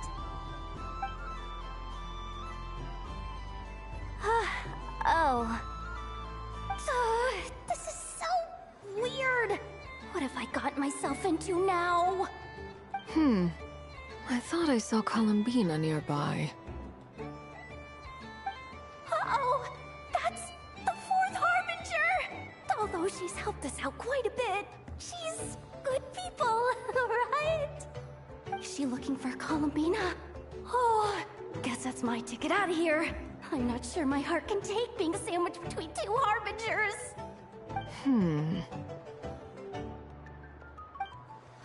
Which stall is she checking out? Oh, it's that other Frost Moon Scions one. Try on the headgear, see what it's like having antlers or animal ears for a day. Oh, I wouldn't be caught dead wearing that stuff. So embarrassing. I have enough gear to carry as it is. Wait, what? She put it on? How peculiar. This would take some getting used to. I wonder if this is what it's like for Lynette. It really suits you, ma'am. What is this? She was so intimidating a moment ago, but now, dang, she's really rocking those ears. How does she make them look so cool? I suppose I may as well keep them on for now. All part of the festive experience. She's coming this way. How do you do, Miss Yehoda? Oh, jeez. Don't talk to me while wearing that thing. Where am I supposed to look? Oh, hey there. I'm looking for Columbina. Have you seen her? She just... Huh?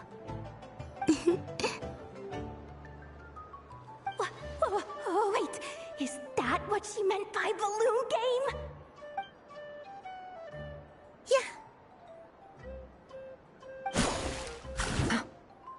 Huh?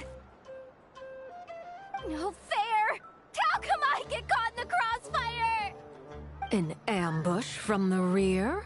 Is this a declaration of war, Columbina? Would you like to play too, Arlecchino? Seriously? Are they gonna start some beef right here, right now? Gladly. That said, I believe there is another who would like to join. Boss Nev! Thank goodness! You've gotta get me out of here! Things are kicking off big time! Hello there. I'd like 10... no, make that 20 balloons, please. Uninflated. What?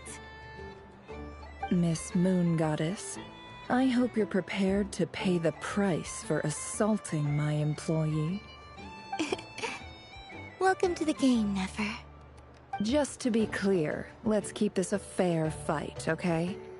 No strange powers, please and thank you. Naturally. Don't just stand there, Yehoda. Aren't you going to team up with me? Huh? Do I have to? Of course. Don't forget, the Curatorium has a reputation to uphold.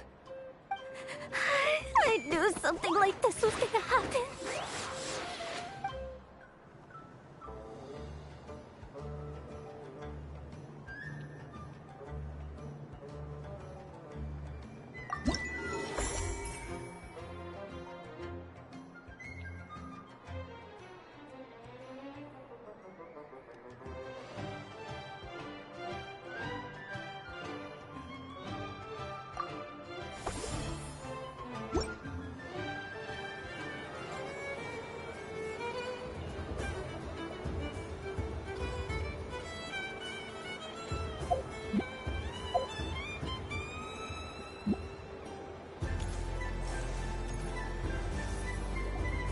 Sunny days! I prefer sunny days. Ah, well, you are as warm as the sun itself, Moon Goddess. Very well. I believe your spirit animal has to be this most adorable chic badger. Wow! Thank you, Mr. Talking Magic Lamp. Have a very happy festival, Moon Goddess. Lance? That's you, isn't it? Shh. It's our little secret, my dear traveler in Paimon. Okay, sure, but were selling sugar sculptures. Everyone celebrates in their own way. After gazing into the abyss and spending time around gravestones all year, what better way to relax than to see sunny smiles on the faces of the living? Besides that, I like to think of myself as a fair judge of character. I dare say matching personalities to confection suits me rather well. That's not what Paimon was talking about. Aren't you afraid that your true identity might be exposed? Should I be? There is all manner of magic in the air this moon prayer night, thanks to the work of the great mages. I see Miss Columbina is hiding in plain sight. Why should I not do the same? Why miss this rare opportunity to enjoy a special evening in my true form? Fair enough. You got a point there. People who don't know you will probably think you're just a talking lantern. Well, now that we see eye to eye, what brings you here? Not a search for your spirit animal, I presume? Ah, well, actually... Here, see for yourself. Oh, this is... How wonderful. A beautiful idea. Yeah, we just met Varka, and he said that having everyone draw their own section was kind of boring. So, he did your bit for you. Ah, Varka. Ever the maverick. I see his artistic skills are truly one of a kind. In that case, I shall paint something on Mr. Albedo's behalf in a short while. What? Why not now? Ahem. Welcome home, Moon Goddess. Whew, that was close. Hello, Flint. She recognized you right away! What keen eyes you have, Miss Columbina. Especially considering they are shut. I did not see you. Rather, I sensed you. I can sense the fluctuations in Kuvaki all around me. One would expect no less of the Moon Goddess. Might I interest you in some candy? Yes, please. Excellent. I shall make some for you right away. Something the matter, Miss Columbina? What about my spirit animal? All the other children carrying sugar sculptures are talking about it. Wait, is she taking the test seriously? Ah, my apologies. How could I neglect that? You are quite right, Miss Columbina. Every one of us has a magical creature living in their heart. Would you permit me to help you find yours? Yes, please. Do you prefer the day or the night? Night. Which of the 4 seasons is your favorite? Winter. Think of a perfect day. What is the weather like? Sunny, rainy, or perhaps cloudy? Rainy in the morning, sunny at night. What kind of answer is that? Forests, lakes, and open seas. Which do you prefer of these? I like them all. Imagine you opened your very own shop. What would you sell there? Moonlight, I think. Wow! Paimon would totally shop there.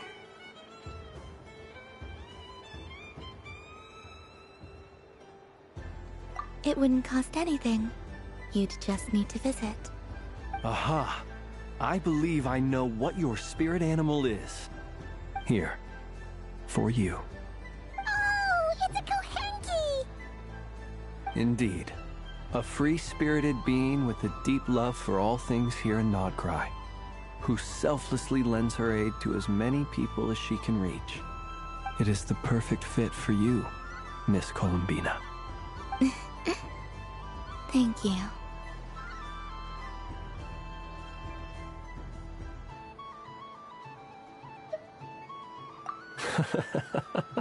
It would be my honor. But you shall have to forgive me. We have known each other for quite some time. I doubt there is any answer I could give that would come as a surprise to you. So instead, would you accept this sugar sculpture as a token of our friendship? It's a lantern.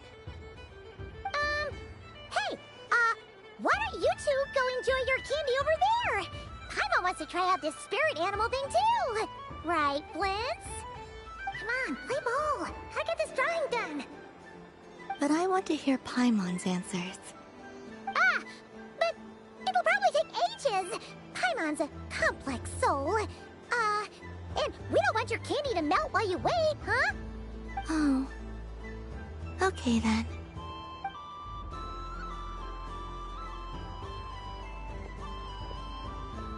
Phew! Nice excuse, Lady Paimon. That was some quick thinking. Yeah, no thanks to you. Although, help next time.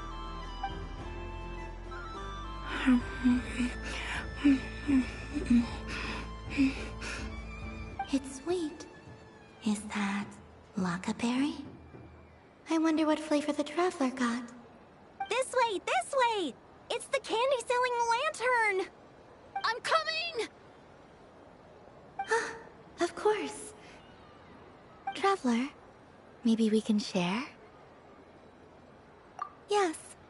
I found out recently that people share their food sometimes, so I'd like to try it. Or... is that a no? Thank you.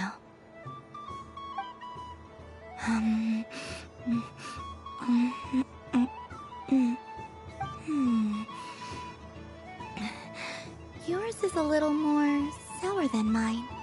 Here, you try it. Amazing. My sugar sculpture has shrunk, yet my heart is filled with feelings of sweetness. I will remember this feeling.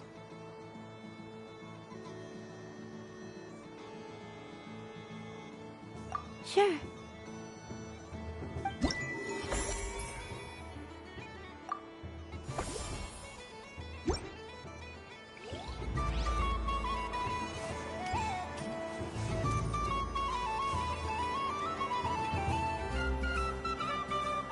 I wish for a never-ending supply of Laka berries.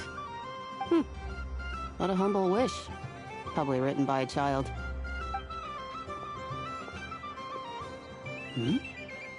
Is that Lauma the Moon Chanter?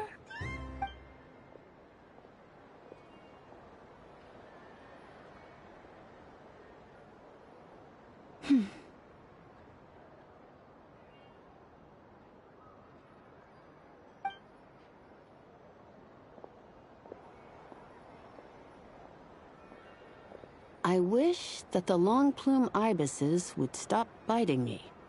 Oh dear, poor Lauma. All right, I'll write that one down for you. I got it. While everyone else is celebrating Moon Prayer Night, you're as busy as ever. I don't mind. It's rewarding work. A good kind of busy. My antlers are at their heaviest tonight, and the Kuvaki waves are especially strong. But as I help these dear friends hang their wishes up, I feel a great peace within myself that is hard to describe. You see, they are all such beautiful wishes, and they are ones that we can fulfill by our own strength. Do you blame me, Llama? I want to hear your honest answer. It is by the help of so many people that I can return to the moon. But I feel as though I've hardly done anything in return. You've done plenty, Columbina. I say this in earnest, both as someone who knows your history, and also as a friend who has seen what you've been through. What about as a moon chanter? I feel proud to honor our moon goddess's wish. And I'm sure any moon chanter in history would have felt the same way. Thank you for your kind words, Llama. But... Since you asked for my honesty, I won't lie to you. My feelings are mixed right now. Besides pride, I also feel... I suppose it's a reluctance to let go. Once you return to the moon, we will be far apart, and separated by a false sky. I'm sure those of us left behind will gaze up at that sky, yearning for the moon once in a while, just as you used to do. I will miss you, Lauma. I will miss you all. I hope to stay in touch. I will try and find some way to send messages down from the moon. Perhaps you could use Kuvaki. I've heard Yehoda say that signals can be sent using long and short waves, or strong and weak lights. That sounds a little complicated. What if we forget what the signals mean? We could prepare a codebook beforehand, but... You're right. It wouldn't really suit you. Still, whatever happens, I believe that you will find your own unique way of communicating with us. And now that I think about that, my heart feels lighter. Because you trust in me? Yes. I have faith in you, and in the power of truth. In my experience, the truth tends to be difficult. But that's what makes it stand out from what is false. So I'm confident that your thoughts and your love will shine through the curtain of lies. We will know it when we see it. Thank you. Now, could you help me hang up my wish? Is this? I wish that all who dwell in this moonlit world can find a place to belong. And I wish that I shall one day see my friends again. It's 2 wishes. I hope that's not too greedy of me. Not at all. And I think you speak for us all with the second one.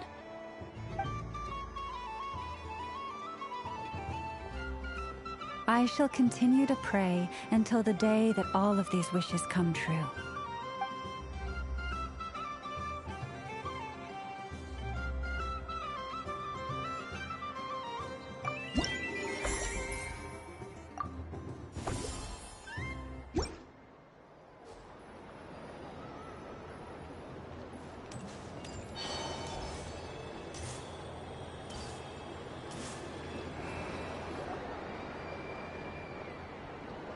Dodoko's Whirligig!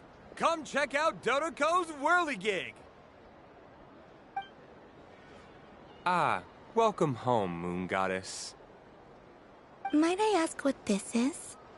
Ah, it's a very special amusement sponsored by the Great Mage herself. Ride on a soft and furry Dodoko and embark on an unforgettable adventure.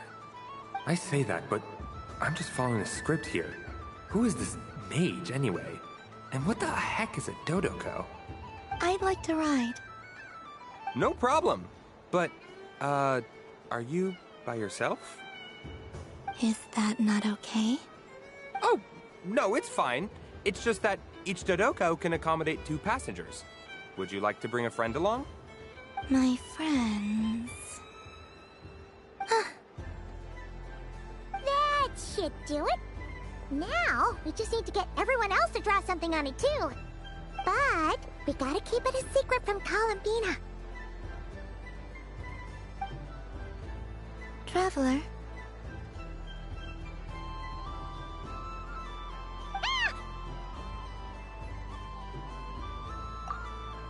I want to go on that ride.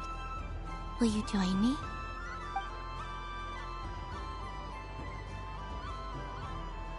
Let's go then.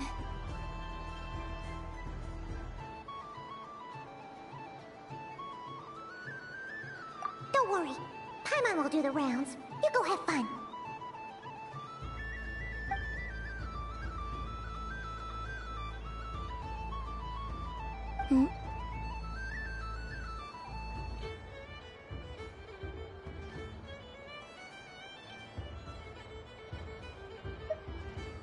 All right.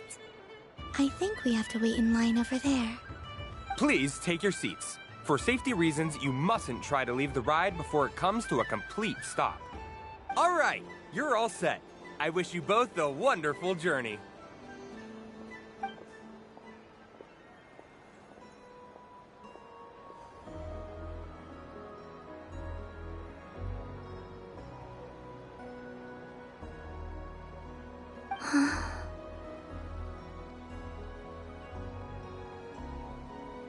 Not bad. It reminds me of riding a moon lane. Sometimes, the Kuhenki circle around me like this, playing their beautiful melodies.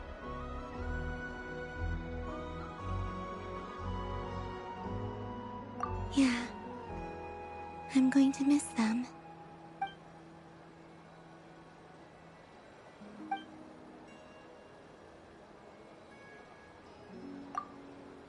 It does. I've felt scared in the past, too. But this is a little different. You know something? I got to see a lot of fascinating things during my disappearance. I saw how the Frost Moon Scions act around their families. So different than how they used to act in my presence. And I also saw how they interact with their friends. It made me curious at first. Why do people act so sincere when they're worshipping gods, but save their truest, warmest feelings for each other? Slowly, I came to realize that it's because they trust one another. They know, deep down, that they'll be accepted for who they are. All of it. The good and the bad.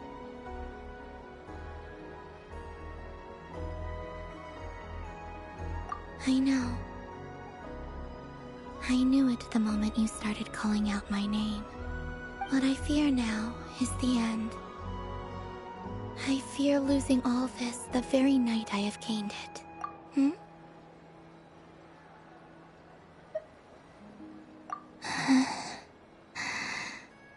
Thank you for this conversation. Thank you for listening to me. Don't worry. This fear I have, and the unknown that awaits me, they cannot hurt me. Not when I possess a treasure far greater. I just want you to remember this version of me. The real me. On this final night together.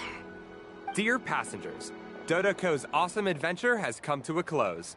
Please leave in an orderly fashion, and we look forward to seeing you again in the future. Don't want the journey to end, huh? Don't worry, you two. There's always another adventure waiting just around the corner.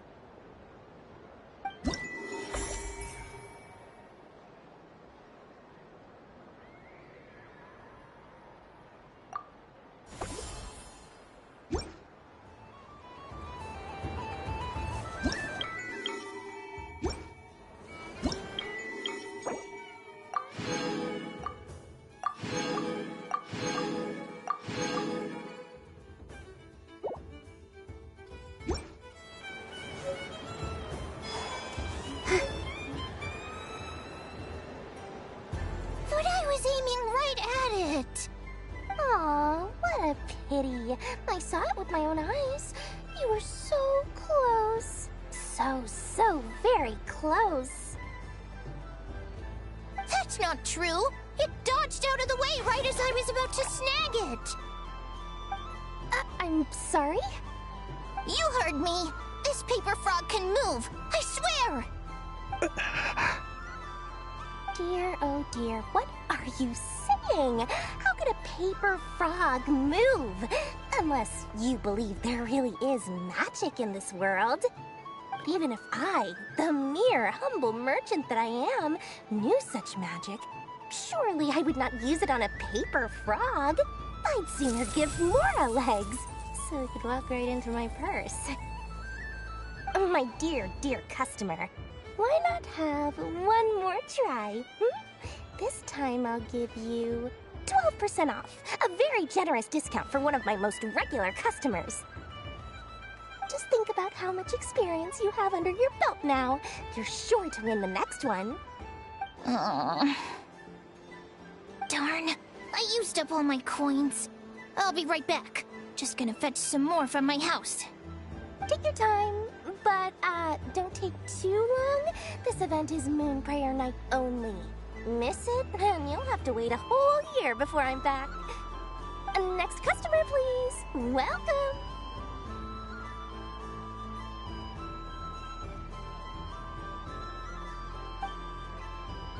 Hello.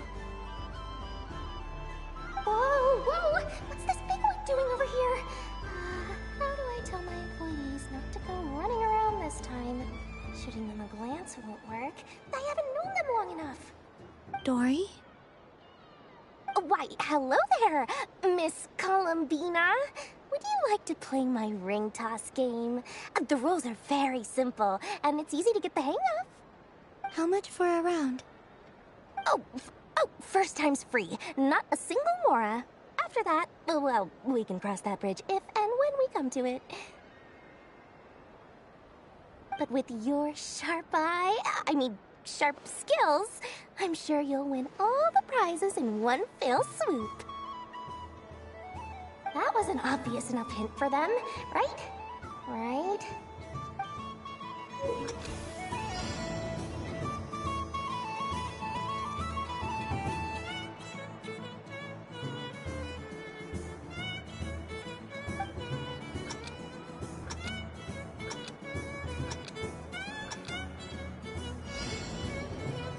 Here comes the ring! Oh, peanuts.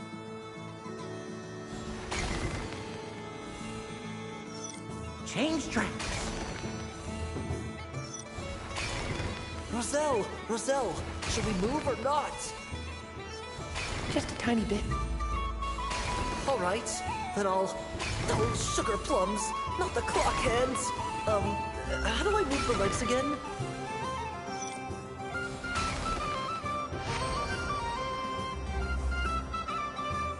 Let's see now.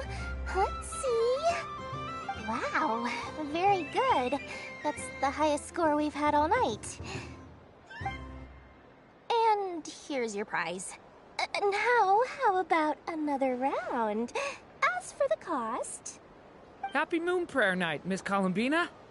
Happy Moon Prayer Night, Durin and Hat Guy. Are you here to play the game? Yes. No. You said we were just coming here to say hello. I did, but then I recognized a few more people as I got closer. Do my eyes deceive me? Is that... It's our little dragon! He's all grown up! Someone's popular.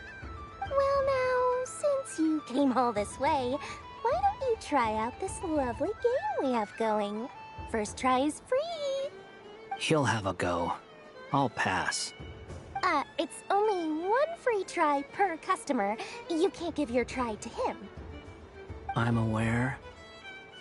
How has Elder Almond been lately? He's in great shape. He goes for a run in the forest every morning to stay fit and healthy. He tried to go boat racing with Firecracker a while back, but he couldn't even make it onto the Lotus Leaf. Firecracker was in fits of laughter. How about you, little dragon? Can you still fly? Yes, I can. But you've become less chatty. Has growing up been tough on you? We call that maturity. You know, the thing people sing about. The knight wields a sword of stone to defend those hearts that are made of gold. Stone is very heavy. That's what keeps him from talking too much. That's awesome! I want to be a knight when I grow up too. Ring, here I come! Ha! Oh, the hat-wearing man. I never thought I'd see you again. You seem more determined than when I saw you last on the train. If you say so. Oh, I do say so. The people you once helped see it clearly. It's because you are once again on the right track. May the engine in our hearts propel us to the station of our dreams. I can move! I can move now, Roselle! What are you doing, running into the rings like that? You got them all so quickly! I've never seen anything like this in all my travels! Is this guy actually an old friend of theirs? But how? They're origami animals and clockwork people from a fairy tale! Getting to know them would be quite an arduous task, unless they share a hometown? I have to get to the bottom of this. Next time I see the Great Mage Alice, I shall demand answers. Thank you, Dory. I had a lot of fun. Now for your prize. Where did I put it? Give me a moment to dig it out. Oh, sweet grand prize. How I wish I didn't have to let you go. Good thing I've already turned a profit from the customers earlier in the night. Otherwise, I'd have wasted all my hard work. Okay, I'm back. What? I leave for 2 seconds and someone's already claimed the grand prize? Oh, well, these things happen, you know? Perhaps you'd be interested in one of the other prizes instead. We've got all kinds of wonderful goodies here. Is this the thing you wanted? Here, you can have it. Huh? But... Don't worry about it. It will be happier with you. Oh, thanks so much, Miss. Moon Goddess. Oh, goodness gracious, Columbina. Give me strength. How am I supposed to make any more money from this child at this rate? Daddy, look! That's the game I was telling you about! Forget it. She is the Moon Goddess after all. I'll think of some other way to swing this. Maybe I can try to hook this new kid. Huh? Oh, someone already won the grand prize. You can take mine if you want. What? Why? Why are all these bleeding hearts coming here to ruin my business? Happy Moon Prayer Night, everyone. Happy Moon Prayer Night.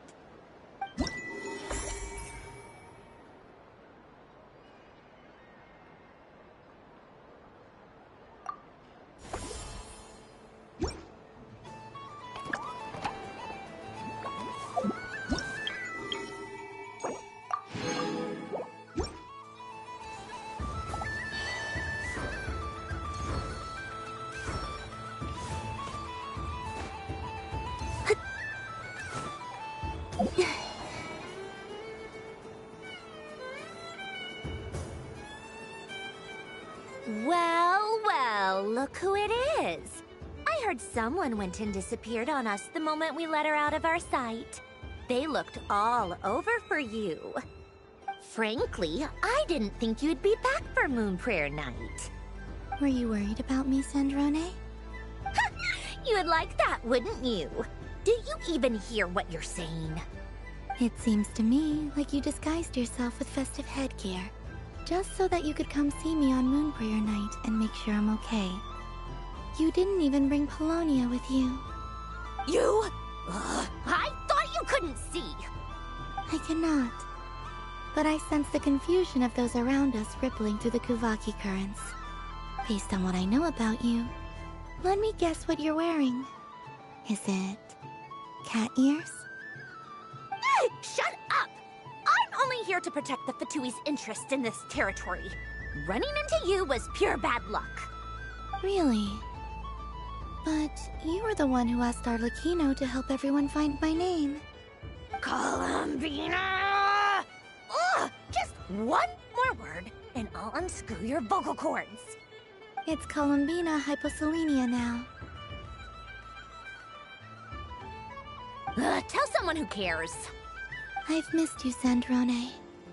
The whole time I was gone, I was thinking. I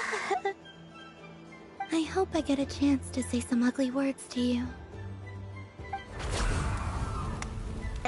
Is that supposed to be a joke? Anyway, let's go play that game. What? You mean that frostfin whale? Yes. It's some kind of game where you get bitten if you step on the wrong tooth. Seems like fun. Who in their right mind would wanna... Because you're not a scaredy cat. Fine! You wanna play? Let's play. Don't complain when I kick your sorry butt. Lovely. You old geezer! I'm gonna beat the pants off you! Just you watch! I almost forgot. Sandrone? What is it now? You'd better not lose, or I'm going to beat your head in. What? Allow me to demonstrate since I'm feeling so nice. You just step on the teeth, like this.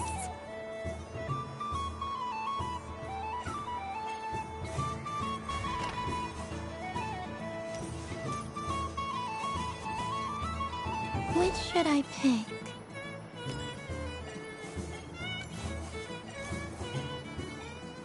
Your turn, Sandrone.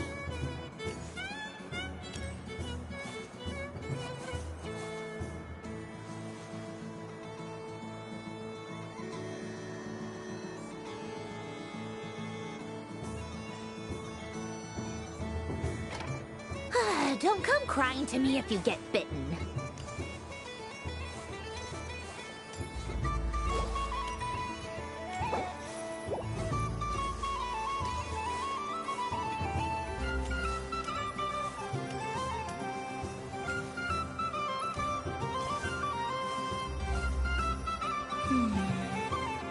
I'm getting a bad feeling from this one. Sensing Kuvaki doesn't count as cheating, right? I want to switch. There are less and less teeth remaining.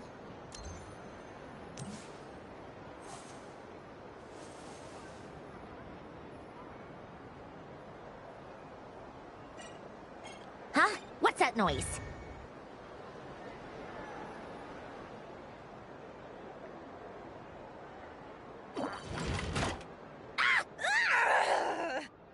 I think you might have picked a bad tooth, Sandrone. Shut it! Do you need any help?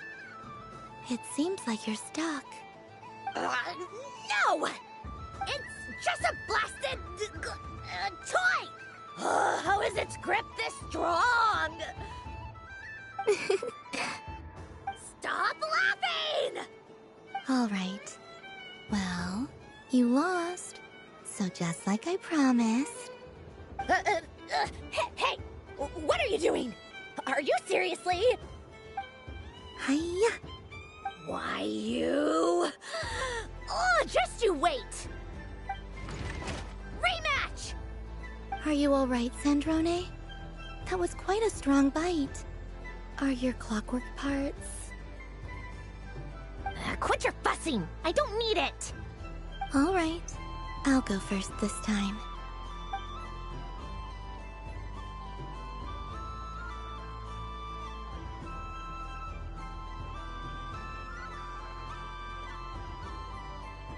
I see it now. She can sense which teeth are rigged. So I just need to avoid the same ones that she does.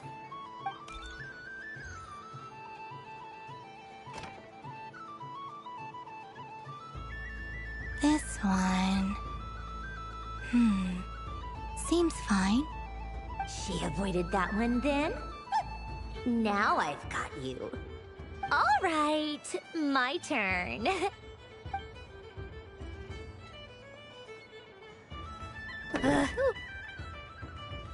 What? Looks like you lost again, Sandrone. Wait! There's more than one bad tooth! Bonk.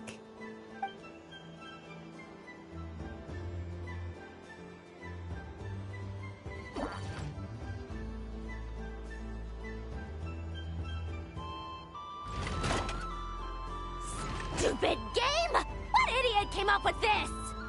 Are you alright, Sandrone? You said some nasty things just now. Oh, I'm peachy. Should I let you bonk me on the head as well? Ah, forget it! Come on, bonk away. It can be your consolation prize for losing so badly. I told you, forget it! Gah, you've always been so annoying. Singing right outside my door, inviting yourself to my tea parties, going AWOL. And now you're off to the moon or something. Of all my days with the Fatui, the times I spent with you, Arlecchino, and Rosaline, they were my favorite. I will not forget them. Just as I shall not forget this moment. We'll always be friends, no matter where we are, right? Who would want to be your...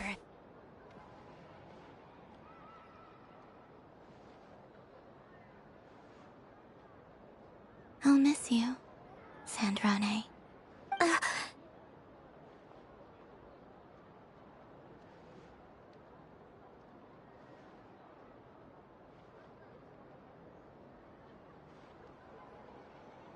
Goodbye, Sandrone.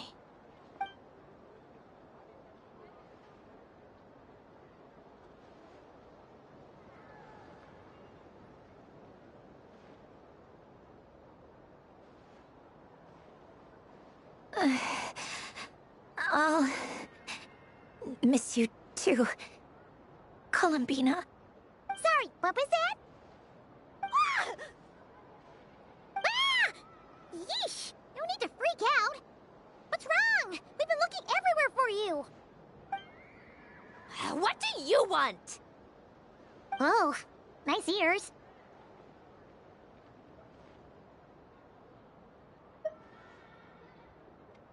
What do you want? This! Huh? It's your turn to draw something. You're one of her friends too, aren't you?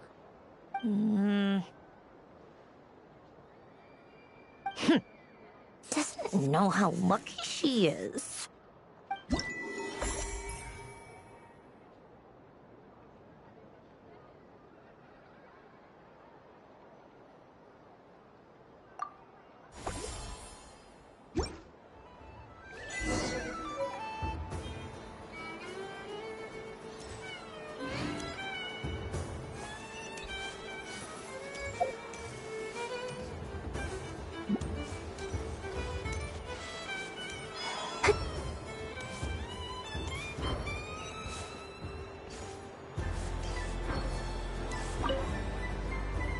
Traveler. Hey there, Columbina! Are you done checking out the festive amusements already? Are you sure you don't want to look around some more? You might not get another opportunity like this for a while. Right now, what I'd like to do is...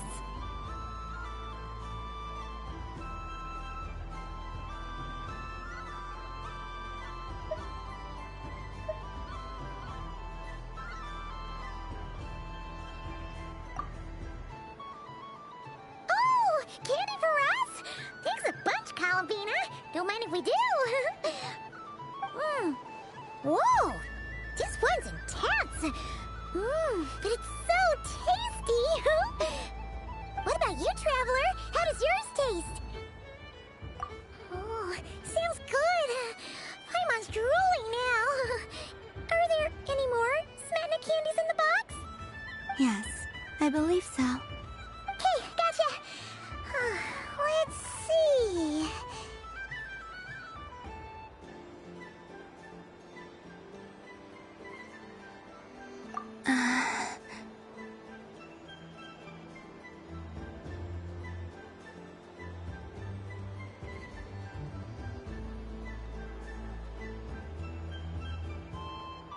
Sure.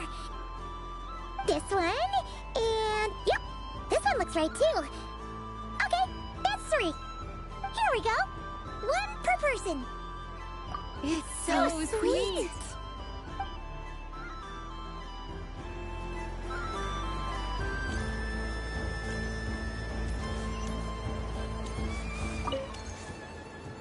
Traveler. Paimon. Columbina! Finished with the festival already? Okay. No need...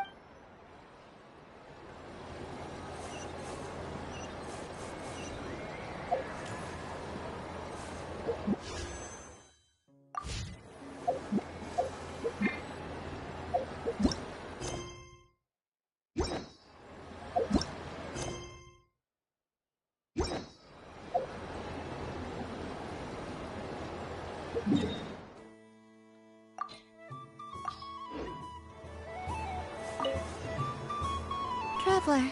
Columbina! Finished with the festival already? Really? You're sure you don't want to have a little more fun out there? Final answer? Yes.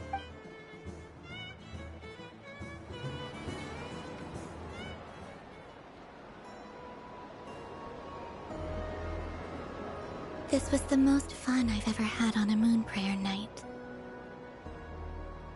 Everywhere I went, people were saying, "Welcome home," and there were friends at every turn. I only wish it could last longer than one night. Oh.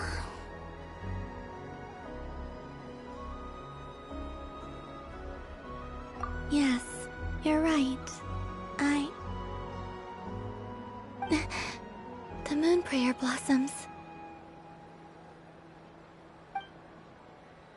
Ooh, look! Look! Moon prayer night has come.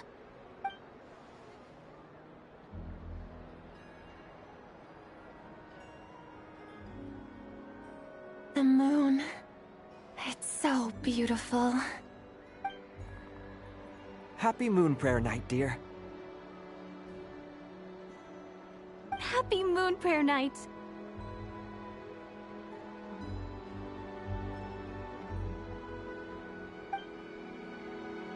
Happy Moon Prayer Night.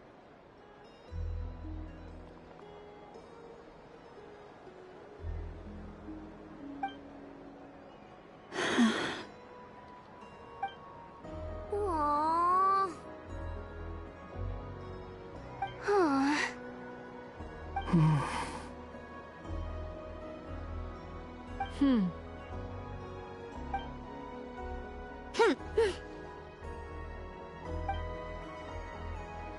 Time flies when you're having fun.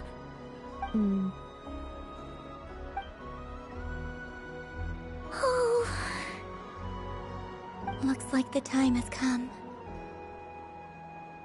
Columbina. You're heading off, then? Yes, to the ruins you mentioned. And from there, back home to the moon. Wait! I know? At least...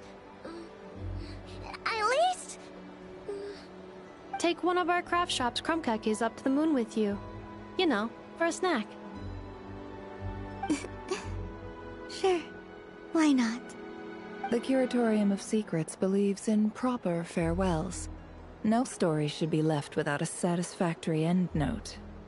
Never. Farewells are an important affair for the Ratniki, too. We never know when we might meet again. Haha! And here I thought grand farewells wouldn't suit tonight's mood. But I suppose friendly passion is not to be stopped, eh?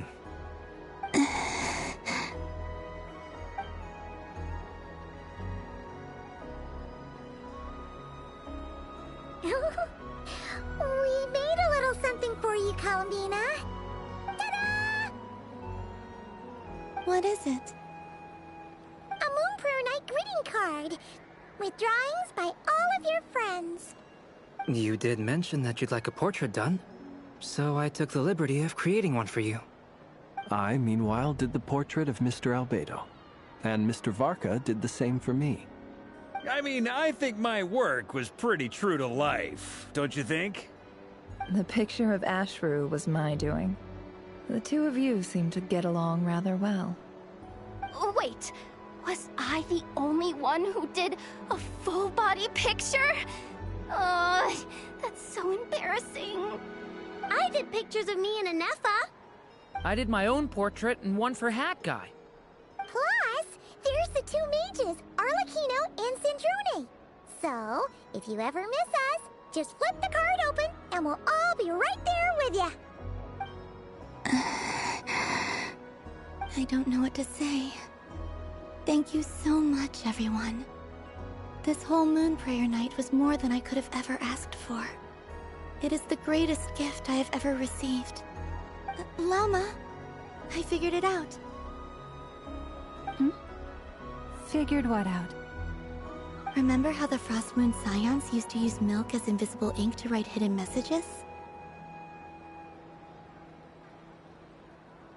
That was a very long time ago. Oh, are you saying? Yes. When I miss you all, I shall use moonlight in the same way, to write words that only you can see upon the moon itself. Wow, that sounds lovely. Quite. But how will we see them? Simply open your windows on nights when the moon shines bright, and the moonlight will naturally flow towards the words I have written. That sounds most fitting indeed. Very true to form. I'll try to write them in places that won't disturb your sleep.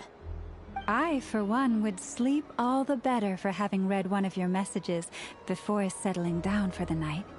Exactly! So don't worry about disturbing anyone's sleep. Just promise you'll write to let us know you're okay, alright? Alright. I promise.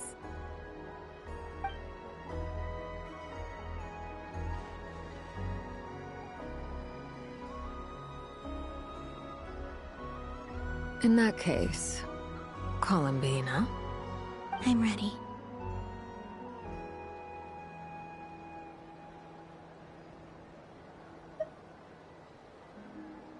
Very well. Let's go.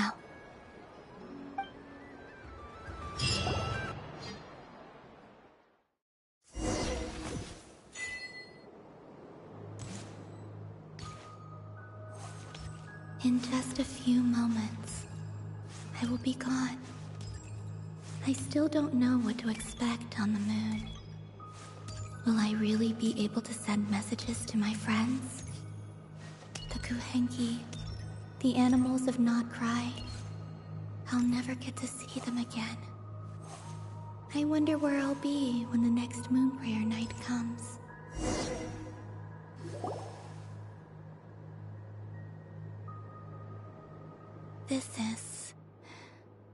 This is where the people of Hyperborea used to communicate with the moons.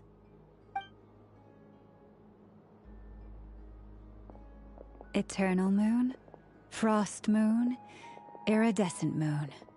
When the power of all three converge, the gate to the moons shall open. Moon marrow preparations are complete. Only the final step remains. I'm sure Nasha Town is livelier than ever at this moment. Yeah, it's a shame you couldn't be there for it, but it's now or never, right? It's fine. I'm more than happy with this. My last piece of luggage. My only piece of luggage.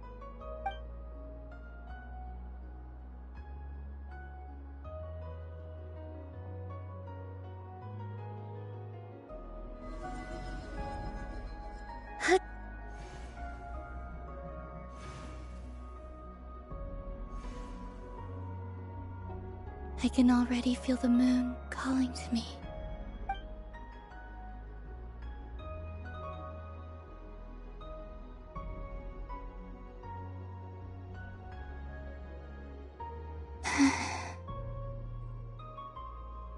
Your home lies on the far side of this light, Columbina.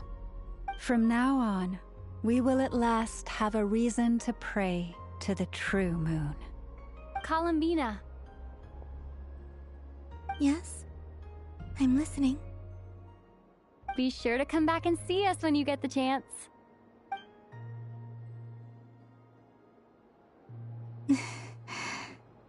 Of course. But if that chance doesn't come, then remember that you have friends on this planet. People who will miss Columbina. Yes, I will. Thank you for everything you've done for me. And remember, come night or day, the moonlight shall always connect us. Well then, farewell, my friends.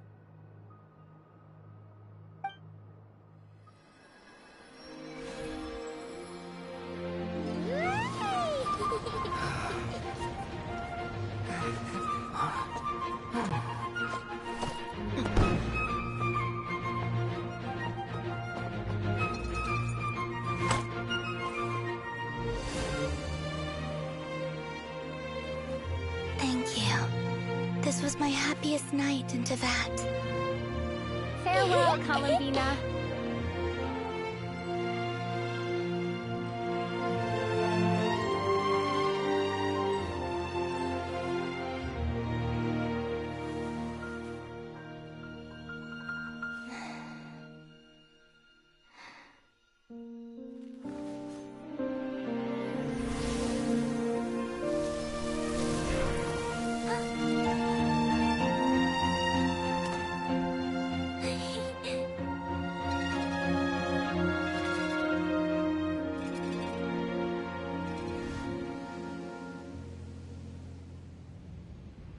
The moon really is closer than ever tonight.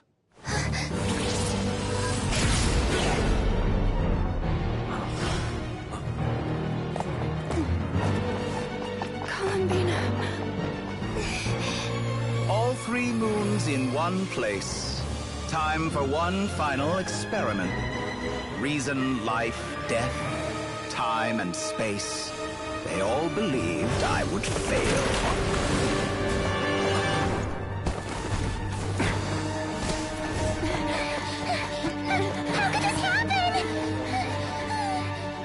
But Tevat's primordial power never did belong to the throne of heaven. And now, they are mine.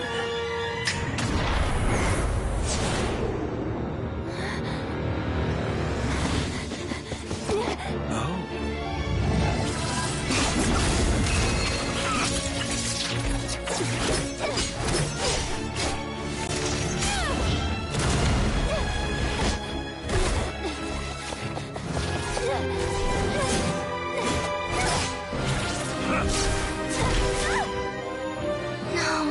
As long as I'm here, the Doctor is free to wield the 3 moons' power.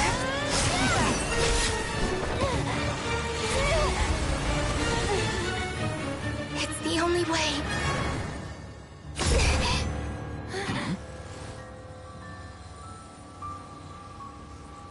I guess I won't be going home today. Columbina! No!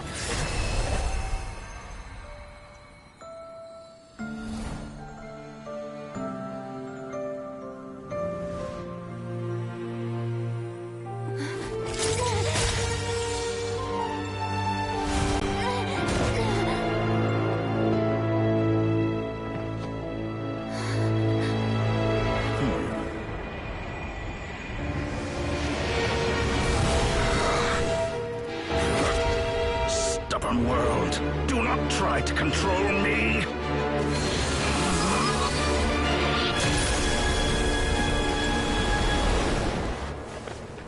Columbina.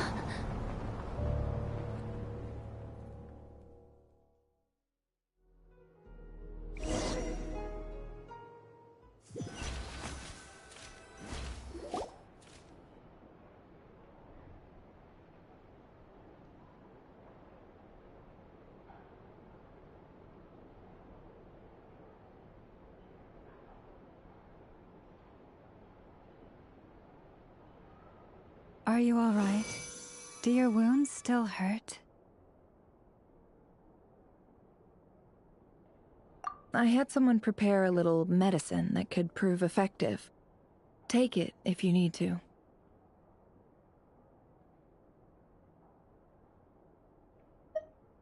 In that case, let me relate the contents of the call we made to Alice after the incident occurred.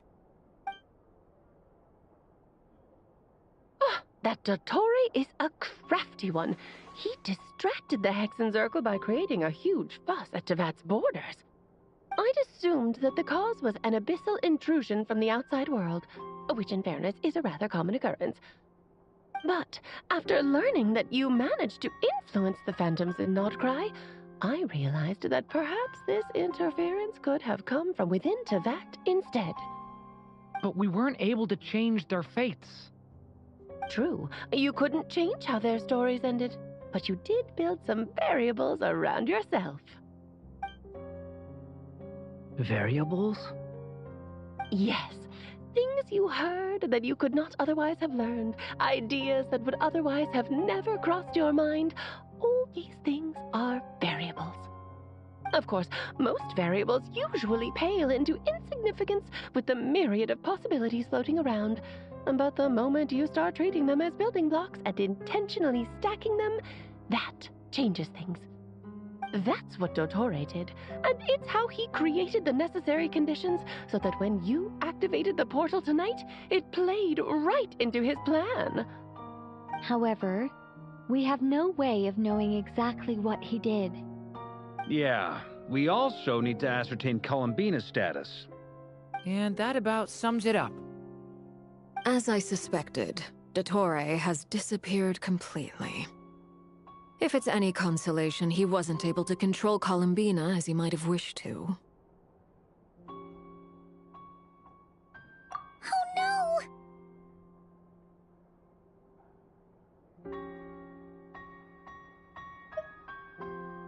What? She did what? All we saw was Dottore appeared and used some kind of power. The next thing we knew, he and Columbina were gone and you were falling into the sea.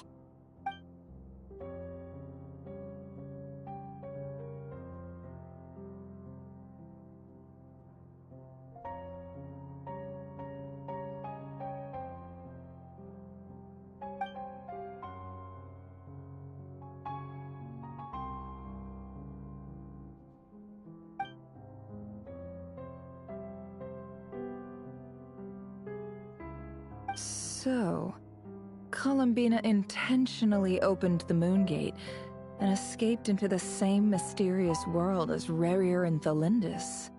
Sounds like bad news.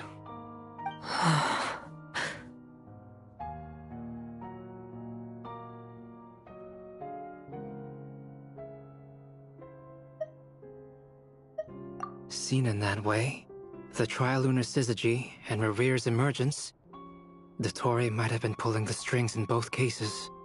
According to Miss Alice, he is attempting to transcend his destiny and finish an experiment that only a god might complete. An utter lunatic. Wait a sec, where's Hat Guy? Seems like he'd want to be here for this. He took off with the Dodo communication device after we spoke to Alice. He said he had a hunch that he wanted to investigate by himself. The look on his face was terrifying. I've never seen him like that before.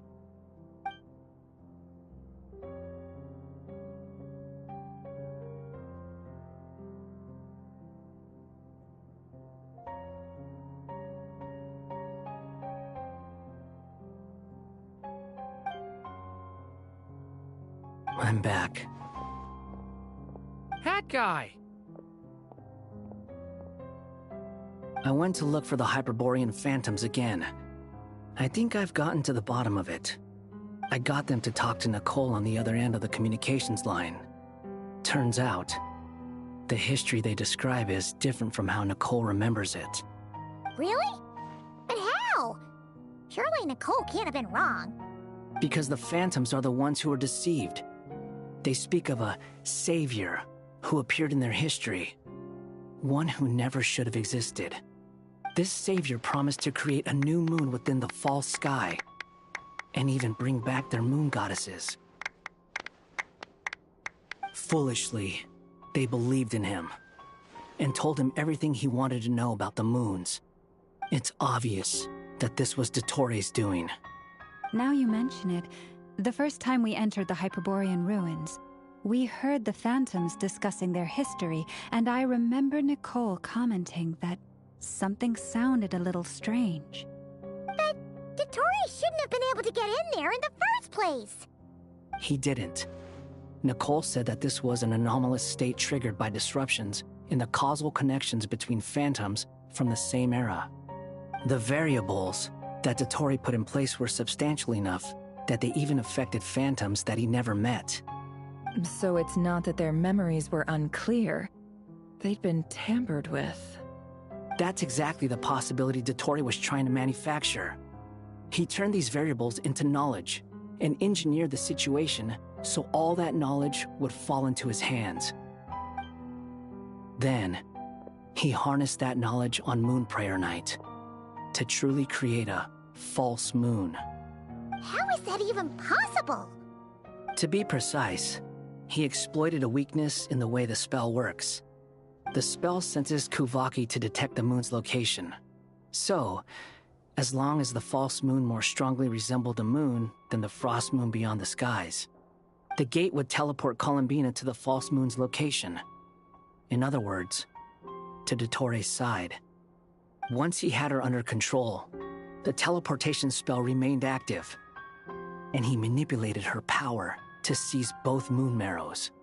At that moment, the moon marrows disappeared right before our eyes. It was already too late, even as we were leaving the ruins. By then, Dottore had already amassed the power of all 3 moons. So, where does that leave us? What do we do now? I'd certainly like to know what Her Majesty thinks, now that the concerns I expressed to her have come to pass. But we cannot simply sit and wait for her to decide the matter. And in any case, it is not the Fatui Harbinger Damselette who sees us as her friends, but rather Columbina Hyposelenia. If, even in such extreme circumstances, Her Majesty will not lift the prohibition on Harbingers drawing steel against one another, then I will do as my heart demands. I will fight as Peruware instead. Oh, Arlecchino! Time is short, so I'll make the first move.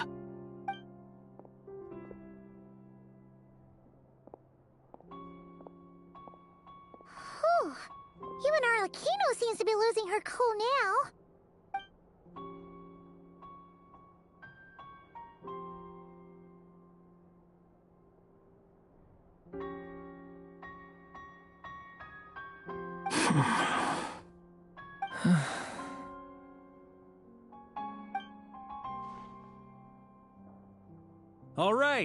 All right. Lose those dejected looks for a moment and let me get a word in. It looks bad, I won't lie. Very bad, in fact. So Dottori's pulled some real dirty tricks to gain the upper hand. For now. And yeah, it's to the point where even the mages say that his variables have affected destiny. I'm not so sure, though. Many have told me that Tevat's destiny is fixed, and that does appear to be the case. Well, what makes Dottori so sure he'll be the exception? And since he was able to stack these variables up, who's to say we can't do the same? You of all people should not be discouraged, traveler from afar. This isn't over yet. And you're not alone in that. Everyone here does, whether they've spoken thus far or not. But none of us are the type to sit back and wait for the sun to shine again. That's exactly how a knight should roll. If they knock you down, you get back up and get back in it.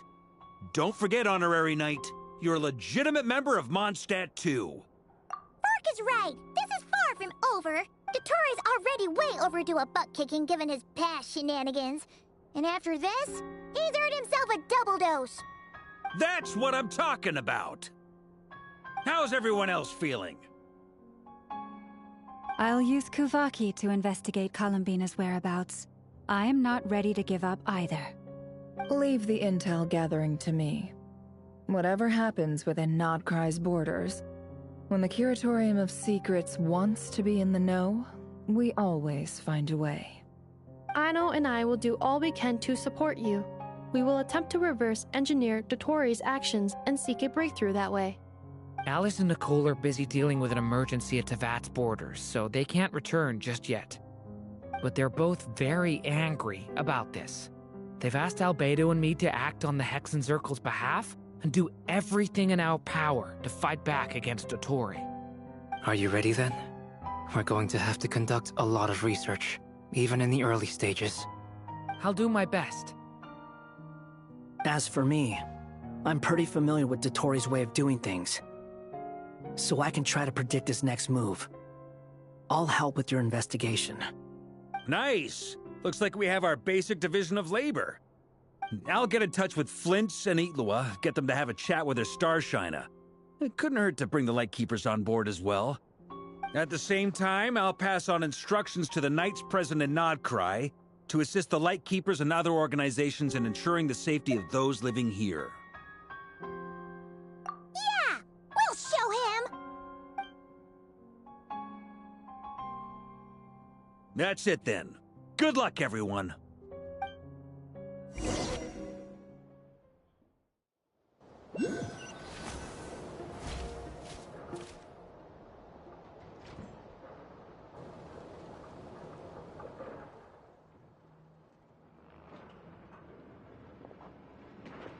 I never thought that Columbina would become my real name. It went from being a Fatui code name to something my friends call me. And remember, come night or day, the moonlight shall always connect us.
Ad Astra.